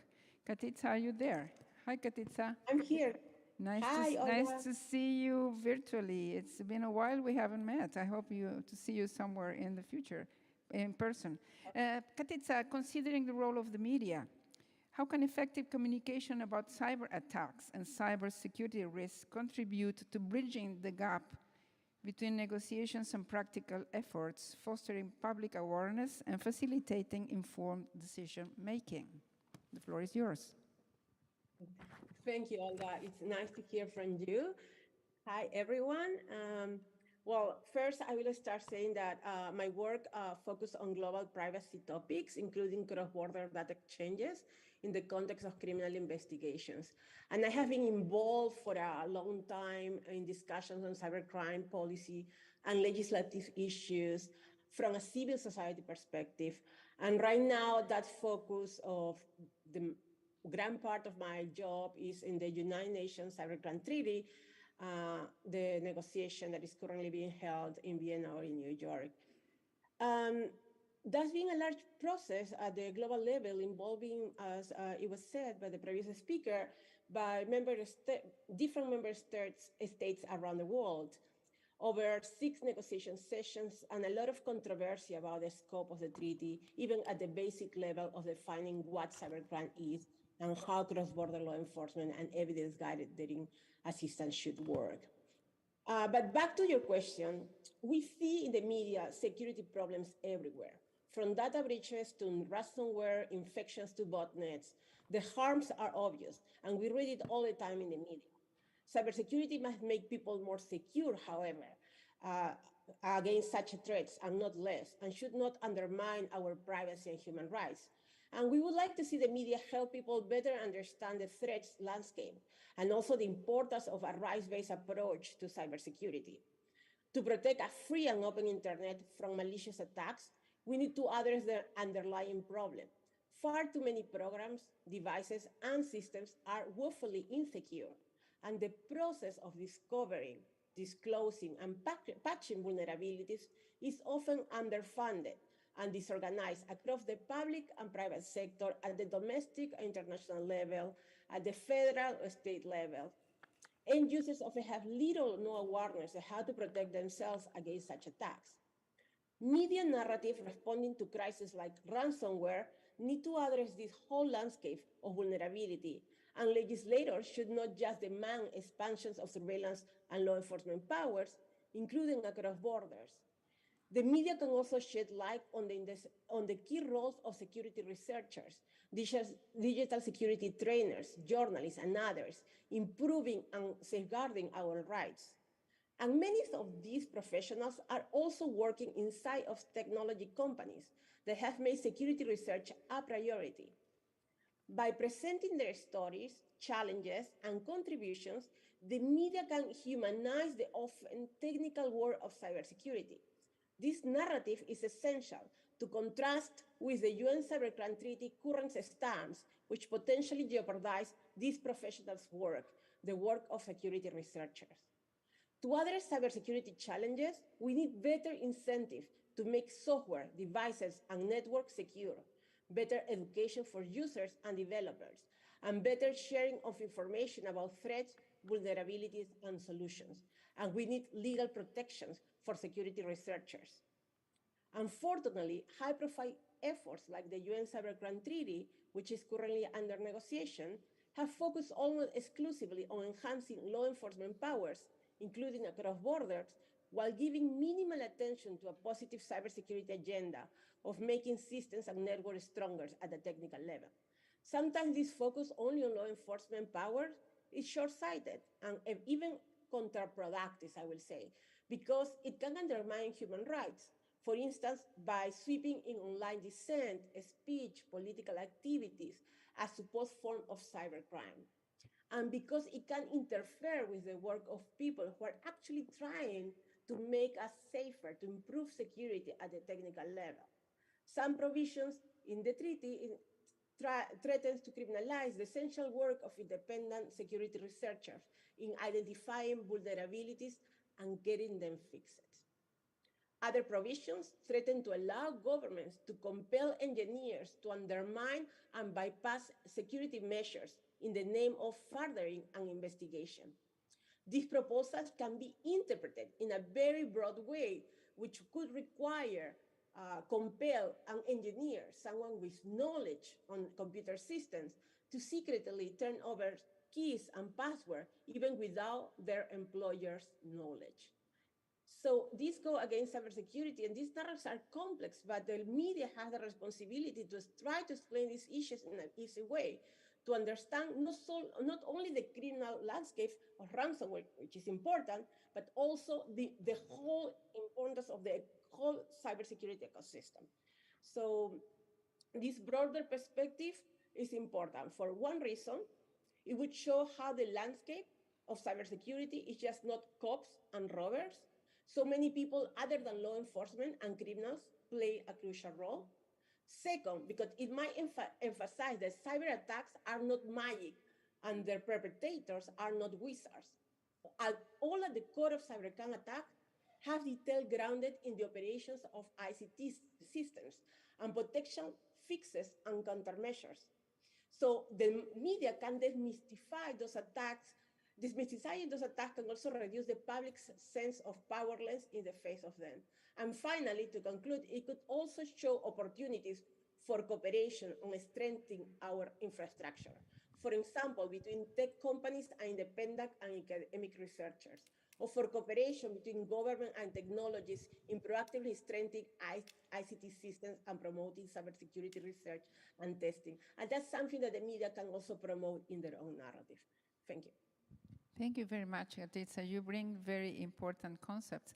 For example, the importance of security by design in all the devices, the importance of knowing the vulnerabilities. For example, in the National Cert of Argentina, we have a policy that once we know about a vulnerability, we do communicate it to our the areas of the government that we are in contact with. And also you mentioned the important role of the media in getting to know and informing the public about what is happening. And we were talking yesterday in an open forum that we organized exactly that sometimes we get to know about attacks only by the media, and sometimes those who have been attacked or in vulnerable situation not usually share all the information, and so the role of the media is really relevant. Thank you for your comments, and we will get back to you in a moment. Now I would like to ask Elisa a question. Elisa, how can the Internet Governance Forum, where we are now, play a proactive role in promoting a human-centric approach to cybersecurity and facilitating the exchange of insights and experiences between global cybersecurity initiatives and practical on-the-ground efforts, which is mainly the purpose of this session? And welcome, and thank you for being with us. Thank you for having me. I'm very excited to be here today. I actually think it's worth a little bit of background about why I'm here on the stage to begin with, and then I can actually tackle that question. Cloudflare is a global cybersecurity company with equipment and operations in more than 100 countries. We protect people all around the world with millions of customers. In fact, something like 20% of all of the websites in the world pass through our network on a daily basis. One of the things that's interesting for me on this stage is that we fit in a couple of different places as a member of industry. We're both a cybersecurity company that is involved in seeing attacks, but we also just protect a lot of what's happening on the internet and in internal networks. So we play sort of on both sides of that game and really have an opportunity to think about what those issues look like. So thinking about that question, one of the things that we do at Cloudflare is we try to make it easy for people to protect themselves, recognizing in this space that prevention is actually better than addressing cybercrime in many ways. There's a goal in cybersecurity to protect in the first instance, to prevent cybercrime altogether, which actually solves some of the challenges. And so those questions are really tied very closely together because it's not just about enforcement. If you can prevent cybercrime in the first place, that is a much better place to be overall. And so from the point of industry, thinking about what those solution sets look like, making sure that you have things that are secure by design, that are easy to implement from a protection standpoint is incredibly important. I think on the cybercrime side, I think one of the things that we've seen just from a practical standpoint is often there are gaps in, cybercrime is global. Let's just be honest, it crosses borders. And practically, sometimes that means international collaboration on the law enforcement side. And so some of the discussion points have to be about making sure that those barriers are addressed and addressed in a sort of human-centric way that protects rights. Those are all important components. On the question of IGF in particular, one of the things that Cloudflare does is we offer a bunch of initiatives that actually provide protections to vulnerable groups in particular. We think about secure by design. We try to think about what those offerings look like and make sure that people understand what they can do to protect themselves. So we actually think a forum like IGF is a place where you can have those discussions about what initiatives are available for people to protect themselves, to make sure that, again, that prevention, those steps on prevention in the first place are thought through and that people are aware of what is out there, even before you get to the cybercrime side. I think on the other thing, the amazing thing about IGF is that it's multi-stakeholder. So you actually have not only governments in the room, but civil society in the room. You have industry in the room. You have a lot of different players who all bring a different piece to that puzzle and can have a conversation together. And there aren't that many forums like that. So thinking about that practically, that is, I think, one of the biggest things that IGF can do, really thinking about that piece. How do we make sure that people know what initiatives are out there? And then also, what are the real barriers to enforcement? What are the challenges that come into play? Thank you, Elisa. I think you really made a good point about the role of the IGF in bridging gaps in between the different stakeholders, which I think it's fantastic space. And also this concept of equal footing, that you can find authorities, ministers, experts from, person from civil society, experts from the technical community, and exchange some ideas and have a coffee or share a bento and some sushi, and that bridging that gap is really important. That sometimes in these multilateral meetings, which are also very important, it's not so easy. And there are some barriers that prevent some of the stakeholders in participating freely and exchanging information with other stakeholders. So I will give the floor to my dear colleague Tracy. Now the floor is yours to continue with questions to other panelists. Thank you very much, Olga. And just a few housekeeping and guidance. Just at the end of this round of questions, we'll be asking you to come to the mics or go on Zoom and ask your questions. So get ready for that. So you could probably begin lining up as soon as we begin the question period. And secondly, one of our speakers in this round will be speaking in Spanish. So if you don't have interpretation available and you don't speak Spanish, it's a good time to try and look for those devices. Or I guess if you speak English, you could follow the transcript. All right, so moving on now to one of our remote speakers, Elizaveta. She's from the Alliance for the Protection of Children in the Digital Environment. So Elizaveta, how can we promote the adoption of best practices, such as self-regulation mechanisms and social initiatives to foster collaboration in combating digital threats and reducing risks, with a particular emphasis on safeguarding children in the online environment? Elizaveta. Hello. Не стоит забывать, что самой уязвимой частью общества являются дети. Создание безопасной цифровой среды для ребенка и защита его от киберугроз, которые только набирают обороты в последнее время, одна из тех причин, почему в России был создан Альянс по защите детей в цифровой среде. Подобный тренд не является исключением, так как во время саммита БРИКС 2023 министры цифрового развития стран сообщества выразили приверженность вопросу защиты детей в цифровой среде, призвав к созданию Международного альянса по защите детей в цифровой среде.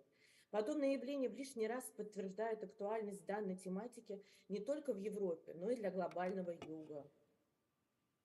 Говоря от российского IT-сообщества, я могу смело заявить, что добровольное обязательство цифровых платформ и крупных игроков IT-рынка является наиболее эффективным способом всеобщего объединения и мобилизации, направленного на защиту детей в интернете. Напомним, что это именно инициатива бизнеса и российских IT-компаний. Мы в Альянсе стараемся защитить молодое поколение от киберугроз не через ограничения, а через создание позитивных игр, позитивного контента и развивающих программ. Что касается более конкретных мер по защите детей, то нами была разработана хартия «Цифровая этика детства», отражающая рекомендации для всех участников рынка, родителей, педагогов и бизнеса. Это первый в мире документ мягкого права. и в основе которого этические принципы уважения ребенка как личности, совместная ответственность, сохранение конфиденциальности и защита прав детей. Одним из ключевых моментов Хартии является саморегулирование цифровых платформ и в плане проактивной модерации контента. Платформы могут и должны принимать меры для предотвращения распространения негативного контента, сексуализированного, который может нанести вред ребенку. Кроме того, Альянс также занимается повышением цифровой грамотности для детей и взрослых. И за последнее время мы провели более 20 мероприятий просветительского характера. Создание Альянса и Хартии является важнейшим шагом в защите детей в цифровой среде. Это демонстрирует, что при верных условиях крупные цифровые платформы могут сами осознать необходимость регулировать тот контент, который производится, если он наносит вред ребенку. Рассматривая риски для детей в эпоху глобальной цифровизации, следует отметить, что наибольшую тревогу вызывает угроза сексуального характера и насилия в интернете. Никогда еще не было так легко злоумышленникам совершить сексуальные преступления, связанные с нанесением вреда ребенку, поделиться изображениями или побудить их к каким-либо действиям. Около 80% детей в 25 странах мира сообщают, что чувствуют себя в опасности сексуального насилия в интернете. И действительно, проблема сексуальной эксплуатации, сексуального насилия и в целом проблема изобилия в интернете легкодоступного сексуализированного контента содержит изображения и сцены сексуального характера, которые могут нанести психологические травмы ребенку. Это наиболее острое и требуемое решение проблемы.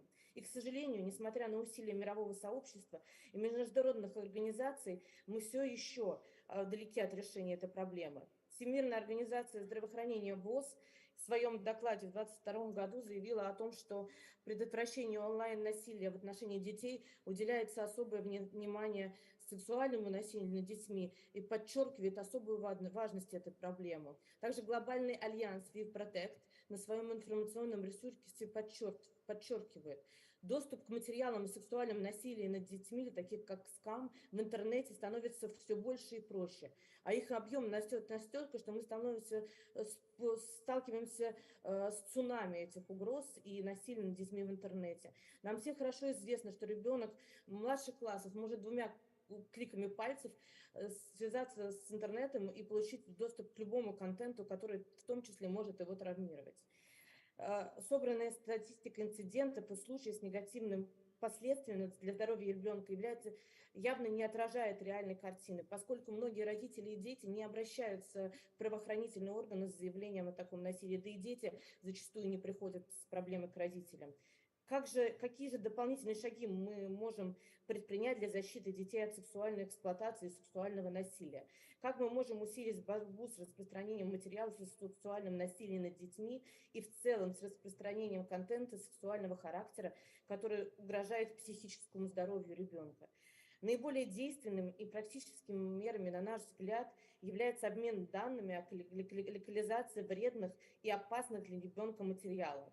Объем данными о новых способах и механиках, которые используют злоумышленники и преступники, создание черных списков ресурсов со скам и с сексуализированным контентом и детской порнографией, а также обмен данными о самих злоумышленниках и преступлениях, в которую эта категория попадает. Создание новых технологических возможностей для выявления и блокировки скам и вреднодоносного контента сексуального характера, принятия комплексных мер с точки зрения концентрации входных потоков трафика, более эффективного использования технологий искусственного интеллекта. В свою очередь, Альянс разработал такую систему, она называется база хэшей. База позволяет компаниям передавать информацию о противоправном контенте в виде цифрового отпечатка хэшей и блокировать его в моменте. За 2022 год было заблокировано более 9000 таких отпечатков, а в 2023 году уже 232 тысячи. В упомянутом проекте на добровольных началах участвуют российские IT-компании. И в заключение мне хотелось бы сказать, что мы открыты к диалогу и надеемся, что мы все вместе сможем объединить усилия для создания позитивной цифровой среды для детей, в котором не будет насилия и доступа к такому сексуализированному контенту. Спасибо вам большое. Thank you very much, Elizabeth.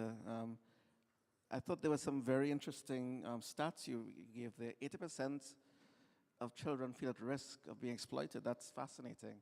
I mean, I have children myself, and they're online, and 80% feel at risk. That's really, really troubling, especially in our part of the world where I'm from. The child trafficking is very big, and it seems to be coming from the online world a lot. And I think we do have to take a look carefully at that. I also like the fact that you gave some practical examples of how we can combat this, utilizing data exchange, blacklisting, and working with the authorities to get things moving, as well as self-regulation.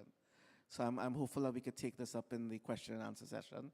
We find a little bit more about what you did in Russia to get this moving. So moving on to our next question now, I'm going to ask Deputy Minister Ernesto Rodriguez Hernandez. The threats faced by states in cyberspace are increasingly worrying. It is a topic that is widely debated on international stages.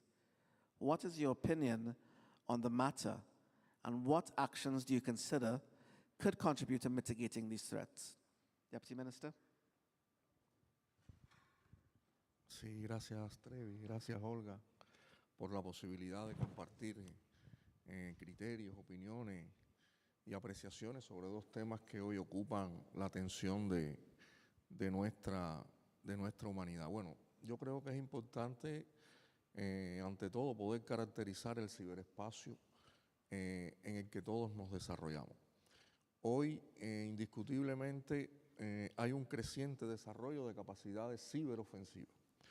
Incluso algunas estrategias de seguridad nacional de algunos estados incluyen la posibilidad de usar armas cibernéticas ofensivas, realizan también operaciones ciberofensivas.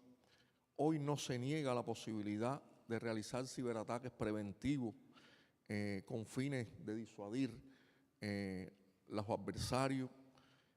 Pueden convertir todas estas cuestiones, sin lugar a dudas, al ciberespacio en un nuevo escenario de conflicto. Es un peligro que hoy se acrecienta incluso ante las doctrinas que consideran la posibilidad del uso de la fuerza como una respuesta a un incidente cibernético.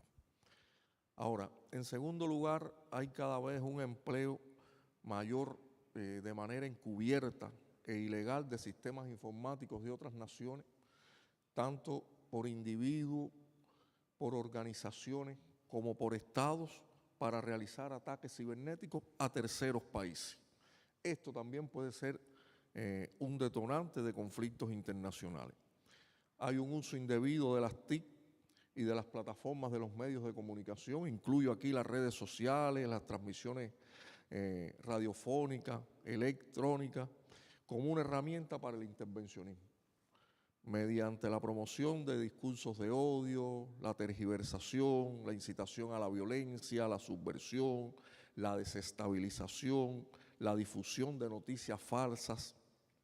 Todo esto con fines meramente políticos contra otros estados y como pretexto para la amenaza o el uso de la fuerza. Esto también representa hoy una amenaza creciente para las naciones, donde incluso se contravienen, y es justo decirlo, principios del derecho internacional. Ahora, ¿dónde se desarrollan estas acciones? Todas estas acciones se desarrollan como parte de algo que se ha dado en llamar guerra de cuarta generación y que tiene un sustento cardinal en la manipulación de las emociones a partir del uso de información almacenada, procesada, en violación clara, incluso de cuestiones tan importantes como es la protección a los derechos de los datos personales, y en lo que lastimosamente muchas veces participan empresas que convierten este tema en un modelo de negocio.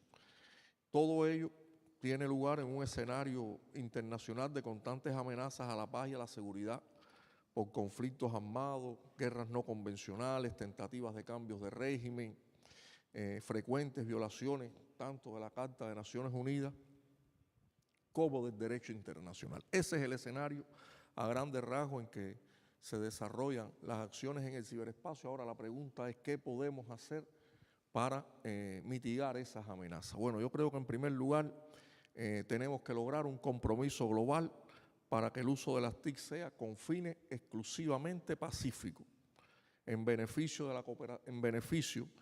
la cooperación y el desarrollo de los pueblos. Hay que mitigar la brecha tecnológica, los obstáculos que hoy impiden, sobre todo a los países en desarrollo, invertir en la seguridad de las infraestructuras críticas. Ese es un tema vital en los momentos actuales.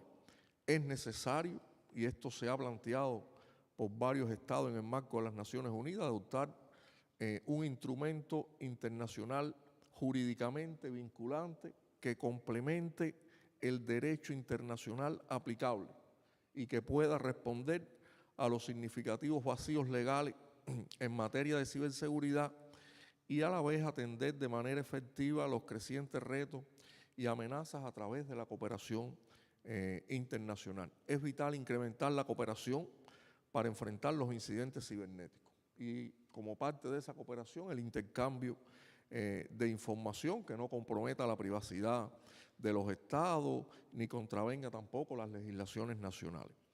Es impostergable implementar mecanismos de asistencia técnica e intercambiar buenas prácticas que permitan enfrentar estos incidentes y que además incrementen las capacidades operativas de los países ante un ciberataque. Estandarizar en la medida de lo posible la nomenclatura de los incidentes cibernéticos, buscando una terminología común que facilite el intercambio de información.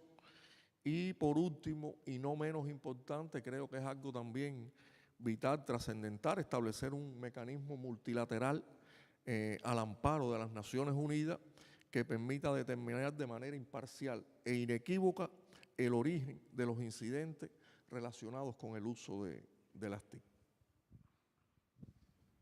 Thank you very much, Deputy Minister. Again, some very valuable points raised. You pointed to the violation of international law that is used to, involve state actors in cyberspace as a new theater of war, for want of a better word. But I think your call for the use of ICT to be used for development purposes and for peace, I think that is really something that we need to take a closer look at. And as you said, the call for an international instrument to complement existing international law, I think is something we could discuss as we get into the question and answer session. Thank you very much for your comments. Again, questions and answers coming up after this round of questions. So I'm going to go to Fulake Olagunyu, who's from the ECOWAS. And she's going to give, I think, a very practical take on what's happening in West Africa. So, Fulake, the Economic Community of West African States comprises 15 states. Which are the main challenges that these countries face in relation to cybercrime and cybersecurity? Over to you. Thank you very much, Tracy. So rightly, as Elisa rightly said, the issues we're talking about today are completely global.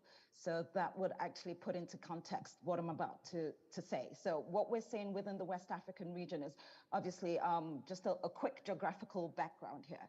The 15 member states, 11 of them are actually classified as LDCs. So you can already envisage the sort of issues and challenges they already have without even putting cyber into place. So what we've seen over the last few years is that we're lacking a national coordination at the national level, which is then leveraging into an effective cooperation at the regional level. We've seen that not only cyber is global, it is also a trust game. And for that to actually happen effectively, countries actually need to speak to one another. And for them to do that, they have to be willing to collaborate to actually combat the cyber threats. This obviously requires adherence to international conventions. We're talking about the Budapest Conventions. On the African side, we're talking about the Malabo Convention. But aside from that, we're talking about the member states actually having the capacity and the capability to actually coordinate and collaborate with one another. Resources is a big thing that is lacking on the side of the world, and resources has 3 levels. We've got the technical, the financial, and again, the human. Globally, we do acknowledge that there is a dearth of cybersecurity workforce personnel. But on this side of the world, I think it's a little bit different. It's a little bit more critical. We do have personnel that are highly qualified that can do the job, but we don't have enough of those people available. So it's an issue of how do we then cascade down the little knowledge that we have so that it actually makes an impact across the region. Finances, a lot of our budgets are actually not concentrated on cybersecurity. I think 1 or 2 member states have actually put into their national budgets a very thin line on cybersecurity. We're trying to see how we can encourage member states to do a bit more. Again, on the technical front, there's a lack of the requisite equipment and facilities actually required to actually do the job. Aside from that, I think we're not only the region hasn't gotten to the point where you're seeing cyber as a warfare like other parts of the region. So the mentality is still sort of boots on ground. We're still looking at physical security, and I think that conversation needs to be leveraged a bit more. I will say that there was a watershed moment. I think everyone talks about pre-COVID and after COVID. And I think COVID was a watershed moment for the West African region because a lot of conversations prior to that had revolved around the socioeconomic development issues that the region faces. But what COVID actually did was it brought digitalization to the forefront because everyone was obviously not prepared, and then you had to now make sure your citizens could actually meet their daily needs and requirements. And I think the good thing, if I can say that, and I use that very loosely, the good thing about COVID is that because conversations about digitalization were brought to the forefront, member states now have to start thinking about security. And it's getting the attention it needs, and I'm going to borrow Chris Painter's word here about sustained attention. I think what we're trying to do from the Commission's perspective now is to actually ramp up and promote that our member states actually start doing a bit more when it comes to cybersecurity. Some are doing very well, others are not. But it's our mandate to ensure that as the 15 member states come together, that they actually do more, because the region promotes free movement of goods and people. So you can imagine if we're promoting free movement of goods and people, we're also indirectly promoting the free movement of cyber threats across the region. So we need to do a bit more. I think also one of the things that is a really big issue is the weak critical infrastructure that we have. I don't know if a lot of people know about what goes on in Africa. I'll speak specifically about West Africa. The grids are down, sometimes telecommunication masts are down. It's a come d'habitude for the people in this side of the world not having energy or sometimes not having lights, power grid, social infrastructure. So if we do sort of go 2-3 years from now and a cyber attack occurs on any of our critical infrastructure, a lot of people will be nonetheless wiser because they're already used to not having this infrastructure. So it's a key challenge within this side of the world. We're trying to see how we can promote the development of these infrastructure, make sure they're actually built to a capacity that can actually help its citizens, trying to promote a bit more cooperation and coordination amongst our member states. We're trying to ensure that there's that peer-to-peer cooperation. It's not constantly looking towards the global north because the nuances are different, the environments are different. We're talking to member states that have done fairly well, and actually, I will take that back. Member states that are doing really, really well within this side of the region to actually pick up other countries that have not, show them what they have done so that we can actually collectively address these challenges together. Like Elisabetta rightly said, one of the things that she is seeing in her own thematic in terms of child protection is the exchange of data. That is not just about children, which is very important, but I think it's a cross-section of actually promoting information sharing on cybersecurity, on cybercrime as a whole. And that is still lacking within this side of the world, and we're trying to see how we can do that. Like Katiza rightly said, incentives. A lot of the workers within the sector, the public sector, are not incentivized enough to actually do more. So it's a way of we need to try and figure out a creative way to encourage government, public sector to actually do more, to incentivize their people to actually stay, train them, retrain them, or make them pivot to other areas where they can actually use the skills they already have.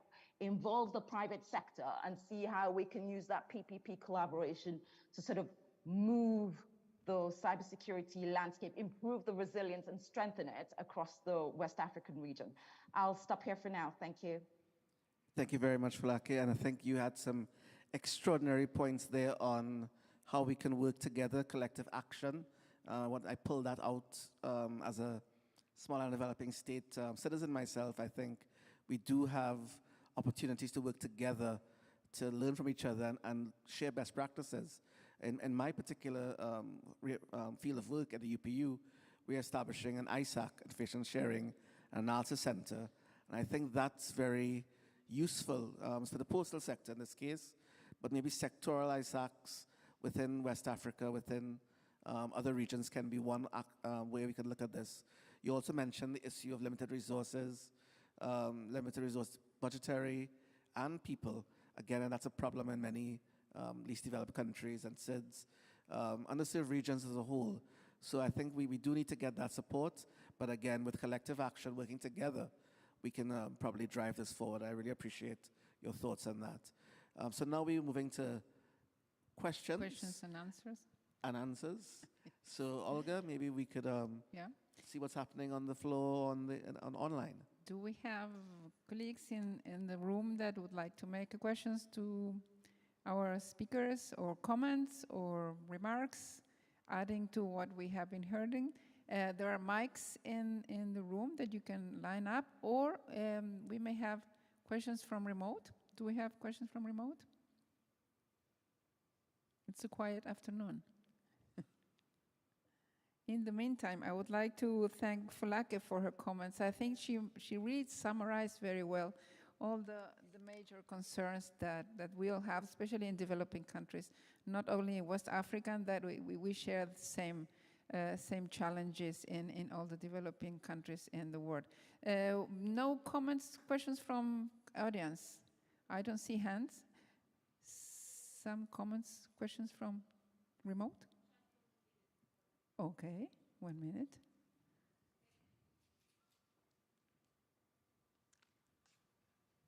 We have one question online, and it's from Riyad Hassan, Vice Chair, Bangladesh Youth IGF, and a member of the Bangladesh Remote Hub. And the question is, how can we ensure effective use of emerging technologies to ensure cybersecurity?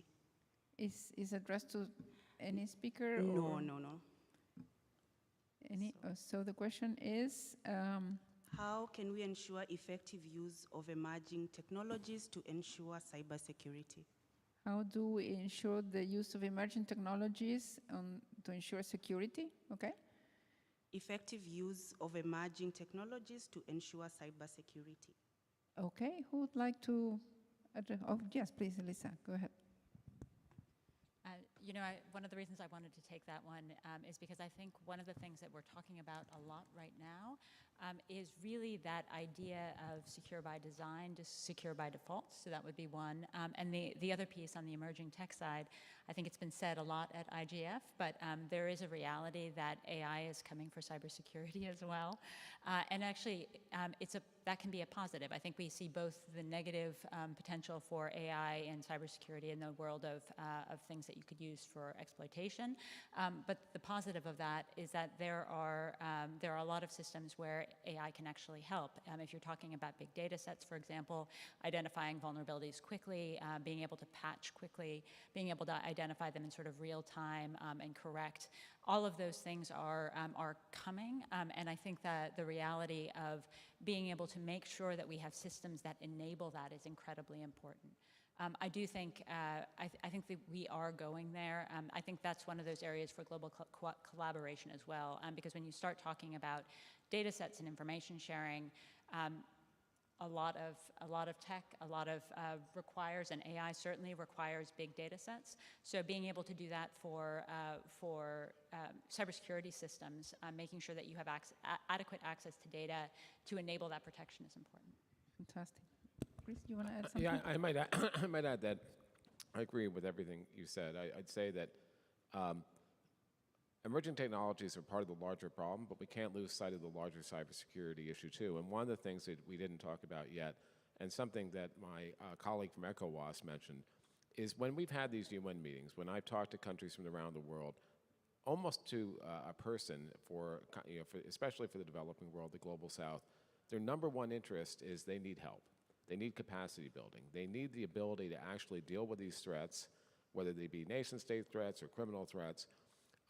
They need to be able to actually take things that have been decided in the UN, like norms of behavior and international law, and apply them. They need to be able to have CERTs, emergency response teams. They need to have national strategies. They need all of these things. And of course, when you're looking at new technologies, you build that in. So the fear a little bit is you see these new technologies and it becomes a bright, shiny object, and you forget about the foundation you have to build for all of these things. And what the GFC does, what the Global Forum on Cyber Expertise does, is it really does that, coordinates that capacity building around the world. It's multi-stakeholder. We have 200 members and partners, countries, civil society, industry, academia.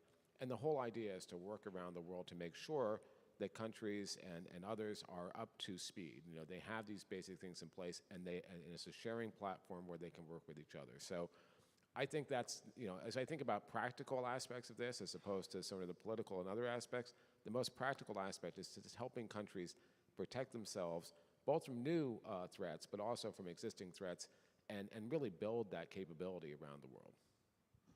Thank you, Chris. We have two colleagues lining up. I didn't see who was coming first, so... Colleague on the right came first. Okay, thank you. Go ahead, please. Okay, thank you very much. My name is Jimson Ulufuye, based in Abuja, Nigeria. I have two comments. Well, before the two comments, just to commend the panel. Thank you for the work you've been doing, Chris, Olga, and everyone in particular.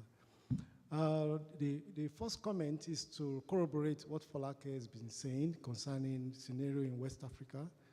There is really awakening, you know, like with regard to the good part of COVID. So digitalization is a serious business. And with it, of course, cybersecurity.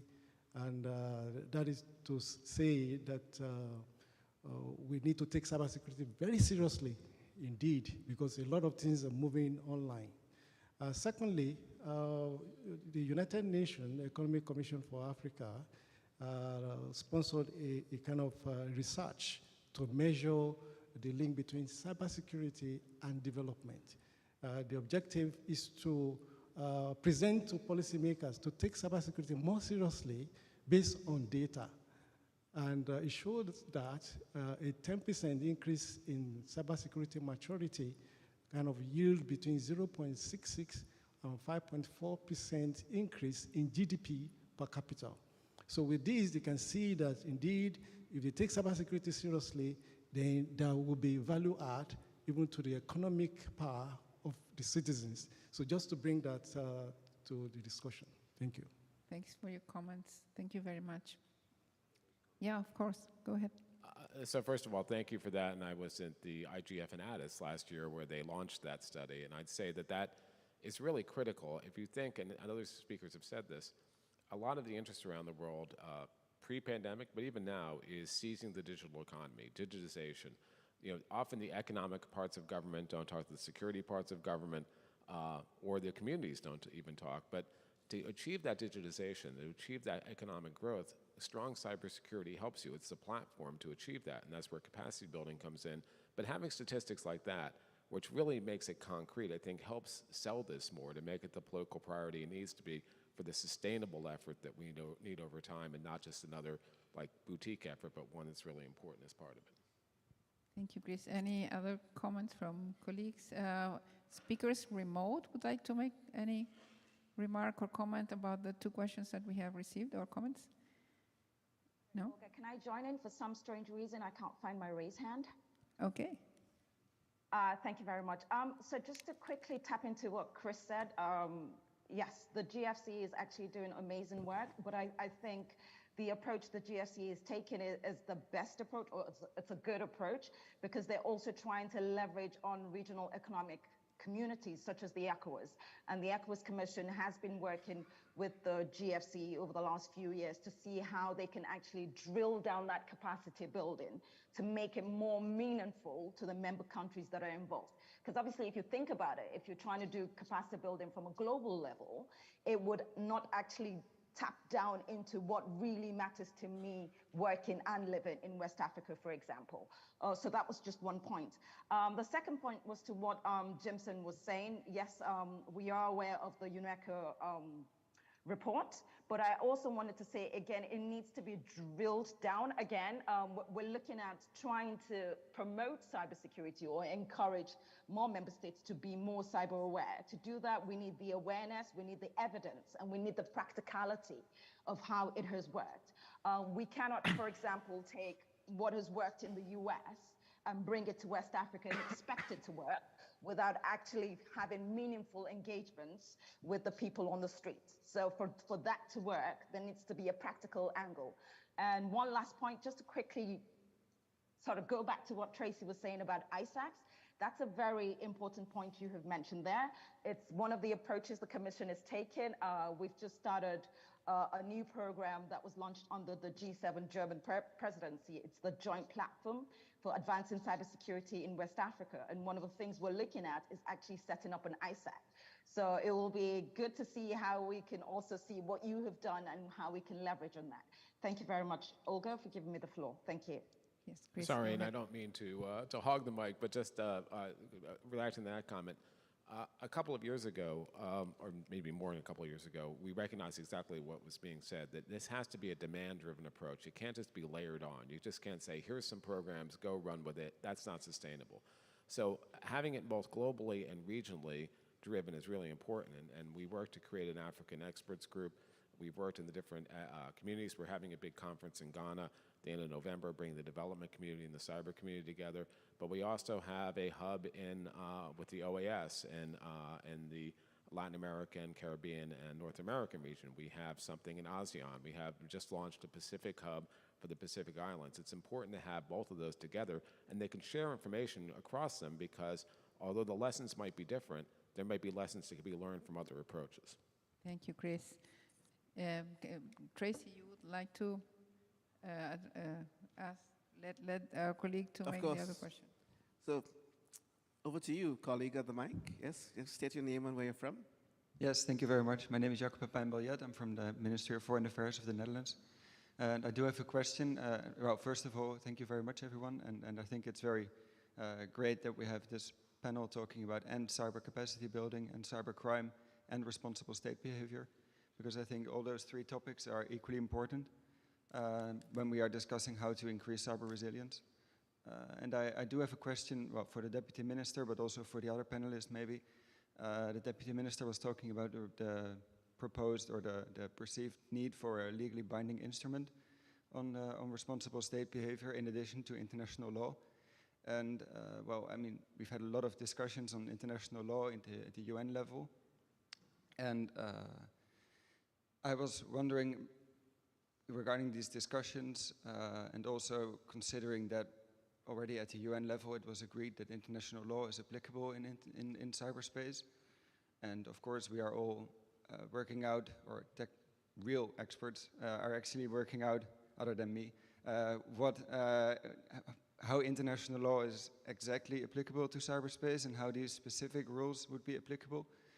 And so I was wondering if you could elaborate on how new negotiations on a legally binding instrument are actually related to this ongoing effort to find out how these existing rules apply to cyberspace, and how, because of course I don't think we want to be premature in starting negotiations on something when we are still trying to figure out as a global community how international law applies, and many countries have already shared their national views on how international law applies. And I think it's very important that all countries do that before we go to to see whether there are gaps that we need to fill with a new treaty. And also, since we're here at the IGF, I think it's important to say that when we are talking about international law and cyberspace, that really it should not only be international lawyers looking at that, but that we also really need the technical community and civil society and all stakeholders to think about that, because it's an issue that is not only for those writing about international law. Thank you very much. Yes, please, go ahead. Sí. Gracias por la pregunta y voy a tratar de ser muy conciso en aras del tiempo. Yo creo que primero reconocer que hay un debate internacional muy fuerte en torno a ambas cuestiones, tanto la necesidad de un marco regulatorio vinculante como complemento al existente, así como en el tema de la aplicabilidad del derecho internacional e incluso muy puntualmente la del derecho internacional humanitario en el tema de la seguridad asociada a las tecnologías. Yo creo que hay un elemento de esencia que no podemos obviar, y es el hecho de que nos estamos enfrentando a un escenario totalmente diferente a los escenarios tradicionales. El ciberespacio de por sí es un escenario de elevado dinamismo, donde incluso los temas generadores de conflicto y que además comprometen la seguridad internacional difieren mucho de los tradicionales que conocíamos de los conflictos armados. Por tanto, no podemos pensar que las normas existentes hoy, las buenas prácticas incluso que tanto tratan de proliferar su uso en el comportamiento responsable en el ciberespacio, sean suficientes y necesarias para poder realmente tener un ciberespacio seguro, un ciberespacio colaborativo, un ciberespacio orientado al desarrollo. Yo creo que incluso aquí mismo se abordaba el tema de las tecnologías disruptivas, de las tecnologías emergentes. Bueno, eso también implica la necesidad de que existan normas, nuevas normas, y que además sean vinculantes. No puede quedarse a voluntad de los estados el cumplimiento de esas normas. Tiene que haber algo que en igualdad de condiciones para todos los países obliga a cumplir con determinados preceptos que garantice y favorezcan un ciberespacio pacífico, orientado a la cooperación y al desarrollo de los pueblos. You want to comment? Yeah. So first of all, thank you for that question, and thank you to the Netherlands because they launched the GFC, so thank you for that. But taking my GFC cap off for a moment, and based on my prior experience, look, I think that the norms of behavior that have been agreed to by every country in the UN, every one of them, they are voluntary, but they're political commitments by those countries. And so if they agree to do that, they should be held accountable for that. Other countries should hold them accountable. And we've seen violations, and the accountability hasn't been there. So it doesn't matter if you had a new treaty or not.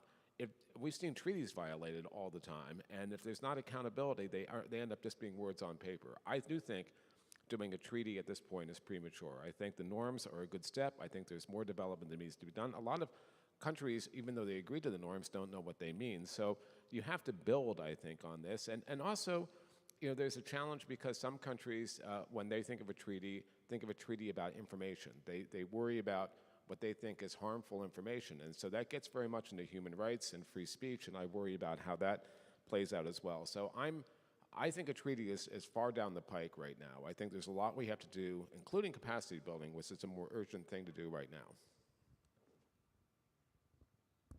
I just want to add, actually, I agree with that, Chris. I think from the industry standpoint, one of the things that becomes challenging for us is that when you try to define things in a treaty, one of the fears from industry is that you might end up actually less secure.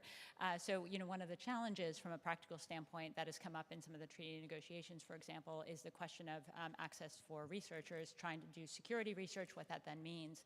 If you try to define that prematurely, you actually risk a world where vulnerabilities don't get patched because there are too many challenging legal questions around it, and I think that's really concerning from a practical standpoint for industry.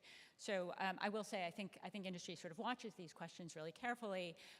We've been sort of strong proponents of norms in the space, really trying to think about we look at it very much from a protection across the board from an industry standpoint.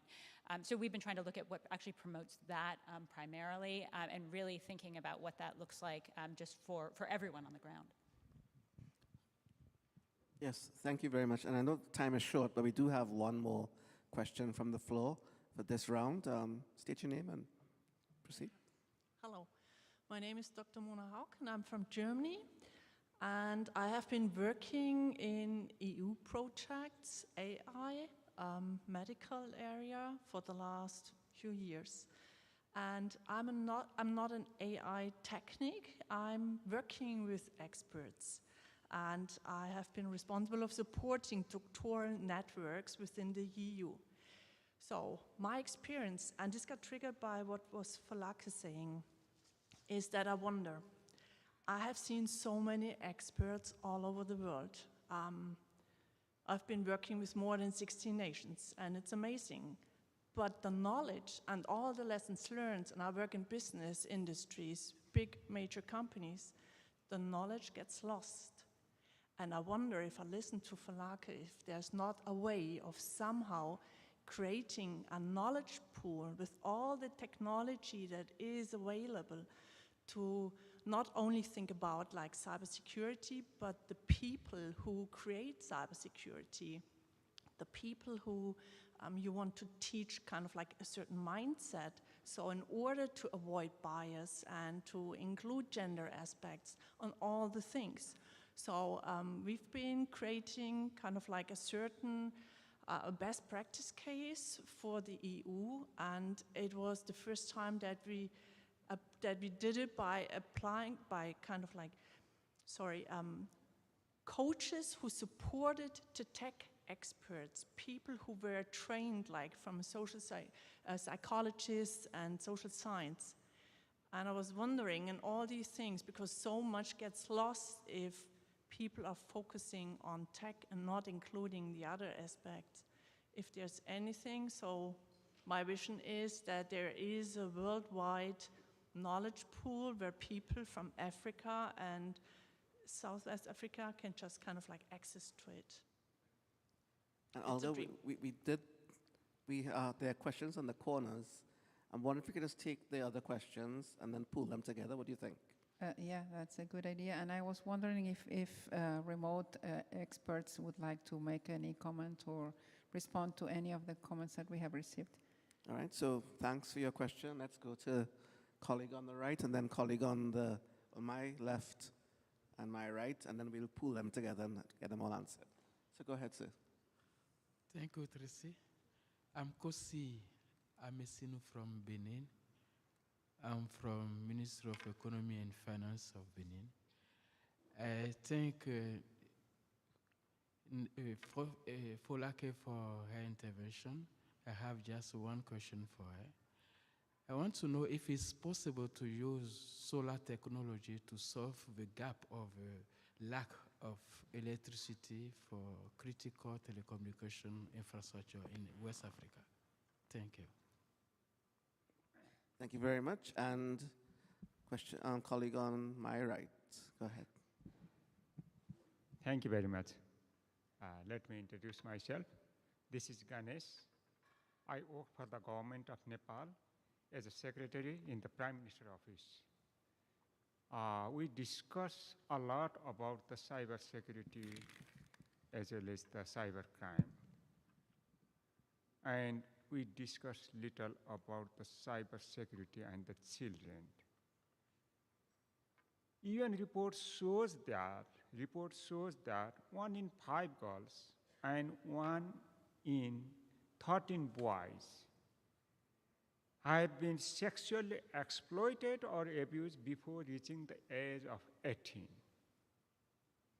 Don't you think this is the serious thing to our future challenge? So concerning this, I would like to raise some of the things that need to be considered. First of all, having a kind of holistic approach for all cybersecurity may not be functioning. So we need a separate compact to address the challenges of the cybersecurity related to the children because of their specific necessity and the specific characteristics of the children. The second thing I would like to emphasize that one of the speakers already said about the building the capacity of the children themselves through the internet governance as well as some of the internet technology by giving digital literacy about making aware about their right. So this might be one of the most important things to save from the online safety measures. The third thing that is most important due to the nature of the cross-border issue of the cybersecurity, we need cross-border, regional, international collaboration across member states and the private sector and the ICT companies. That is very important in addressing technology-facilitated child sexual exploitation and abuse. This is the third thing I would like to emphasize. Thank you very much. Thank you very much. And I think we have an online intervention. Thank you, Tracy. We have some questions online from Rowana from Sri Lanka. What is the impact of cybercrimes conventions to cybercrime investigations? And another question from Amir. What should be done when some cross-border digital platform refuse to cooperate with national competent authorities regarding cybercrime cases and refuse to establish official representative in the country? Thank you. I would like to address the question made by a colleague from Germany. I agree with you, this is a relevant desire from many of us of having this pool of knowledge and especially to be shared among different countries and regions. Just to let you know that there are some efforts in preparing a database of experts, at least in the Organization of American States, or correct me if I'm wrong, Chris, and also in the open-ended working group on cybersecurity in United Nations. They were working on a database of all the experts of different countries, which is not the whole picture, but it's a start, and it should be an ongoing process. What is difficult from these efforts is to keep them updated, and sometimes it's expensive and complicated, but I think it's an idea that we all have in mind. I think the UN effort is more points of contact for a CBM, so it's more limited. And I'd say that it's a great idea. And part of what you're saying is being able to translate between the policy and technical people too, which I think is important. I'd mention the Sybil portal again, which is what my organization has, which now has over 800 best practices, guides, tools that can be used. And it's open to everyone, not just members of the GFC. At civilportal.org, but there are other things out there, and I think we're building toward that. And who'd like Olga? Do you hear me? Sorry? Olga? Yes, Folake, I think Folake is trying to speak. No, I would like. Oh, Katitsa. Okay. Olga? Pardon. Sorry, Katitsa, I didn't see you. I'm so sorry. Please go ahead. I'm so sorry. And we have Qusai in the queue. We will go to you in a moment, Qusai. Nice to see you there. Katitsa, the floor is yours. The challenge of remote participation, but I'm very grateful to be able to participate online. So thank you, Olga. There were many questions that were very interesting through the discussions. One of them is related to the application of international human rights law, or international human rights, or international law. I will respond this when it comes to the negotiation of the UN Cybercrime Treaty. I don't want to confuse my answer with the other negotiation of the WEG, which there is no treaty. But when it comes to the UN Cybercrime Treaty, we have seen that many of the powers for criminal investigations, including across borders, are obligatory, while some of the safeguards are optional.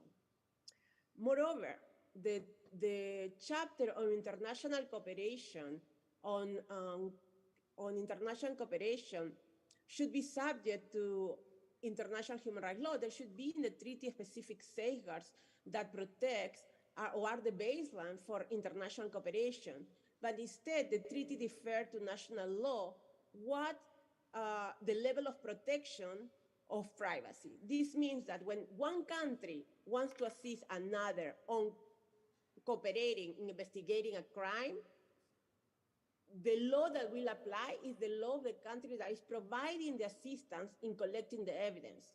But as we see in a joint negotiation with 1,900 countries and more, the level of privacy protections and the level of human rights differed country by country.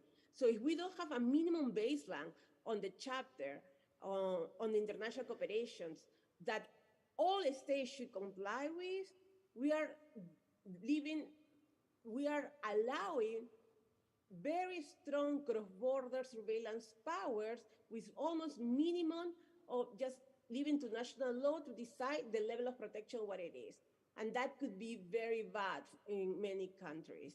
And we are talking about surveillance powers that are very invasive, like real-time interception communication, real-time location of data, or even data that will identify a subscriber, because in many countries, the people who speak truth power, who are just criticizing their governments, end up being criminalized just for posting a tweet. And sometimes people get criminalized in many countries just, for instance, for being LGBTQ, for being themselves, because that's sometimes crimes in that country. So the issue that providing international cooperation and letting countries decide what's the crimes that will be allowed for that cooperation without restricting it to the core cyber crimes that have to be in the treaty, open the door of providing a legal basis of international cooperation for crimes that for some countries could be crimes, and I call it deemed crimes, but it could be also an act of expression in many other countries. So without clear respect of international human rights law, clear safeguards in the treaty that are the basis for the negotiation, and a narrow scope limited to core cyber crimes and crimes that are specifically defined in the treaty, the treaty could be too broad that we could lead to abuse. So that's one of the things that are concerning. To other question about the grounds of refusal in criminal investigations, so it depends, you know. Sometimes companies refuse to cooperate on human rights grounds. As I said, sometimes some countries criminalize someone for being LGBTQ themselves. If sometimes a journalist for writing an article, or sometimes an activist for writing a post. And so sometimes there are grounds for refusal because the request is disproportionate, because the request is in violation of human rights law. And in those terms, it's valid for the company to be able to refuse cooperation, to deny or challenge requests that are disproportionate. Obviously, we are not talking about the requests that are necessary for the investigation for crimes that are that respect human rights law, that are necessary to fight cyber crimes. But the problem that we're having in the treaty right now is that this international cooperation will be based for any crime as defined by national law by any country, which will be a lot of crimes, and it will be very difficult for the authority to be able to even know what the crime is about and in which grounds they can refuse it, which will create a lot of, it will be even very difficult for democratic countries who will be willing to refuse requests and will end up failing to be able to actually notice that the request is proportionate, that the request is not comply with the legality principle, that doesn't follow all the criminal procedural safeguards. It will be able not to deny the request. We'll end up handing over the information, and when we hand over information on an activist in places where speaking get you in jail, you can lead, this type of investigation can lead to torture, disappear, and very serious human rights abuses.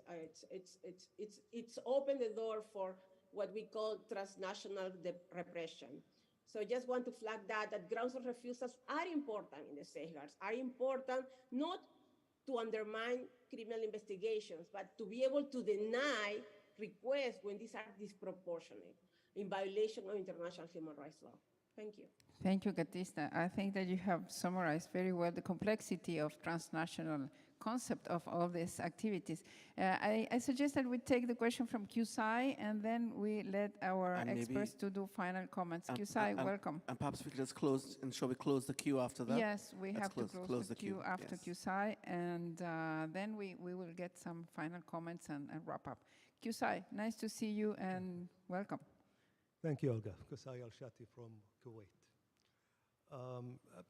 There was a talk about the need of an international convention or a treaty on cybercrime, and I agree with the panels when they said this is a long way to go.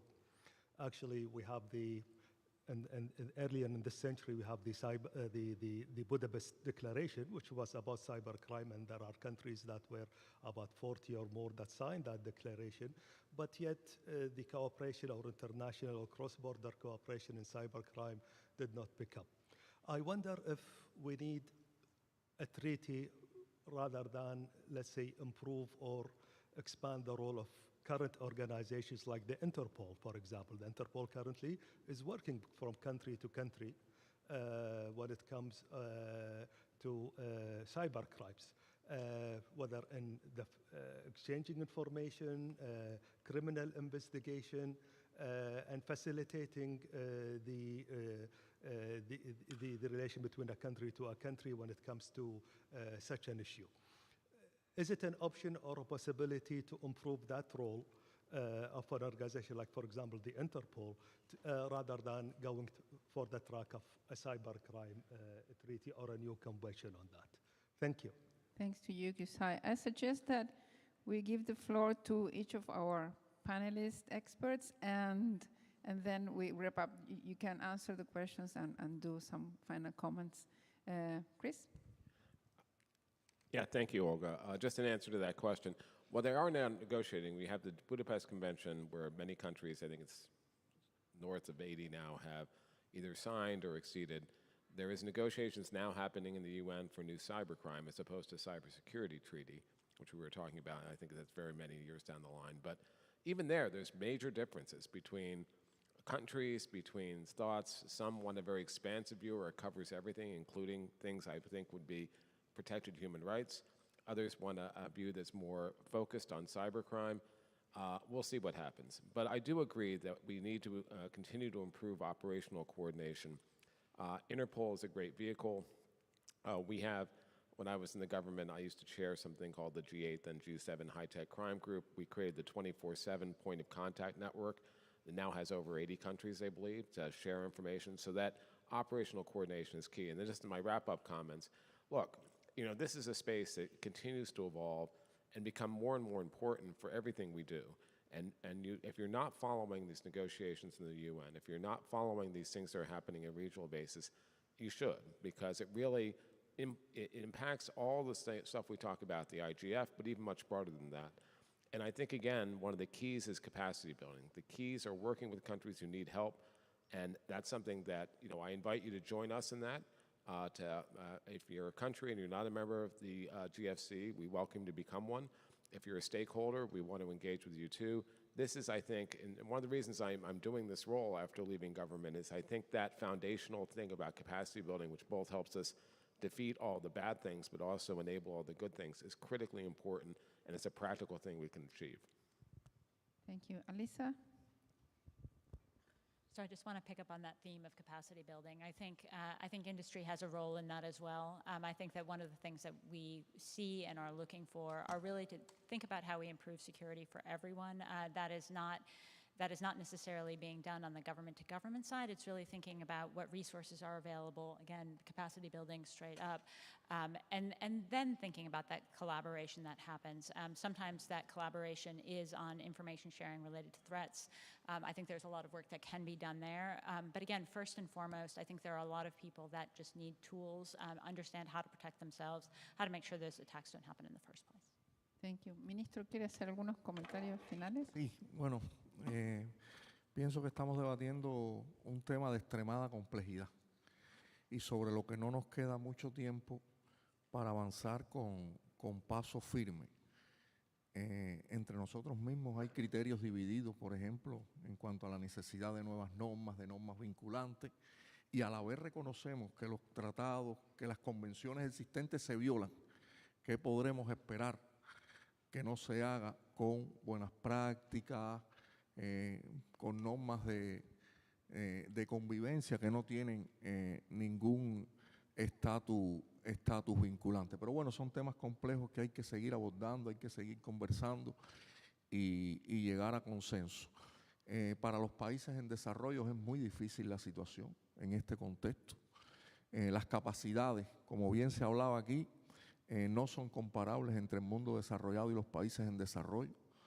Hoy, ¿cuánta capacidad tiene un país en desarrollo para atribuir el origen de un incidente cibernético cuando tenemos tanta brecha en los temas de transferencia tecnológica, de creación de capacidades, de intercambio de información, de financiación para el desarrollo?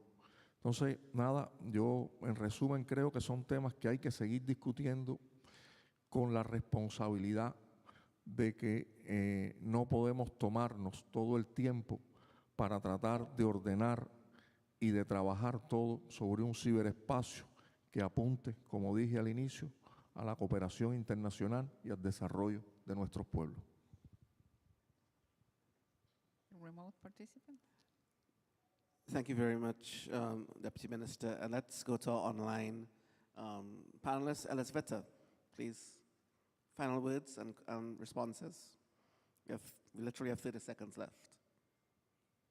В заключение хотелось бы поблагодарить дорогих коллег за эту дискуссию и призвать объединить усилия для работы вместе. Мы всегда открыты к кооперации, приглашаем участников сегодняшней дискуссии присоединиться к карте «Цифровая этика детства». Я обязательно пришлю вам ссылку на наш сайт, чтобы подробнее ознакомиться с нашими проектами. Я надеюсь, что вместе мы сможем сделать будущее поколение защищенным от киберугроз, а мир будет чуть более справедливым, безопасным и комфортным. Спасибо вам. Thank you very much, Elizaveta. And Folake? Thank you very much, Tracy. So I think more needs to be done to promote the development of a cybersecurity culture, which I think hopefully will lead to better communication and coordination at the national level, which then leverages to effective cooperation at the regional level. And then we can use that to strengthen our collaborations with partners and to actually then develop the capacity that is required. Thank you very much. And maybe just 5 seconds from Katitsa. 5 seconds, Katitsa. Thank you. I just will conclude that for me, human rights are universal, and we don't have to view them as a fundamentally conflicting with sovereignty. In principle, these are rules that states have already accepted and already agreed upon to govern their own behavior. So in the treaty discussions on cybercrime, we have been saying that we want to see minimum safeguards that are strong for both the domestic and international surveillance powers as a minimum basis for international cooperation. But this has not made it into the current test, and this is really concerning.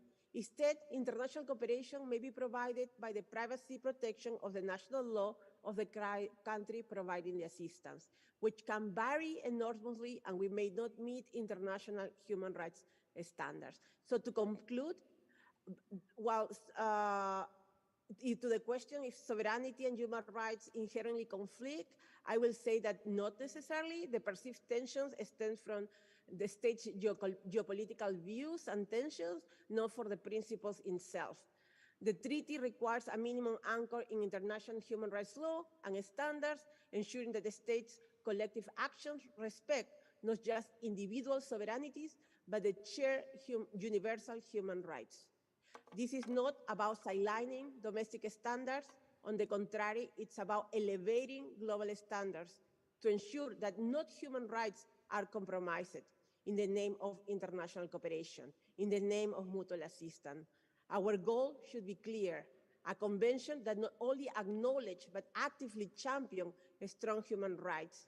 Instead of using sovereignty as an argument to undermine human rights, states should craft a convention that authorizes criminal investigations only for core cybercrimes as defined in the convention, while providing concrete and detailed human rights safeguards for both domestic and international cooperation. We would like to see human rights norms not only referring in the preamble, but throughout all the chapters. And we would like to have well-documented and we would like to have a very narrow scope that is limited to such core cybercrimes. That's all for now. Thank you so much for inviting me. Thank you very much, Katiza. Thank you very much. Tracy, your final comments? No, I'm going to cede my comments to you, Olga. Thank you all for coming. We are 3 minutes over. So, Olga, final words to you. Okay, so thank you for the constructive dialogue. Share information, cooperate, be active. I am always positive towards technology. I trust human ingenuous and human capacity. So the journey is the destination with this issue. So let's keep on talking, keep on interacting, keep on learning. And I wish you enjoy the session. And thank you all very much. Thank you, our panelists. Thank you, the audience. And thank you, the remote participants. And thank you, the remote experts. Thank you all.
listen to them very often.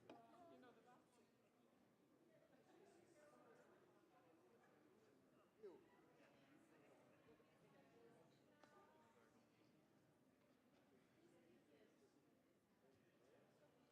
We are missing. I'm on this side. But if not, you sit here and I sit next to Christian. Maybe it's more useful. Seems like. We are missing.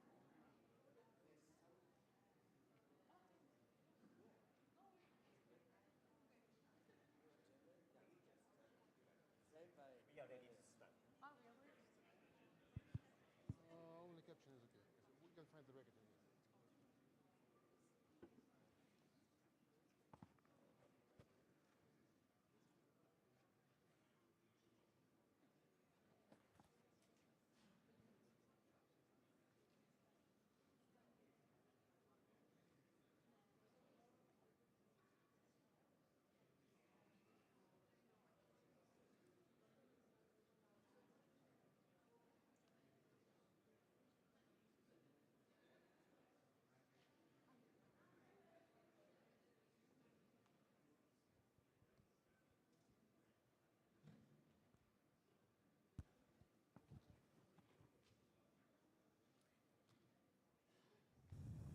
Good afternoon, everyone.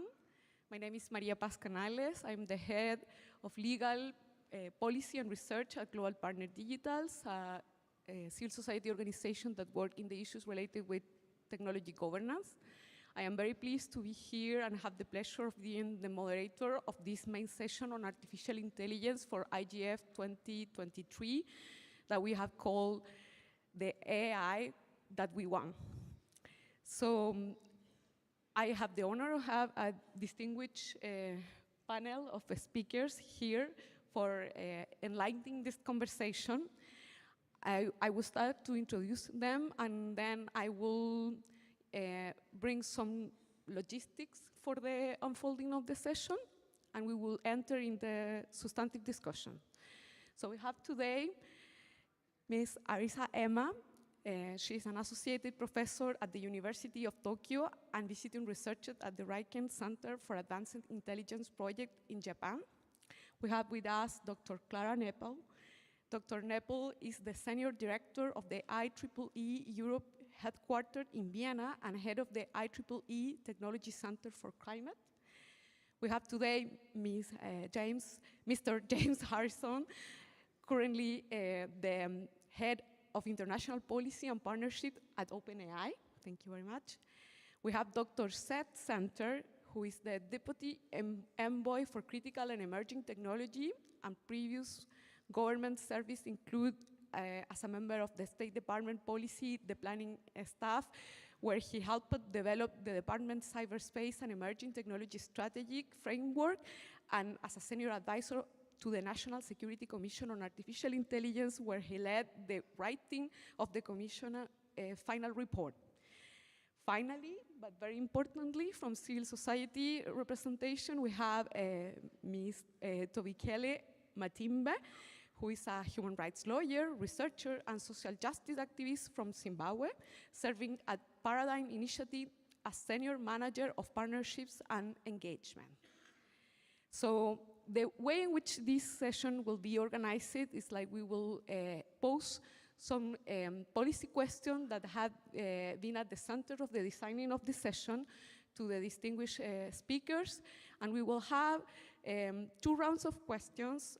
For the first section, each panelist will intervene for 5 minutes, and then we will be followed by 10 minutes of questions and comments, reaction from the floor here inside. So for that, I ask you to put in line in front of the microphone if you will want to present some questions to the speakers. And also for our remote participant, please let us, our remote moderator, Christian Gimlin, which is also part of the panel, to know if you have any question that would like he provide to the speakers during the session. So with that being said, I will move to setting a little bit the scene of this conversation today. In that sense, I would like to highlight a couple of of things that, for me, are really relevant in the conversation today. The first thing that I want to kind of be provocative with you in terms of the setting of the scene of the session is like to think about how during the last year we have been listening so much about artificial intelligence in our daily life. So people that it was not connected at all with the thematic of the artificial intelligence, maybe not even familiar with the name of the technology, now was interesting to know more about how this technology functions and how we will take care of ensuring that the technology will be at the service of the benefit of the exercise of rights and the daily life of anyone around the world.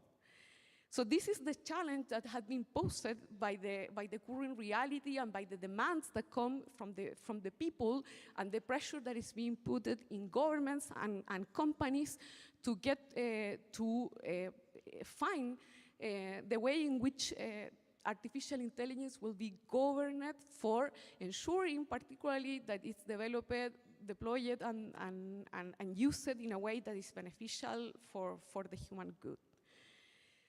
What we have been seeing is like for maximize this artificial intelligence positive aspect in society, there is a fundamental need of agreeing in responsible and ethical principles for the development. And what I bring today as a proposition is that part of that discussion also should be mindful and be grounded in what is coming from the international framework of human rights as an essential element for guiding this task of thinking about technical standards, regulation, legislation at large, and other kind of voluntary guidance that can be developed for governance of artificial intelligence. So in that sense, I have been working with my organization in proposing a number of principles that are linked with how we can make the international human rights framework applicable to the conversation of artificial intelligence. And we have come with 5 principles. The first one, like to think that any kind of governance discussion about artificial intelligence should be grounded in approaches that have been developed in terms of the promotion and protection of human rights law, as we have been discussed for other rounds of new and emerging technologies that have preceded artificial intelligence.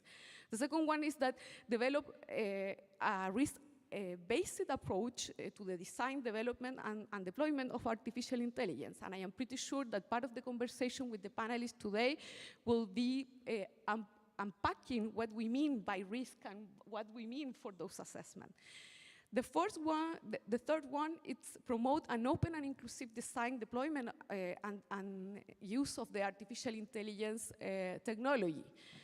And then we also invite you to think about how we need to ensure transparency in the design, development, and deployment of AI, and hold the designers and deployers of artificial intelligence accountable for risk and harms. So without more from me, with this proposition, we want to hear from every one of the panelists, and we will start the first round of comments and to talk about particularly the 2 policy questions that have been proposed by the organizers of the session in the MAG that invite us to think about in the first round of our conversation on the matter of how the global processes connect that have been discussing around governance of the governance of artificial intelligence at the international level, but also at the local level with a side of regulating or guiding the governance for greater good. My first invitation to intervene will be for Ms. Arisa Emma, and I want to ask you how we move from the ethical principles and technical guidance to operational artificial intelligence governance, that it's effective in policy across jurisdictions. Thank you, Maria, for a very nice and kind introduction, and I'm really honored to be at this panel. For the question you raised, is very important, especially when we consider how actually the technology develops, not only like the design, but also like the developed, deployed, and used across the borders. And for example, here in Japan, the normal cases is that maybe we use the core AI model, for example, from like United States, and then the deployers is in the Japanese startup company, but also the actual vendor is another different company, and the users actually don't know who actually created this AI model and who is actually in this long supply chain. So in that sense, it is really important to have the transparency about when we actually see this AI life cycle, and not only the transparency, but also it needs to be interoperable. This word, the framework interoperability, is actually mentioned in the G7 communique in the 2020 at the Takamatsu. But somehow this is kind of like a very tricky word. What does it mean by the framework interoperability? So what's the difference between like the technical standards? So the thing what I interpret by that word is that we need to know that each country or each organization or maybe even one company has its own policy and their own way of assessing their AI systems, and also evaluating the risk and making the impact assessments. However, the legal system is different from country to country, and so each country's discipline should be respected. And otherwise, this global discussion won't work. And also, each country has its own context. For example, in Japan, we actually have the guidelines towards this AI, the utilization or the AI development, and not so much on the binding one. So we actually go to the non-binding guidelines. And also, most of the Japanese company actually very look into the public reputation, and that kind of the soft law discipline actually really works. But that might be the Japanese case, and the other country or the other organization might have different aspect. So it's really important to know what companies or what country has its own risk management framework or the risk assessment frameworks, and with that transparency, and also that the exchanging the actual cases is really important. And I really appreciate that Maria raised the discussion on the risk-based assessment. So what does it mean by risk? So we can discuss at the high-level risk or the low-level risk, but for example, when taking consideration about like the facial recognition system used in the airport or maybe used in the entrance of the building, the usage is totally different, but maybe using the same facial recognition system. So we need to look into the context, and we need to take into who is actually using, who is benefiting from it, and who has the risk on it. So exchanging the cases is really important, and in that way, I think we can put all these kind of abstract principles into more kind of living kind of a discussion as making it to practices. So maybe I'll stop here. Thank you very much, Teresa. And I will want to continue that line of conversation, inviting Clara to also jump in her take in how technical standards relate to ethical principles and can support effective, responsible AI governance at the global level, and how it's your experience about how technical standards can account for these challenges, this ethical challenge, and the principles that are posed, but also human rights international standards, according to my provocation at the beginning. Thank you, and thank you for having me here. IEEE is a very old organization. We were founded more by 140 years ago, co-founded by Edison. So why would an inventor like Edison, who invented electricity, engage with others? He could have done it alone. And I think it was this realization that in order to be accepted by society, you have to manage risks. And one risk at that time was clearly safety. And we started actually by dealing with safety, and since then, we are dealing with safety and security. But now, with AI, we see that we actually need to redefine risk. We have to move away from this, let's say, more traditional dimensions of risk, like safety and security, and incorporate human rights that you just mentioned. And the question is how to do that. We started very early on, and it's a bottom-up approach. So we are also the largest technical organization in the world with more than 400,000 members worldwide. And these issues started to come up at the individual level very early on. These issues around what you just mentioned, about bias and so on. The question was how to deal with them. So we started an initiative called Ethically Aligned Design, which identified the issues, tried to manage them with standards, for instance, but also with engaging with regulators. Now, when it comes to standards, we moved to so-called socio-technical standards. What are they?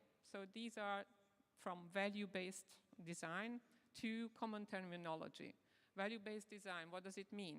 It means taking values of the stakeholders in that context that you just mentioned into account, and that will be different values. Of course, human rights are always important, but you have different ways of how you are dealing with them. And how you prioritize these values and actually translate them into system requirements and giving that step-by-step methodology for developers proved to be a very efficient standard. Common terminology. What do we mean if we say transparency? It can mean it's a completely different thing to a developer than for a user. So that's also one of the standards that deals with defining different levels of transparency. Bias, the same thing. We all want to have eliminating bias from systems, but we actually need bias, for instance, in healthcare. We need to take into account the differences in symptoms for men and women because they react differently, for instance, when they have a heart attack. So context is very important. So we also complemented these standards with a certification, an ethical certification system. And we tried it out with public and private actors. And what is very important, after all, I think that it was mentioned before, is to start building up capacity in terms of training, because we need this, this combination between technical expertise and expertise in social, legal matters, and so on. So we, as part of this certification process, we have a competency framework which defines what are the skills necessary for a trainer, for assessors, for certifiers, and we started working also for certification bodies, so to build up this ecosystem which needs to be there in order to make this happen. So this bottom-up approach, of course, needs to be complemented by the top-down approach, the regulatory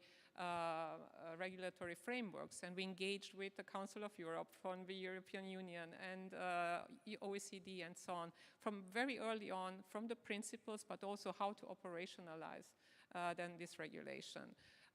One example is now with the AI Act, which basically mandates certain standards, where we also engage with the European Commission to see how we can map, let's say, the regulatory requirements to standards. There is a report from the Joint Research Center that you can download. Thank you, I think.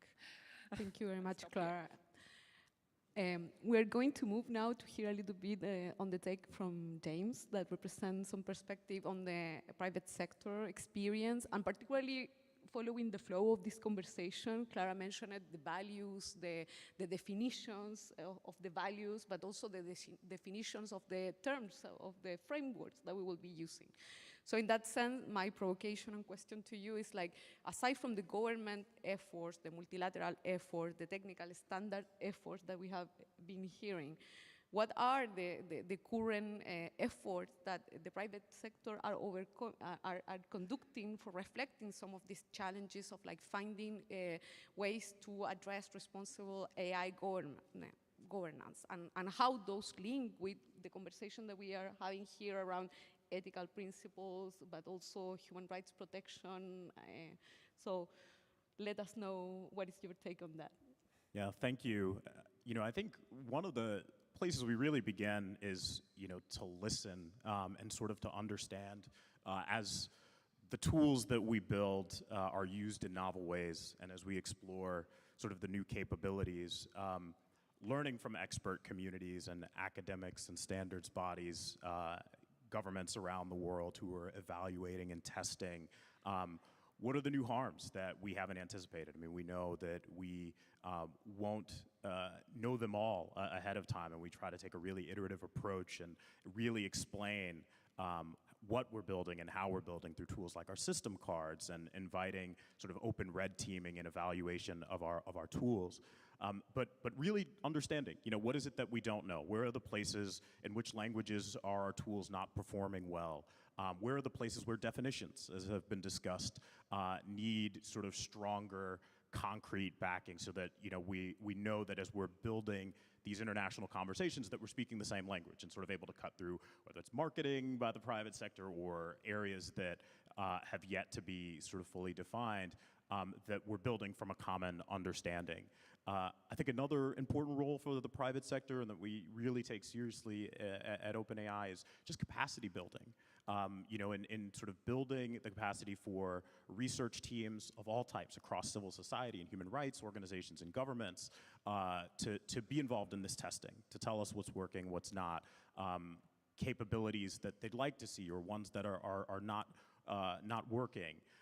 And so, this is something that's going to be iterative. We are clear as when we do our disclosures, at the release of new tools about all the areas that we're trying to solve for. There are important research questions about the future of things like, hallucinations and understanding, where watermarking, how to solve for watermarking questions across text or different types of video or different types of outputs across LLM tools. So, our contributions, I think, begin with, admitting what we don't know, admitting the places where there's a lot of work to do, trying to help with the capacity building to work on safety and evaluation of these systems, and really supporting work around the world by the public sector, by the private sector, by civil society, by academia, to get the future of these tools right and ensure that the conversations that we're having around the world really level into concrete action that ensures the long-term safety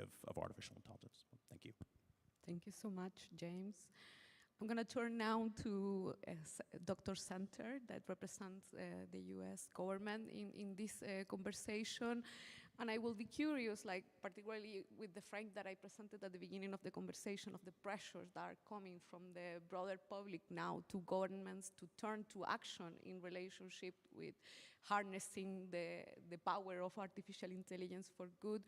What is right now the perspective and the take of the US government about the more pressing challenges in the global governance of AI, and how those also relate with the actions and the collaborative work that you in the domestic level are taking also with the private sector, with other governments, to effectively address those challenges that you identify as the most pressing ones? Thank you. Great, and thanks so much. I think pressure is an interesting word to characterize the situation that we're all in, not just governments.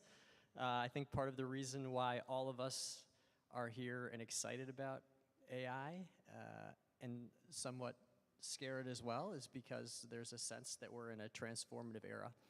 And given that the IEEE was founded by Thomas Edison, I'll start with the Thomas Edison quote. I wasn't planning on it because it's my favorite Thomas Edison quote. He was asked at the turn of the 19th century, about 20 years after the light bulb was developed, what the effect of electricity was going to be on the world. And he said, electricity holds the secrets that are going to reorganize the entire life of the world. You could apply that to artificial intelligence. The problem with that analogy is, at least in the United States, it took several decades to get to a regulatory framework for electricity, and I think no one here thinks we can wait several decades to get to a governance framework that includes regulation for AI because of the pressure. So with that being said, first of all, I commend an organization like IGF for bringing together a diverse group of multi-stakeholders like this to have a conversation about how to accelerate the pace of governance. I thank Japan in particular for hosting us and leading the G7 Hiroshima process, and we saw the effort and the pressure and the way in which speed can create results through that process.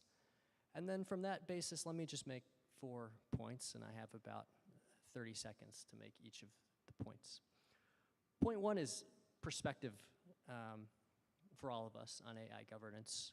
I think we have a solid foundation based in a multi-stakeholder approach to developing the principles for AI, the OECD principles from 2019, the G20 principles as well.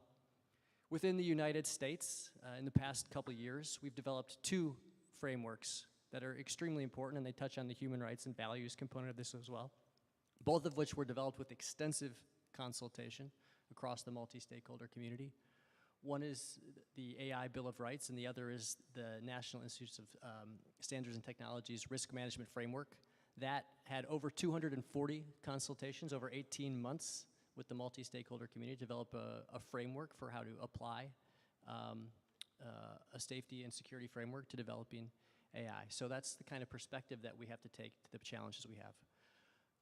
Why then, if we have such a rock-solid foundation, are we having this conversation today? The obvious answer is GPT has created a new socio-cultural political phenomenon, a new moment.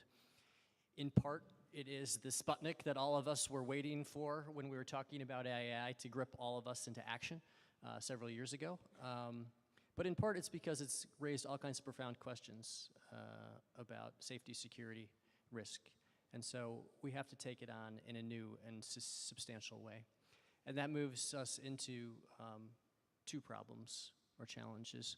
One is it intensifies and accelerates all of our fears that emerge from the digital era. And the other is it intensifies and accelerates all of our hopes and opportunities that come from a technological revolution. And so we need to get that balance right. I think all of us accept that, and that requires moving quickly. For the United States, speed then meant we have to balance between moving towards a regulatory framework eventually with getting governance action now. Our choice in the interim was to move towards what were called voluntary commitments that touch on a framework of safety, security, and trust, which hold companies accountable for a whole series of efforts to become more transparent, to protect security, to promote transparency, to ensure that their systems work as intended. And that's basically our overarching architecture for what we're approaching this era of where we need clarity, we need speed, and we have to act in this era of pressure. Thank you very much, Dr. Santer. And I will move in this flow of the conversation with Toby Keeley, and particularly with a reaction from your side in terms of where is the Global South perspective in all this conversation. We heard of like alternative path of dealing with artificial intelligence governance that usually are commonly led by global north governments or global north organizations from the private sector, from the academia, from the industry. So what are the fundamental challenges and opportunities to build effective artificial intelligence governance that work for your own institutional context and sociopolitical context coming from a country from the Global South?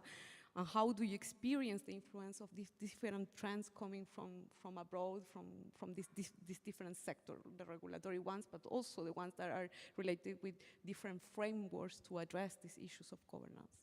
Thank you. Thank you so much, and it's a pleasure to be here and part of this panel as well. I will just highlight that from a perspective of the Global South, or rather I'll just maybe narrow it down to the African continent. I think where we are in terms of regulatory frameworks, we are at a place where we're still trying to catch up with regards to coming up with national artificial intelligence strategies. And what we have are data protection laws that have sort of like, just a drop in the ocean when looking at clauses that address automated decision-making or algorithmic, decisions. And looking at that kind of context, we are facing a situation where we're trying to catch up with regards to how we can ensure the protection of human rights when we're looking at artificial intelligence, the design processes, as well as the use. Because of that, you'd find that it's important that that context is well understood and well centered, because when we're looking at artificial intelligence design and usage, we have to appreciate that there are definitely centers of power. What I mean by centers of power, when we're looking at who has the knowledge of technology, who has the technical design, sort of like ownership, you'd see that within the Global South we are lagging behind, and because of that there is a need for inclusivity of voices from the Global South in whichever processes that are there, even at a global stage or a global scene. There's need for inclusivity of not just civil society, but as well inclusivity when we're looking at representation and member states as well, and their participation. And I think the Internet Governance Forum presents a good opportunity for a multi-stakeholder discussion around AI and any other global framework that can come out of the global scene, and that is something that can be leveraged.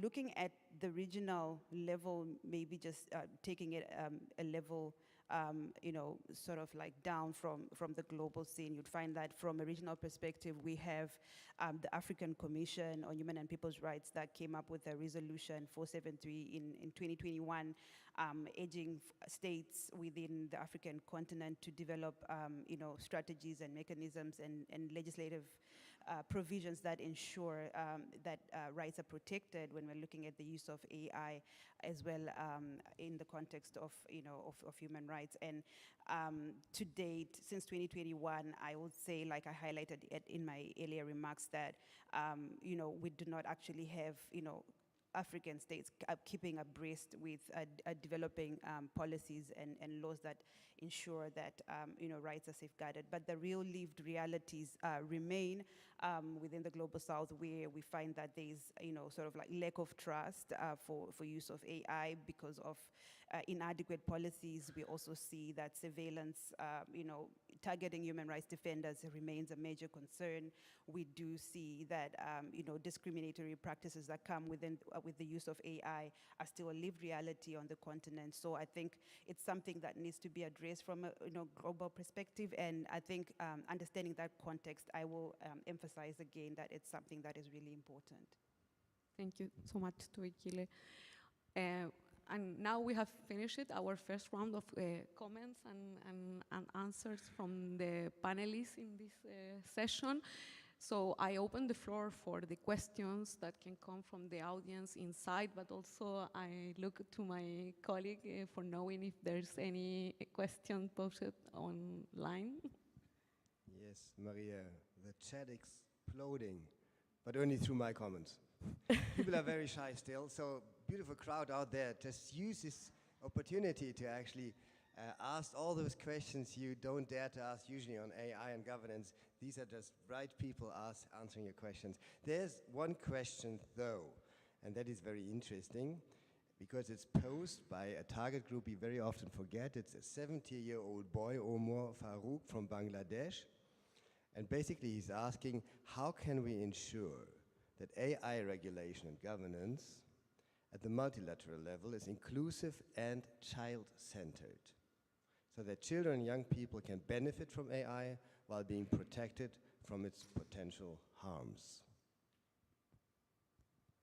Thank you. Some of the panelists are particularly motivated to take on that question. I think that question put in the center the issue of like a specific vulnerable communities. So when we design for policy, for governance around artificial intelligence, this is an example that the children can be considered, but there are other also specific communities. So how we design for being inclusive in the governance, for having accommodation also for particular needs for vulnerable groups in a considerate way that effectively provide governance that works for all these different cases. Clara? Yeah, go ahead. Well, I think that these are certain things which can be addressed both on a voluntary level as well as at a regulatory level. We see examples, for instance, Lego implementing quite a lot of measures to make sure that their online presence and then in upcoming virtual environments, children are protected. But of course, here especially, I think that there is important to complement these voluntary efforts with regulatory requirements. And one example is actually the UK Children's Act, because we all agree human rights, children need to be protected, but it is another question, how is that implemented in online? And the UK Code is one example of a regulatory framework setting up let's say the requirements, but when it comes to operationalize it, it was an IEEE, one of the IEEE standards, age-appropriate design, which gives very clear guidance to implementers on what it means to implement this act. So there are already both regulations as well, and this is just one example. This is also discussed in other countries as well. So one example of how, let's say, standards and regulation can interact to protect children online and other human rights, as a matter of fact. Thank you very much. I don't know if other of the panelists have reaction. If not, we move to the next one. Do you want to react, James? I guess the only thing I'd add, is just to base a lot of the work on top of the sort of research that's being done by child safety experts around the world. There are just so many great institutions. You mentioned the Lego example, but academics and organizations that are looking at the usage patterns and understanding how children and any number of vulnerable groups interact with these technologies, the harms or their expectations and how they diverge. Prior to working at OpenAI, I worked in virtual and augmented reality, and again, in safe settings, when whether it's doctors or research teams, really go deeper, and we don't base sort of the work on our understanding as adults, and this again, whether we're talking about children using these tools or elderly population, vulnerable communities who may have less access, that it's sort of research-based, that it's evidence-based, and that I think in these settings, it's possible for organizations to really work with the community we're trying to build the sort of safety tools and systems around. So I don't think there's anything revolutionary about that idea, but these organizations really do such important work, and I think supporting them and advancing their work and putting their research front and center in the development of policy is essential. Definitely. Thank you very much for that answer. Christian, we have another question, or we have here in the inside. Maybe we could do it like quid pro quo. Yeah. Right? We can take one from here, yeah. Hi, Viet Vu from Toronto Metropolitan University in Canada. While AI systems are technological in nature, as many of us know, it still involves a lot of human input of various different kinds, and we've seen media reports of the kind of labor that is involved in creating AI in the global south to be quite a bit different from the kind of labor that is involved in creating AI tools in the Western world. And so in governing creations of AI, how do we think about sort of international labor work standards regulations? Thank you very much. So anyone from the panelists want to react to that? James.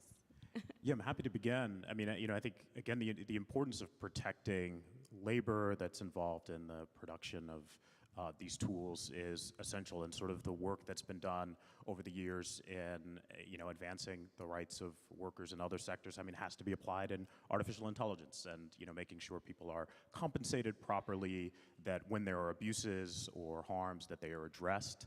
And so, again, this is just an area where everyone is going to have to continue to be vigilant, whether companies inside the private sector, monitoring groups, and just making sure that we're listening and understanding the production, understanding where voices aren't being heard, or where actors at any level of the sort of labor and employment chain in the production, the development of tools are sort of acting improperly.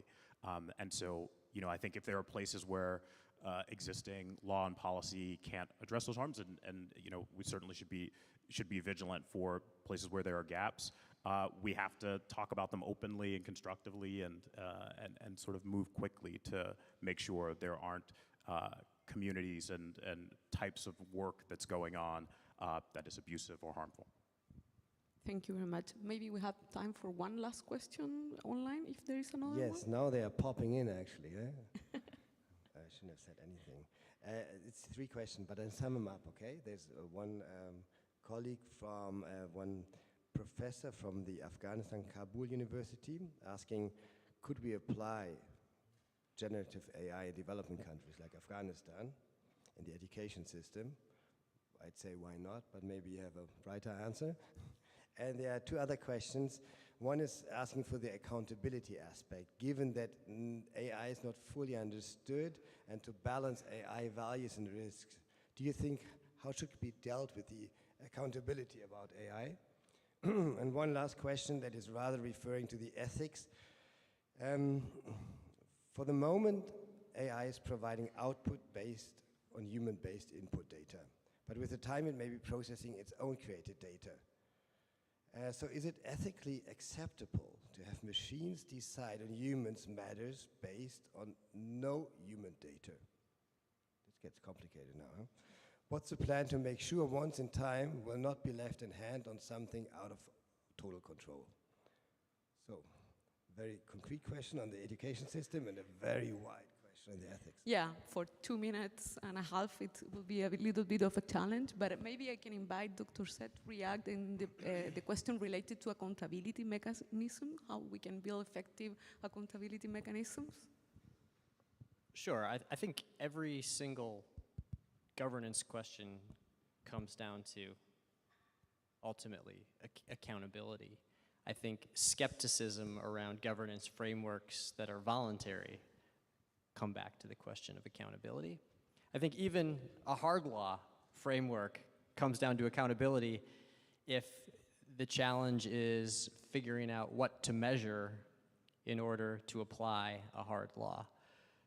From our approach, as we think about accountability in the context of a voluntary framework, at least as a bridge to something harder, I think it comes back to what you were talking about in part, which is there is a reputational cost that comes along with signing up to voluntary commitments. And James, I think you'll probably have some views from OpenAI's point of view as well on what accountability means for a so-called voluntary commitment.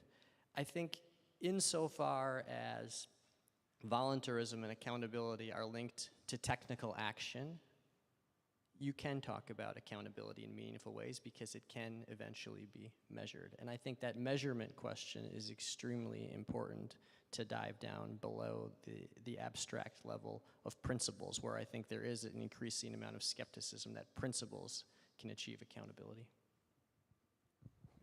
Thank you. We have one last question, but now I'm going to close the queue because we need to move to the next segment. So please. Hello, everyone. My name is Ananda, for the record. I'm the chair of Youth IGF Nepal, and I represent a developing economy.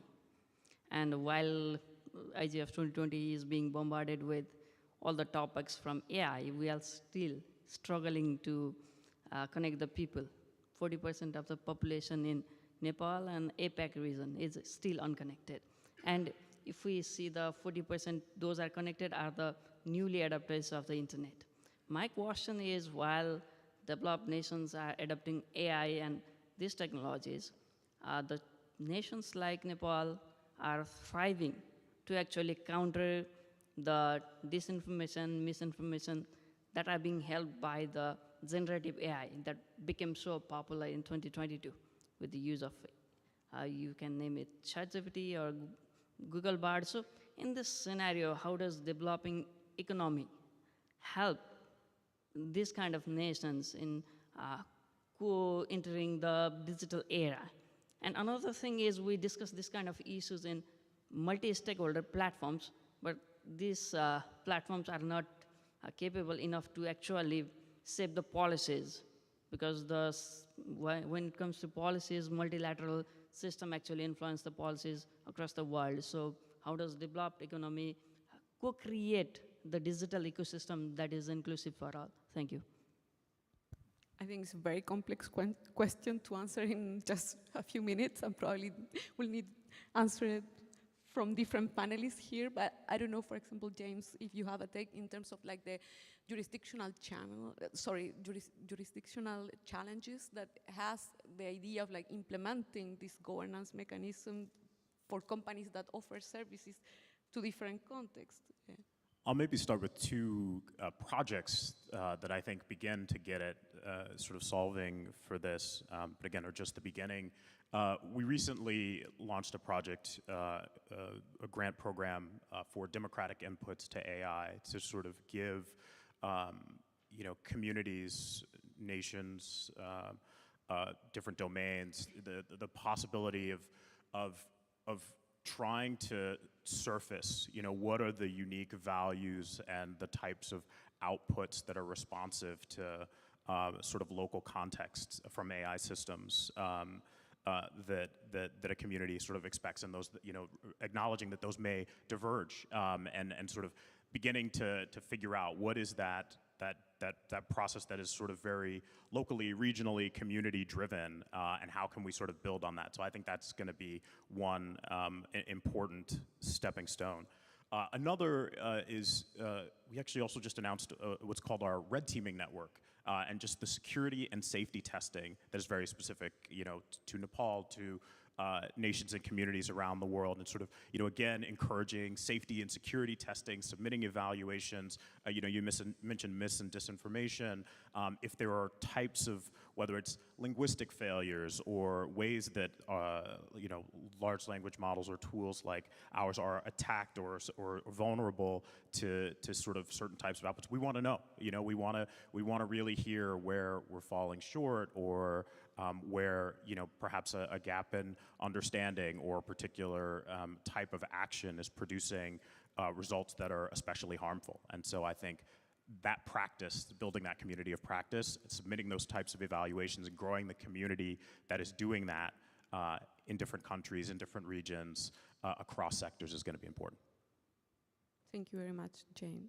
And with that intervention, we will move to the next segment of this conversation that is particularly linked and related to the role of IGF. So we are all here sitting in this room and participating of this event on internet governance.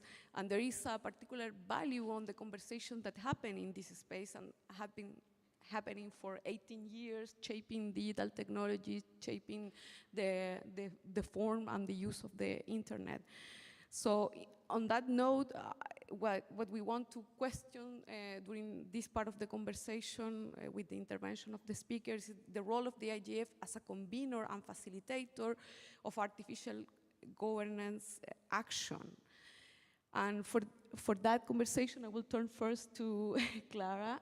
And I will interrogate about the experience of IEEE working and developing voluntary guidance. What is just your perspective about the opportunities and limitation of self-regulatory effort to ensure responsible AI governance? And what could be the contribution of the IEEE experience in the role of IGF facilitating this international governance of AI discussions?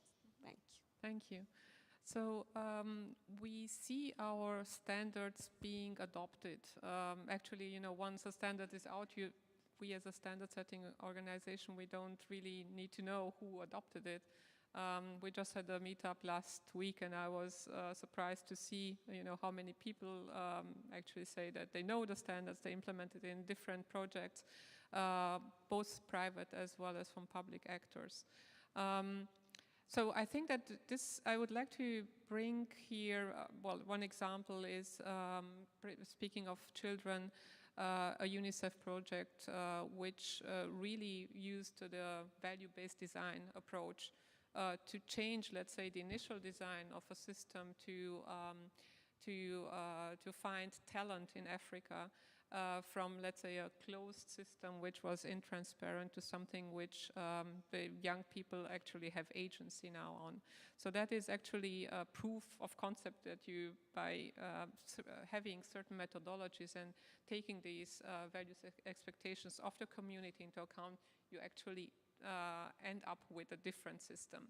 And I want to discuss here really the incentives of the voluntary engagements and what are the incentives of adopting a standard. Well, one is, and we have also the city of Vienna, who is one of our pilot projects for the certification. Of course, if you're discussing with public authorities, one of their incentives is trust. Yeah, they want the citizen to trust their services. And you probably also have a lot of private actors who have the same incentive. But if we're talking about C-level people, of course, there's also the discussion, so what is it in for me? And we know from business schools that one way of, well, making money, well, two ways. One is to minimize cost, and the other is to differentiate or focus. And we saw actually in the meetup investors who were interested in this standard because one way of doing value-based design or one outcome is that you end up with better value proposition. And I think that this is an important way of moving away only from the risk-based approach to actually thinking what kind of measures of success do we want to have in the future? Do we want to still have performance, which is of course important for us, for the technical community, or profit, which is of course important for the private sector? How do we incorporate these other two dimensions, the people and the planet dimension? And I think that this is something that we have to discuss collectively. And of course, the other incentive is, of course, to satisfy regulatory requirements. We see that now with the AI Act, a lot of people are interested in these standards because they anticipate that these will be required.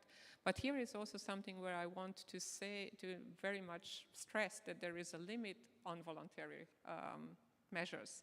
So we as a technical organization, or I think also as a private actors, the business of private actors is not to maintain human rights and democracy and rule of law. Of course, they should, we all should be part of it and we should comply with it. But I think that there are certain red lines which have to be decided in a democratic process. And the only way to do, let's say, a common approach to it is with this kind of feedback mechanism. If we want to have something like a global governance, we need to establish these lines of communications, to have standardized way of reporting incidents, to have benchmarking, testing facilities, and being here in Kyoto, having something like the International Panel of Climate Change, which actually has an advisory role to governments to say where is it where we actually need to do something and see if new regulation is needed or if regulation needs to be adapted. As a matter of fact, we are just doing this with the Council of Europe with one of the applications of artificial intelligence immersive realities. We are working with them to see what are the possible impacts of human rights of these new technologies.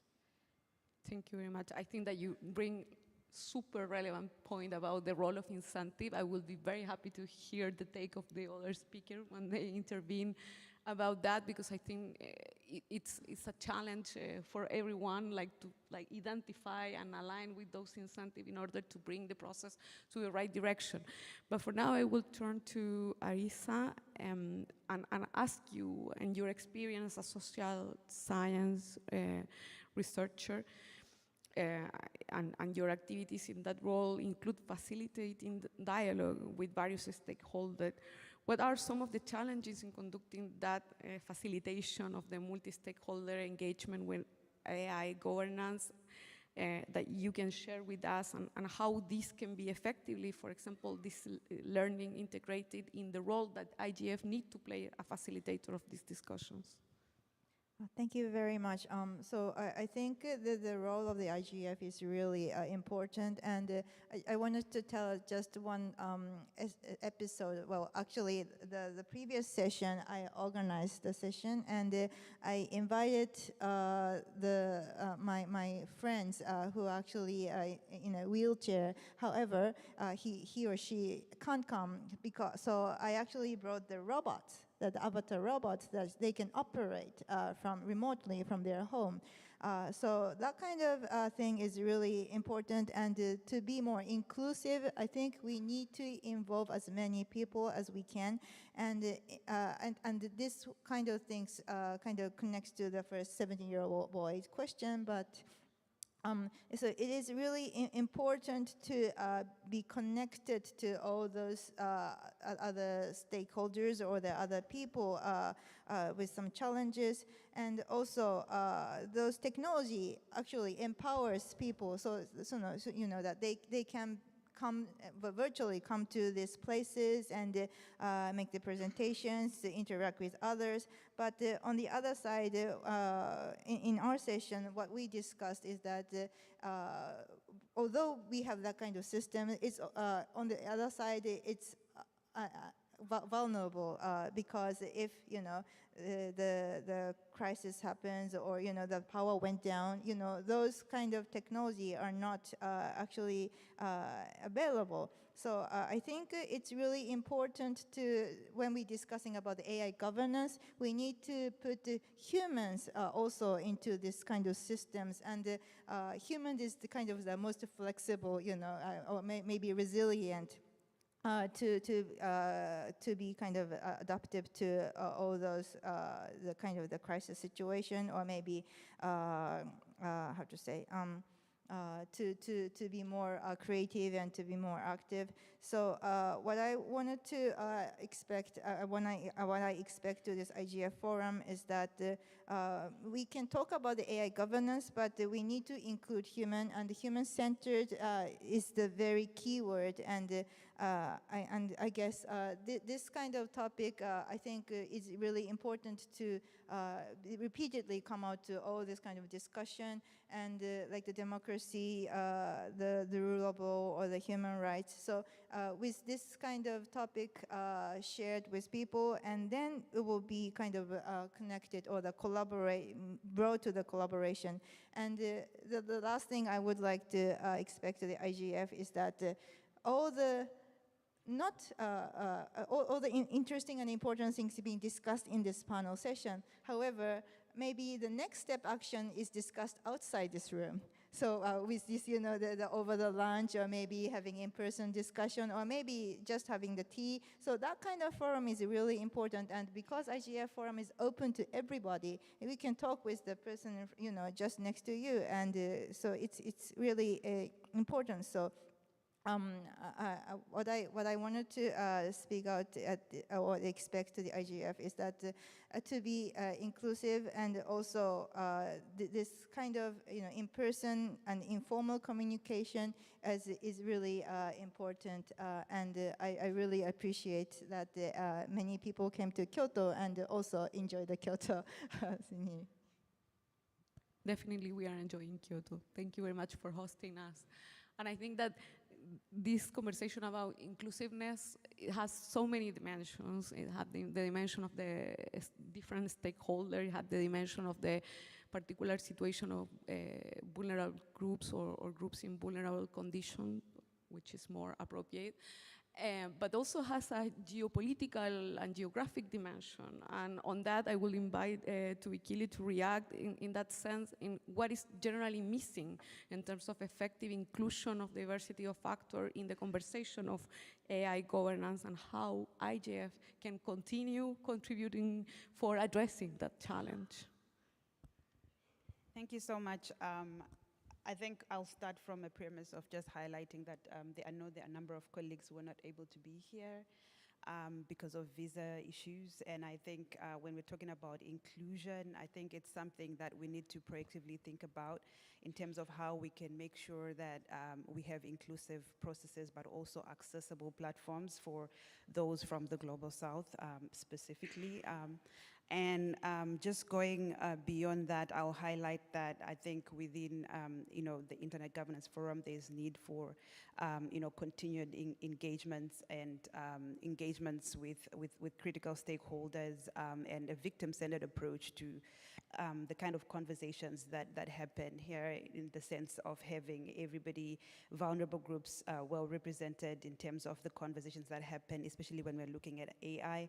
I will also highlight that I think an understanding of the global asymmetries, I think it's something that is important to continue to highlight, because we do realize that when we're looking at global North versus global South, the different contexts, and I think it's something that I highlighted earlier, the importance of context, and I think my colleague here as well highlighted the aspect of understanding the different contexts that that are represented within the Internet Governance Forum. And I think it's something that will continue to shape processes even better, and also to be able to ensure that we come up with, AI focused, solutions or resolutions that ensure that, no one is left behind when we're looking at fundamental rights and freedoms particularly. And I think just to emphasize that, I think definitely this is, a forum that we continue to leverage with regards to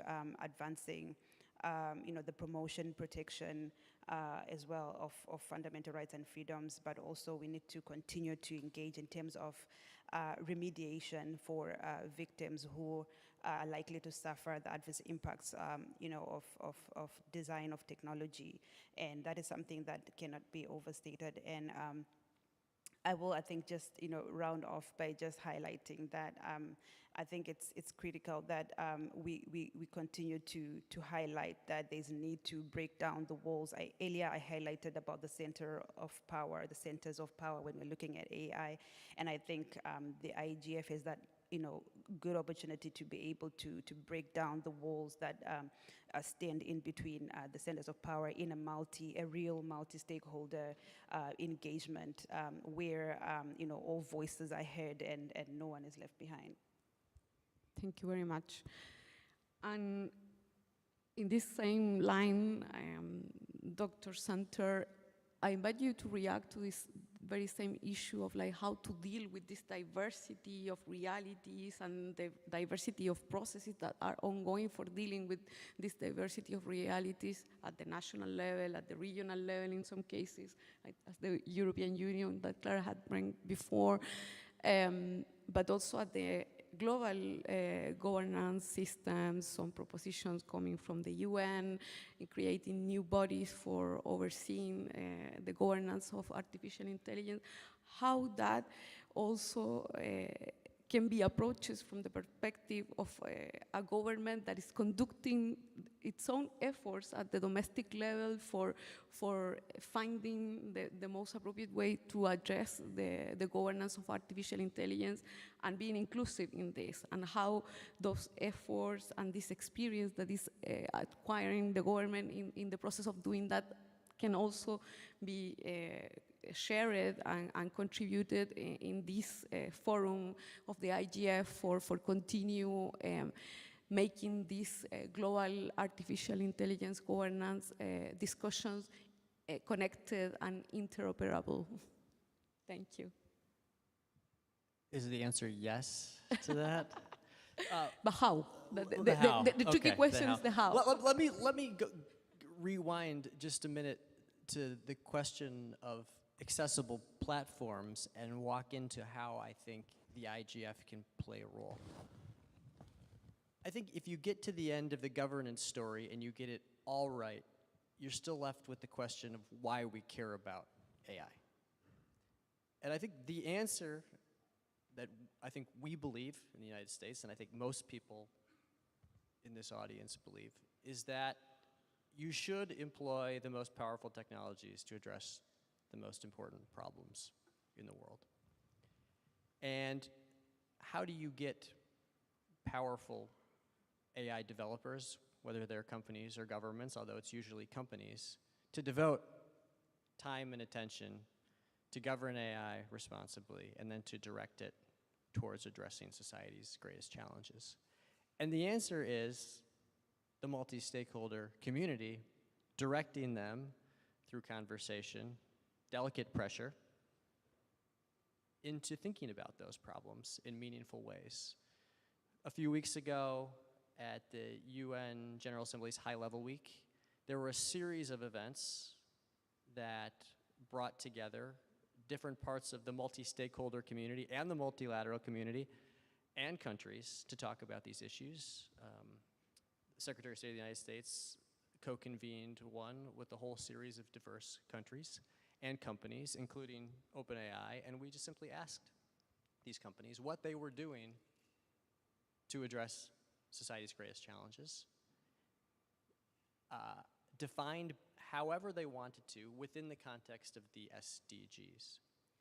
And if you open up those conversations, and you have them at the UN, you have them in the General Assembly, and you have them at the IGF, if you ask questions about the impact on labor, if you ask questions about what we're doing to protect children's safety in the AI era, if we ask about inclusive access, it naturally changes the entire conversation. And so the young gentleman who asked a question about whether or not the multi-stakeholder community could make policy or not, and I think there was a sense of skepticism, I actually am far more optimistic. Policy is made, at least in democracies, including ours in the United States, by listening to the inputs of everyone. Our entire architecture in the United States for our AI governance framework was built on listening to the multi-stakeholder community in a domestic context. The entire architecture for thinking about the voluntary commitments, our most recent one, included extensive multi-stakeholder conversations. And these are the way in which governments in democracies actually formulate policy. No government has the hubris to believe, at least the ones that I've talked to, that they understand foundation models in generative AI. They need the technical community, the standard-setting bodies to help them. They need companies and the experts in companies to help them. They need civil society, human rights organizations to help them. And out of that input comes an output, and that output is policy. And then you need governments to actually enforce the policies. And that, I think, is actually where we probably have a bigger challenge. But if you take the step back and you say to yourself, how do we ensure accessibility? How do we ensure collaboration? We should encourage the energy in all of the forums, whether it's the UK Safety Summit, whether it's the G7 Hiroshima process, whether it's the UN's H Lab, because we are at the early stages of the next era of AI, and we need all of those conversations at this point in time. Thank you very much. And I turn kind of a similar question now to the private sector, represented here by James, in terms of like, you don't have jurisdictional borders in the offering of your services. I mean, you are binded by different regulatory frameworks in different jurisdictions, but you need to deal with this question about artificial intelligence governance in a way in which you can operate as a company and offer your products and services beyond the borders. So what are the challenges in that perspective in terms of like how you are dealing with the discussions of artificial intelligence governance at these different local, domestic level, regional in some cases, global also, and how bringing some of those challenges to the discussion here in the IGF will be useful in terms of address them for the perspective of the industry.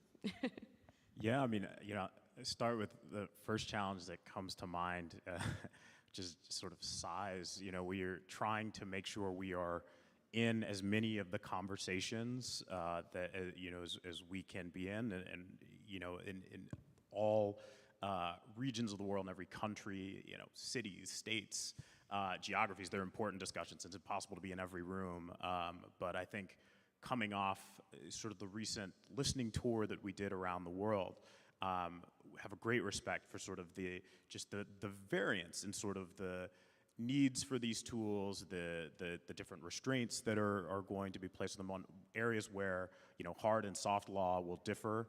And so just making sure that we are, you know, in the right places, that we're listening fully, you know, that we're providing the right sorts of research and technical assistance. I think that's probably one of the sort of threshold challenges, you know, of just sort of making sure we're participating in the right ways, hearing and learning in the right venues. Then from there, you know, I think, you know, I think sometimes there's a discussion about the sort of spectrum of, all right, you know, you have these really important short, medium-term risks, as well as sort of some of the longer-term, you know, ensuring safety for humanity, sort of on the road to artificial general intelligence, you know, which is sort of seen as a spectrum and sometimes talked about as if, you know, you have to make a binary choice of either sort of addressing short to medium term harms versus, you know, looking sort of further out into the future, and being focused on building the international and domestic systems to solve for those. And you know, we don't think that's a choice that we have to work on both, right? And we as the private sector, as a research lab, have to be contributing to those discussions as countries formulate their laws, but also on the other side of the regulatory conversation as, you know, countries, societies decide how they want to use these tools for good.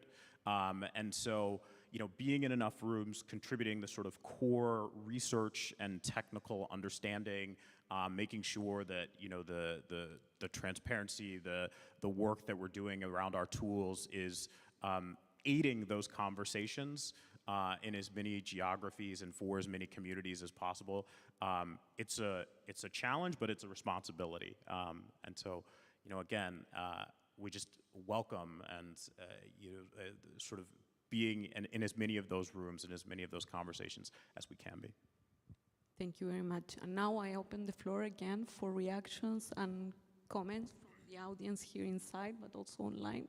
Do we have any online? Yeah, sure. There's Please a go lot ahead. going on, Maria. Let me start with one question from Mukaberi from Iran. Could shaping the UN Convention on Artificial Intelligence help to manage its risks? Do geopolitical conflicts and strategic competition between AI powers allow this at all? And what is or could be the role of the IGF in this regard? And if I may, I would like to seize the opportunity to enlarge the question a little bit also to you, James, because I have the great opportunity sitting next to you, and you being a newbie here at the IGF, not just you as an individual, but representing OpenAI. What do you think could be the added value of the IGF when it comes to the discussions right now on regulations of AI and governance? And do you have the impression OpenAI could kind of contribute in future times as well? So 2 questions in one. Yeah, no, I mean, absolutely. Yeah, I think to one of the comments earlier just on both benchmarking, like defining what does good look like, I think that's going to be important just as much from a technical perspective as it is in sort of policy development around the world. And so I think there's a really important role for IGF and international institutions to really harmonize those discussions and say, you know, these are the benchmarks. These are how we're going to be grading our progress. And that's probably where I'd start. You know, similarly, to address sort of the first part of the question of sort of where we can build on existing work that's gone, I mean, you know, I think for a lot of these technologies and sort of where we're heading next, it's important to build on just the important conventions and treaties, areas of law that we already have in place. You know, and that's not to say that there won't be, you know, new approaches, new gaps as we've been talking about today. But we also don't necessarily need to reinvent the wheel everywhere. And so take the hard work that's been done in areas like human rights and draw on that as we sort of figure out the places where we want to set new standards going forward. Thank you, James. I don't know, there is any inside question? No, I don't see anyone. Ah, there, sorry. Go ahead. Okay, hello everybody. This is Hossein Mirzapur from Data for Governance Lab for the record. Thank you for bringing up this crucial issue of how IGF, whether or how IGF can help to deal with AI, specifically the governance and regulatory issues. I think as this is not the first IGF, we may learn from the past. You know better than me, we have discussed many times for more than 1 decade about the governance and regulation of big data, digital privacy, I don't know, like data governance. And even finally, we were not able to reach a global consensus, a global framework to deal with them. Even in both sides of the Atlantic Ocean, we were not able to reach the same regulatory framework and laws. And you can compare now the DSA and DMA in Europe with the way US is dealing with their companies. So my big question to a bit add a spice to your interesting topic is, as far as we have not been able to reach a global consensus and global framework to deal with big data, how can we be optimistic to reach a global framework to deal with AI? And you know well, AI is rooted in big data as well. Just last but not least, I have very quick yes/no question for James, Mr. James, who is representing the private sector today.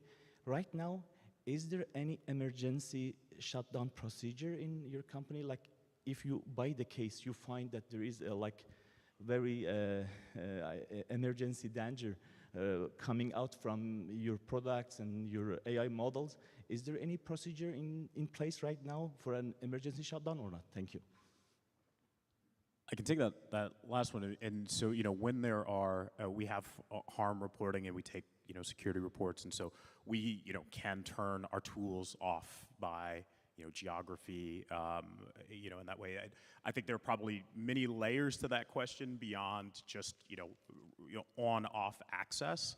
But happy to sort of follow up and understand sort of the types of shutoffs that you have in mind. You want to react to that?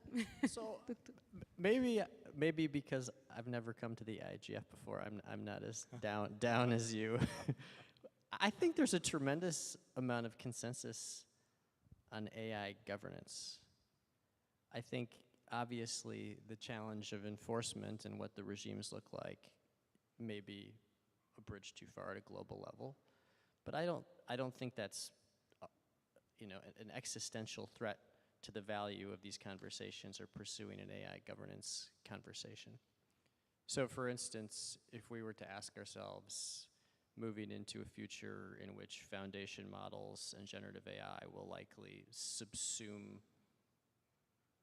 narrow AI, what are the kinds of safeguards you would want in place as a governance structure? I think everybody would basically agree. You want some kind of internal and external red teaming. I think you generally agree that you want information sharing among those who are developing these models.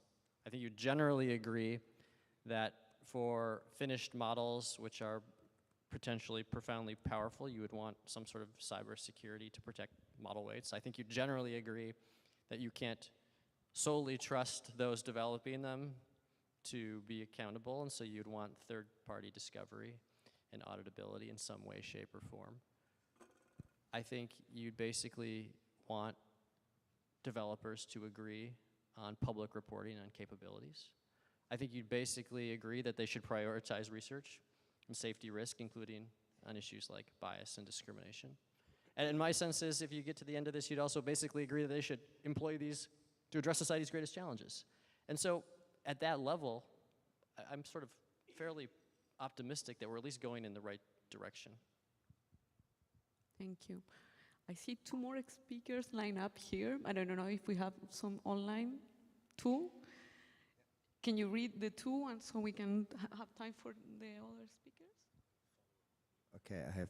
And we post all of them to the panelists so you react. I'll be very quick. Two questions, actually one from my side to Seth, because it's really pressing and I'm hacking the system right now.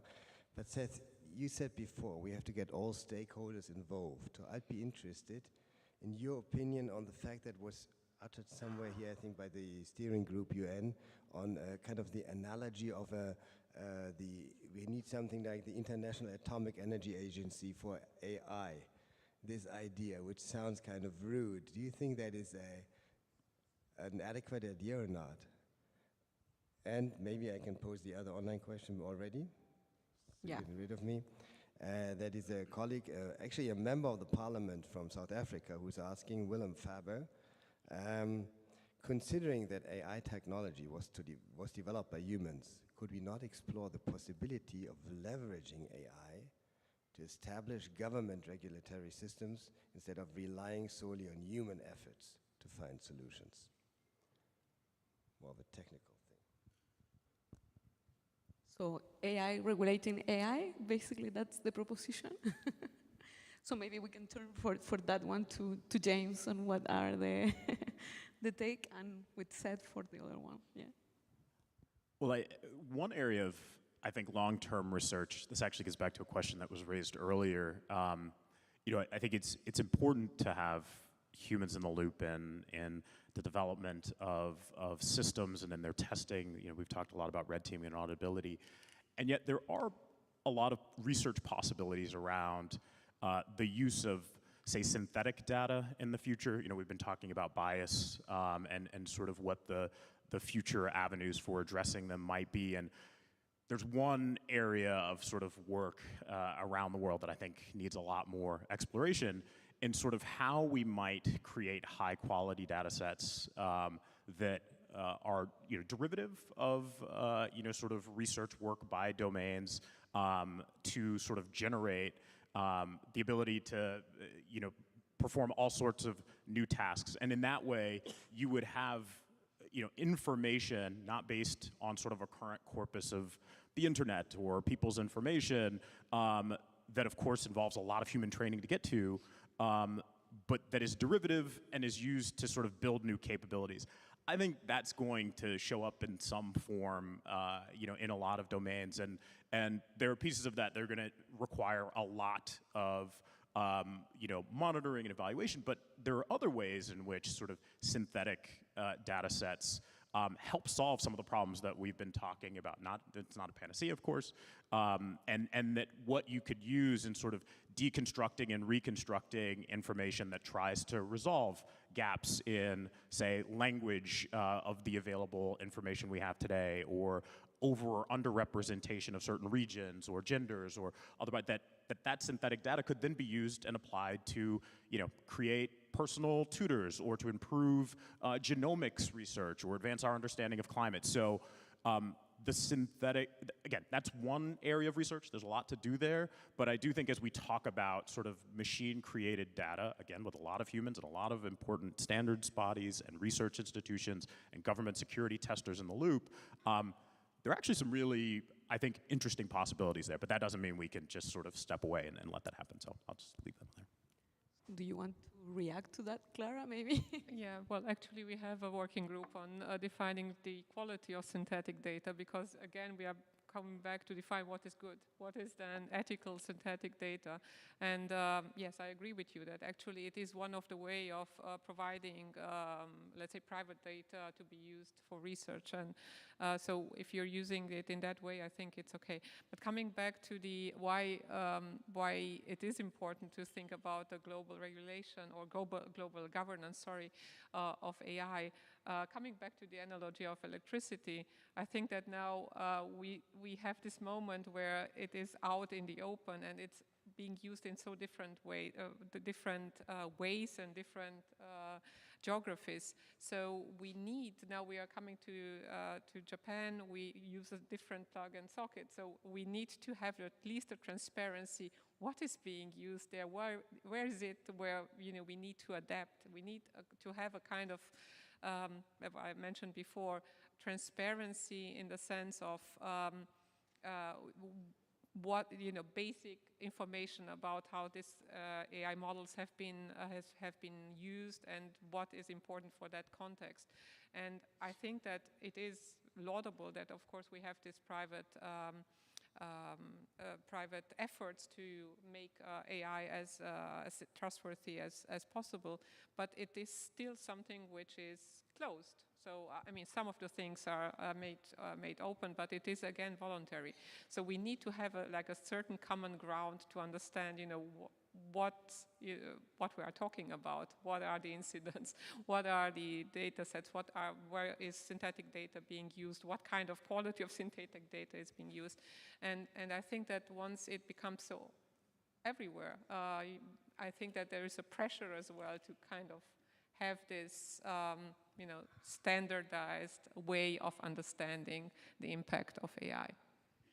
Thank you very much. So I turn to Dr. Santer for the other question quickly, and after that I will take one more question from the audience, and I will ask you, all the speakers, to do a round of final remarks so we can start to close. Thank you. Go ahead. So I certainly think the IAEA is an imperfect analogy for the current technology and the situation we faced for multiple reasons. One being the predominance of private sector developers of AI versus state-based questions about nuclear control. The second being questions of the ease and facilitation of verification, and what you're trying to verify and track, I think, is quite different, at least in the era in which the IAEA was developed versus what we're talking about in the AI era. I think there is one instructive lesson that comes out of the IAEA, however, and that is between 1945 and 1957, when the IAEA was established, was 12 years. And so as we pound the table and demand action to institutionalize global governance around AI, we should be a little more patient with how this evolves, and I think I'll leave it there. I will say, look, we do need scientific networks that span countries that are convened to take on these problems, if for no other reason to build shared assessments of risk, to agree on shared standards for evaluation and capabilities, which I think we will need shared international approaches to. And so I think we should continue to look for the right kinds of models for international cooperation, even if that's not the right one. Thank you very much. Please, your question. Yeah, thank you very much. I'm Christine Mujimba from Uganda, but I'll be speaking as a mother in this regard, and really advocating for the 7-year-old boy, I think it was from Bangladesh, who asked a question on children. And there have been follow-up discussions on whether such forums have a place in influencing policy. And being from a technical background and many other backgrounds, sometimes I find that we get lost in the high-tech definitions and all that, and we lose the low-hanging fruit of common denominators, such as what we shall all agree, even in our diversity, that we have all been children before. And even in the session before, when we were talking about cybercrime, it came out clearly that we need to protect the future generations. So I think for me, my ask to experts and panels like you, as you have your elevation pitches wherever you are, is not to sort of have the low-hanging fruits come out. If we all agree that we have been children and we can find the child in us, let's at least get there in addressing the AI that we want, and maybe these other things we'll learn from there to have the inclusive designs we are talking about, whether to bias things or not. So for me, it was really that plea of let's find spaces, even in harmonization, in addressing common denominators such as preserving future generations. Thank you. Thank you very much. I think that was a question, but a comment also. So I will invite you to react in a final round, considering this last question, but your remarks in 1.5 minutes or less. I invite James to start, and I will move this direction. Yeah. So just final remarks here, or? If you want to address some of the last question, and if not, your final remarks, yes. Yeah, no, I mean, again, I think the sort of public and private collaboration on sort of the safety of these tools, ensuring that both on the design side, on sort of the reporting, and sort of the research we do about how children, other communities are using these tools, how to protect them, how to make sure, even where tools like ours are not for use for anyone under 13, understanding how young people and communities that are vulnerable come to these tools, how they interact with them is just going to be an important part of the work ahead, and being responsive to the new research that comes out of sort of the academic community and civil society, and being able to action reports of crime or of misuse is going to be key. I think in terms of sort of closing remarks, I mean, I think we're at this important moment, and it's just going to be essential that we really build on the momentum that has been put together. Whether the work on the sort of voluntary commitments that we very much see as our responsibility to continue to act on, and to contribute to the international regulatory conversation and the promotion of long-term safety, that we just, again, sort of continue to get more and more concrete about where we're heading, about the sort of international tools that we want to apply to these new technologies, and that we build the capacity both for identifying harms, reporting those harms, understanding what new capabilities are sort of working or are putting communities and people at risk, but also what the really, the unique opportunities are here for these types of tools. And those will be different. They will be adopted at different rates.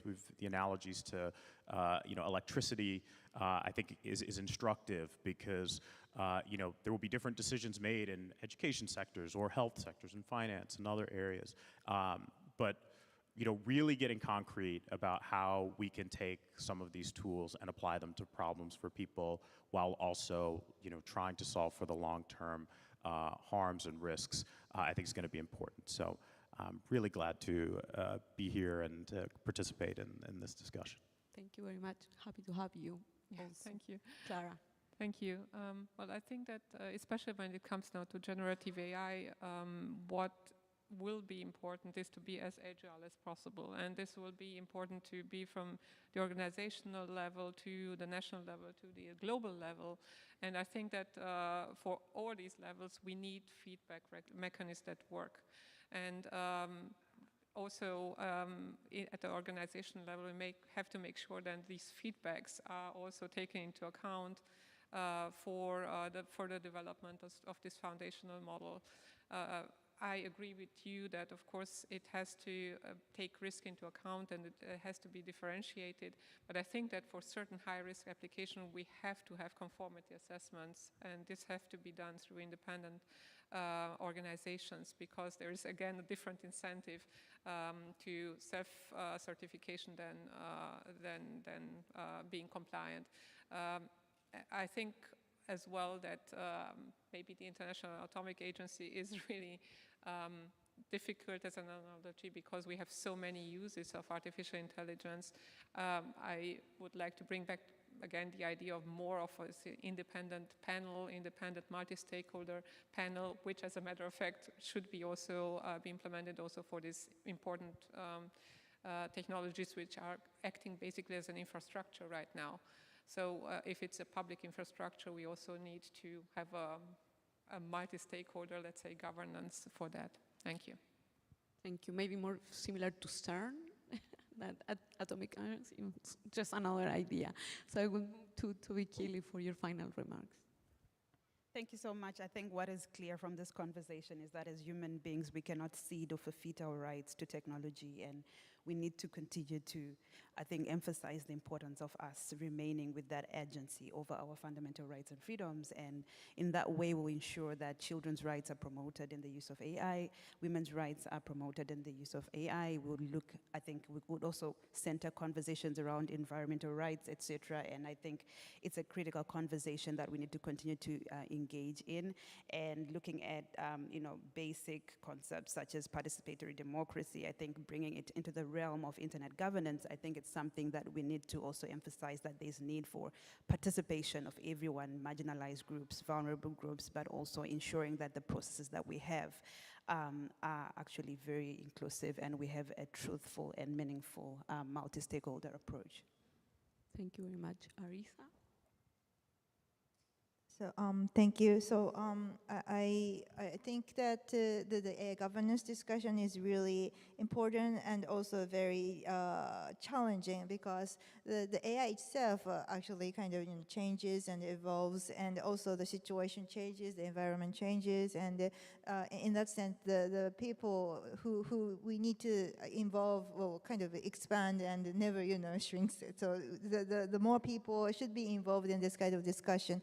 And in that sense, in my first remarks, I kind of mentioned that we need some kind of concrete cases and to discuss about what will be the risk, what do you mean by transparency, and what do you mean by how to take the accountability at all. However, as many people as we are going to include it, we need some kind of philosophy or shared concept that we can be united and we can at least collaborate with the same context, that we or the same kind of the common understanding or the common concept that we share. So in that sense, I think these couple of days discussion really have kind of come up with various important concepts and the principles, goals, and so I really enjoyed this discussion. And so the last thing I would like to mention is this is not the end, but this is just like a starting point. And this kind of this wouldn't never end, but I think we can enjoy the process of this kind of exchanges and discussion, and we need to be kind of aware of that to involve as many people as we can. Thank you. And the final words from the speaker. You did a great job moderating us and keeping us on time. Thank you. I will sum up my take and theme using a quote from a famous basketball coach about AI governance. Be quick, but don't hurry. Thank you very much for that. So we're running out of time. I'm supposed to summarize a little bit of this rich discussion, but I only will provide the highlight of the takeaways rather than the full takeaway. I think that we have heard the main takeaway that we have heard here from different perspectives of the value of this multi-stakeholder conversation and the value of continuing making it as much inclusive as possible, and enjoying of the participation of the people that is already in this room, but also looking for the people that is still outside of the room, and thinking about this as a necessary step in what Dr. Center was inviting us to be quick but not hurry. So take the time for listening different perspectives and take the time to evaluate the different options to address the different challenges. So we talk purposely about artificial intelligence governance because we think that it's a broader concept than just regulation or just voluntary guidance or just ethics. It's a broader aspect, and this is the value of the Internet Governance Forum, that we can reach different aspect of the discussion and bring different levels of expertise, and also be mindful of all this level of inclusivity and diversity, the one that referred to vulnerable groups, the one that referred to different fields of expertise, and the one that also referred to different geopolitical realities. So as Arisa was mentioning, this is not the end, it's the starting. Thank you very much for keeping connected with the process. And thank you all my speakers.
no.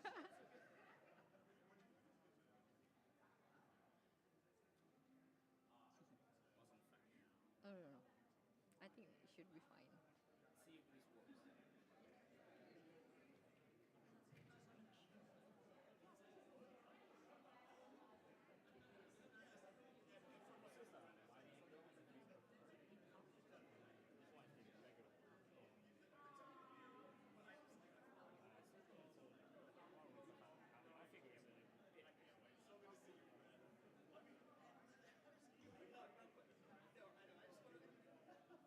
Okay.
Communication is a primary endeavor for human beings, from the initial cries made by babies in their cribs to how we communicate through the internet. It is a part of